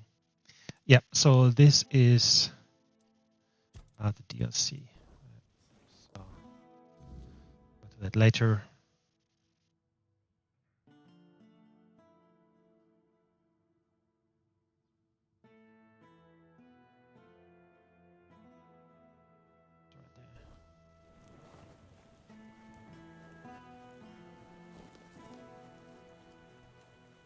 Oh, you're full of energy today. Oh. Ah, isn't this a sight? Gardens, the open sky, and a bit of quiet. Makes you think the world's not so bad after all. This guy is coming up everywhere. Can you tell me about Quernot? Not much, I'm afraid. But I've heard it's a lovely place. Good folk, strong traditions.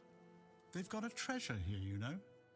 A shield given to Palamedes of House Tarion by King Arthur himself. Quite the tale, that one. Someday I'd like to see it with my own eyes. Imagine the history in that.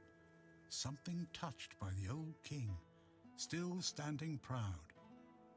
Now that's worth a trip, wouldn't you say? What are you doing here, Hop? I didn't expect to see you here. Neither did I, to tell the truth. One moment I'm by the sea listening to the waves. Next, poof, I'm here. Like the wind picked me up and set me down where it pleased. You're saying you just appeared here? Aye, it's been happening for as long as I can remember. Thought it was some druid's prank when it started. One of their spells gone awry.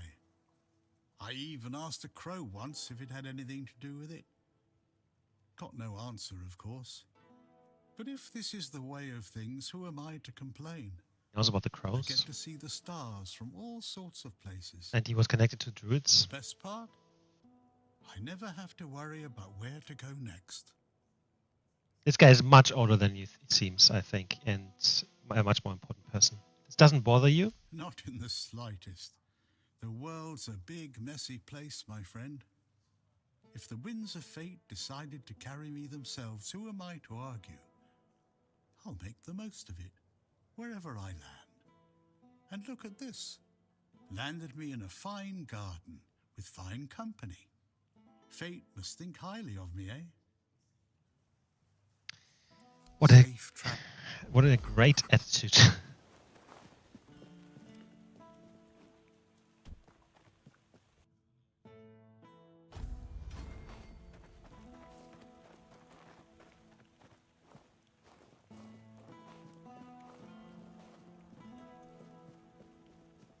Here.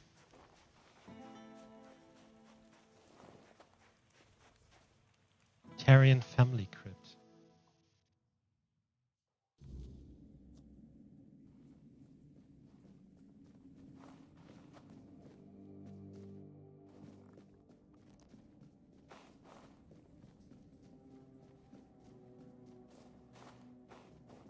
That looks all nice.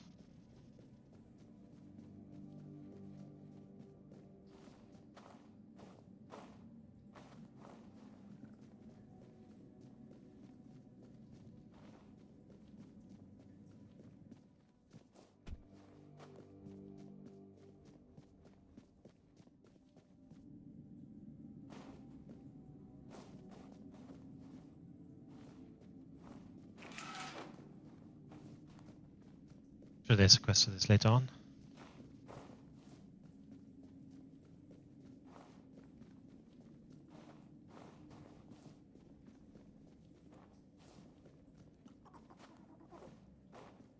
You're here. Let me look at you. You seem to have recovered after whatever happened at the Menhir. The All-Mother herself must be watching over you. Are you not going to ask what happened? Whatever the All-Mother wanted you to see is between you and her. I can only accept and work with the outcome. Besides, I'm more concerned with the impact your little spectacle had on the sentiments in the village. Spectacle. You've given people hope. Only time will tell if that was misguided or what the consequences will be if it proves true. Whose grave is this? Here lies Lady Maeve, wife of Lord Yvain Tarion, my dearest friend. The one I couldn't help. You're wondering why I'm here, aren't you? I'm wondering the same. I thought I'd find solace or perhaps even grief, but all I feel is numbness. You sound like a politician, not a priestess. There is more than one way to spread the All-Mother's grace. Why shouldn't a priestess take part in leading the people she serves? Lord Yvain is in a precarious situation. He needs all the support he can get, and supporting him in this endeavor only benefits the residents of Kunord. Besides, my apprentice Ailey is very talented and can handle all the matters that require a more hands-on approach perfectly well.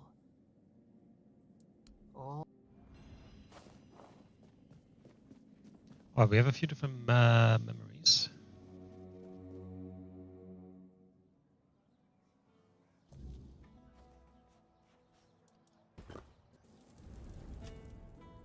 The men here, what do you think happened? I have no idea. The Menhirs were Merlin and Nimue's domain. I was mostly just relieved they worked. Although I've always felt an odd sense of familiarity with them. I think they reacted to the power we now wield. The Four-Dweller element within us. But why and how? That's beyond even my understanding. But tell me, are you well? You were unconscious for a while. You don't know? I'm not inside your mind. I can watch, and sometimes I can help, but nothing more than that. Your feelings, your pain, they're yours alone. I cannot take them from you, nor shield you from them. Throughout my life, I've rarely been idle. This helplessness feels unsettling at times.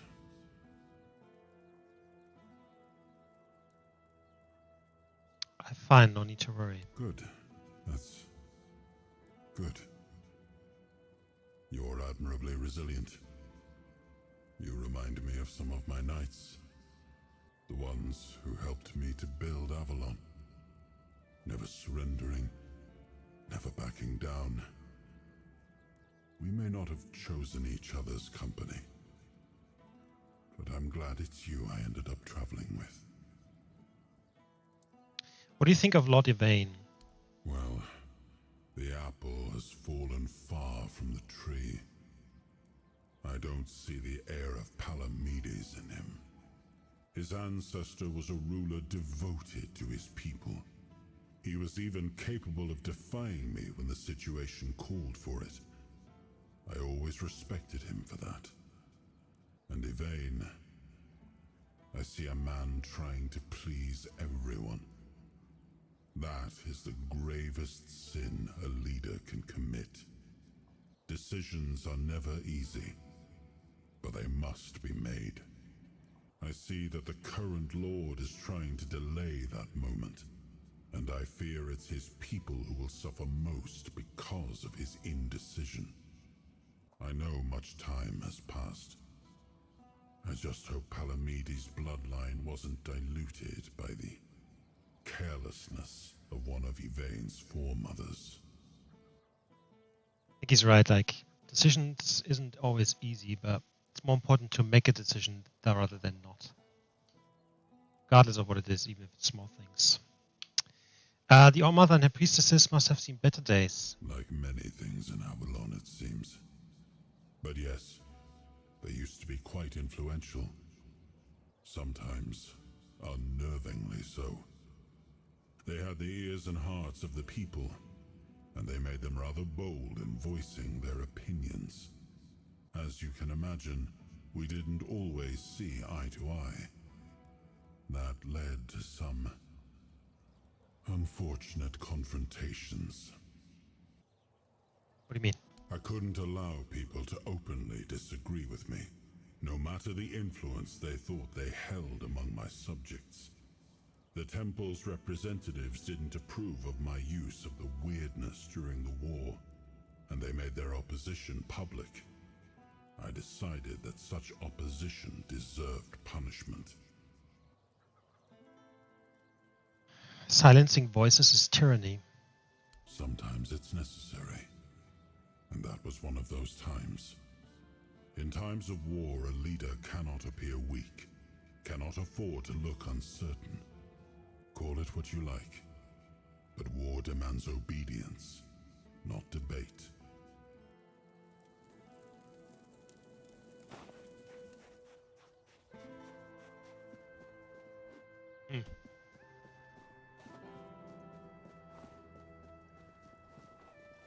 Wreck. Oi, you there, Sleeping Beauty. I saw them carrying you into Yvain's mansion. You feeling better now? Yes, thank you. Good. Would have been a shame if something happened to the one who lit up the Menhir. No wonder they brought you straight here. Tell me, did you get to see our lord? Or just that snake of his, Anselm? What's with all the questions? Sorry, stranger. I meant no offense. Name's Morag. I'm the innkeeper around here, though, as you've probably seen, there's not much of an inn left to keep. Truth is, I was hoping that, with what happened at the Menhir and all, you might have Lord Yvain's ear. And maybe you'd be kind enough to whisper a thing or two into it on my behalf? Why can't you talk to him yourself? Because he doesn't bother listening to us common folk, even when our livelihoods are at stake. If we're lucky, we get to air our grievances to Anselm, but wait for the Lord's decision is always his answer. How long can we wait? We're not some lazy nobles. We don't just get to put our lives on hold. We've got to eat, damn it.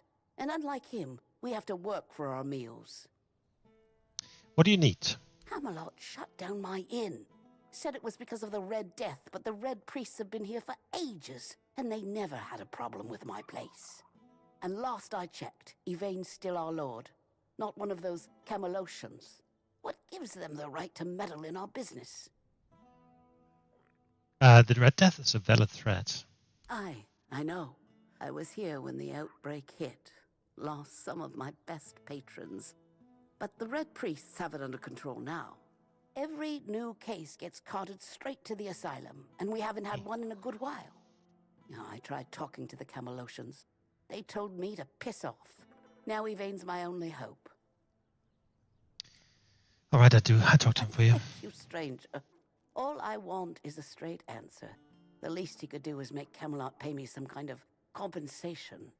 Damn bastards come in here acting like they own all of Connacht. I'll wait here for you. Let's walk around first, because there's probably other people that want me to talk to him.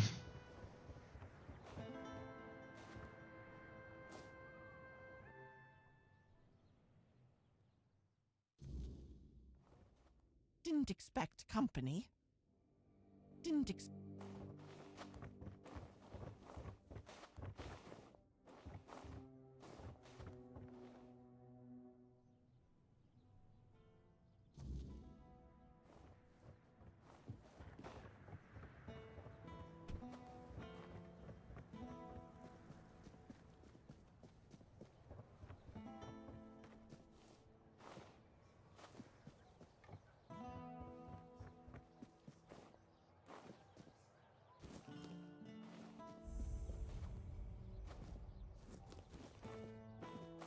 That's the man here, right? Let me turn that fucking thing on.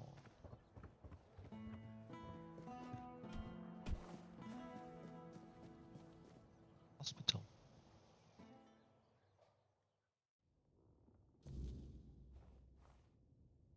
Dark in here.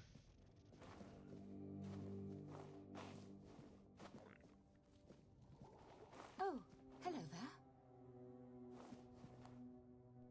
I don't know you. Show the horse! Move out! Can you hear me? Ding ding! Through the bones! Crink! Crunch! Crunch! There. You're going to feel better soon. Have you come to offer aid? Or do you stand among the wounded? If so, do not let fear grip your heart. Your time will come. Trust the will of the word, and you shall shine. Some religious stuff? Who are you?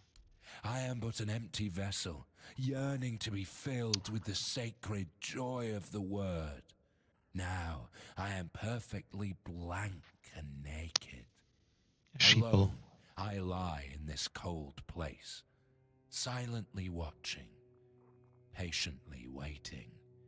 But soon, all shall be perfectly splendid. You said you're perfectly blank and naked. What does that mean? I have been marked, a gift given to me so that I may pass it on. Tell me, do you wish to become a hollow shell? No. An obedient corpse, able to hear the voice of the one who guides us to the final act? Absolutely not. What's the final act? It is your intimate moment beside the prophet. You will hear the beating of her heart, feel her healing grace, and then you will find peace in the word. At last we shall rest, sister. We will finally rejoice. Sister? A hollow shell, what does it mean? It is a path. I have received my task. This guy is just talking shit. I understand. Let's just pretend we're going along, right? What exactly happened to you? A handful of Camelot soldiers, myself among them, were chosen for a special mission under the command of the Red Church. The priests sought an artifact said to be hidden within the toll house at the border. Yet, what we found was far more precious. Blessing and peace. None returned but me. It was then that I received the gift. When the do not be. The world is a lie. The word is a lie, and the Red Priests are criminals. They tortured me. I have heard the tales of the Red Priests' brutality, and I have witnessed it myself. Their methods are harsh, yes, but tell me, what better way is there to cleanse the flesh? Any other way. To hollow the body and make room for the word's glory.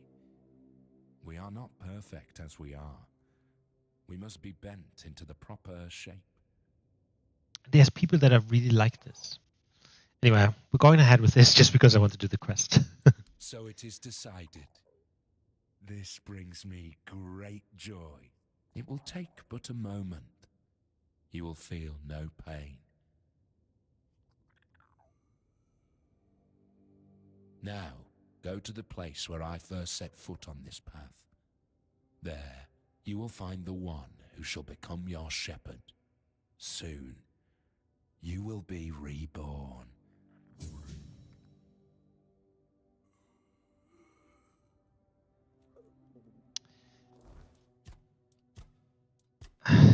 Waiting to be filled with the sacred joy.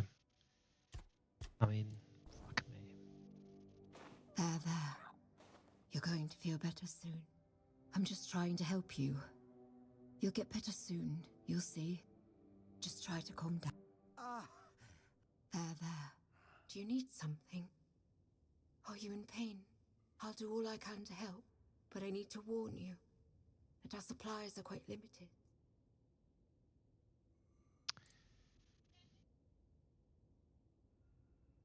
$10? Okay. You said our supplies. Is there any? Well, actually, the hospital is run by Camelot.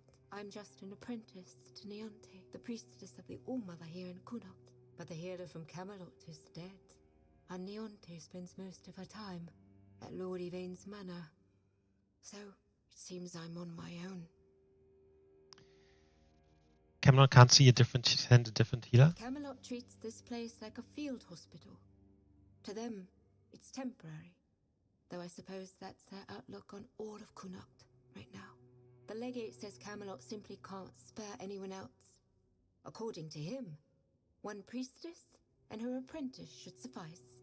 And yet, his soldiers are the ones who are supposed to get priority. Even if they only have a blister, I'm required to treat them before a local with a broken leg. Must be difficult for you. It is. It really is. The hospital's barely holding on. Camelot pays us a pittance for treating their soldiers. And the villagers just pay with what they can. But I can't make medicine with eggs and chickens. And even if I could, I don't have the time. Some days, I dream that someone will swoop in and take it all off my hands. Ideally, it would be Neonte, but I'm not sure I can count on her anymore. Still. Why won't she help you? Oh, she thinks I have everything well in hand. As if she doesn't notice it, all falling apart. I know I should feel flattered by her trust. But honestly, I'm just exhausted. I'm not even a priestess. The only training I've had is what she's given me. Ever since Lady May fell ill and died, Neonte's barely been here. She just sits by her grave. Truth be told, I'm a bit worried about her. Even when she does come by, she seems absent, and I don't even have the time to go check on her.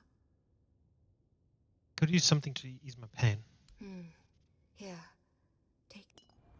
What happened to that soldier, the one mumbling nonsense? No one knows. He barely speaks. And when he does, it's all nonsense. The poor man's lost his mind. I'm afraid there's no point in talking to him right now. Besides, he needs rest. Do you have any idea how that happened? You should speak to Legate Denham.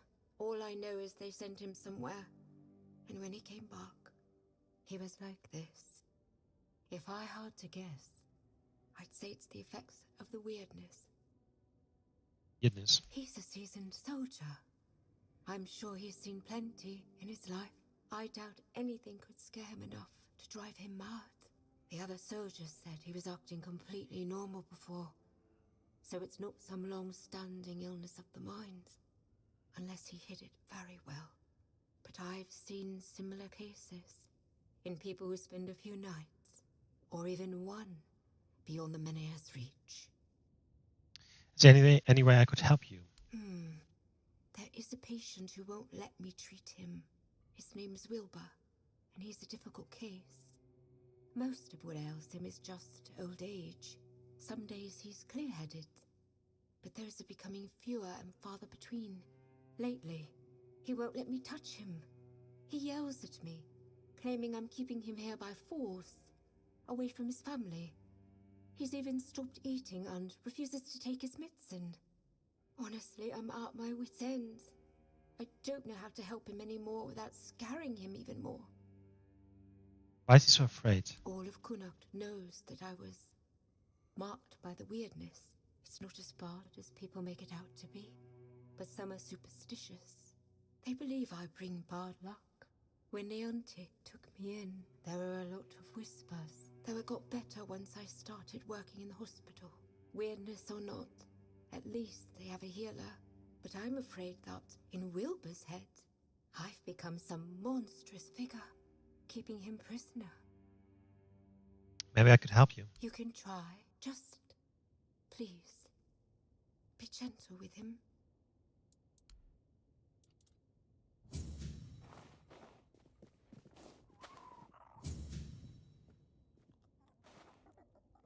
Alright, I'm gonna have a break now for a bit longer. So I'm gonna stop the stream here and we'll be back later on, hour or so.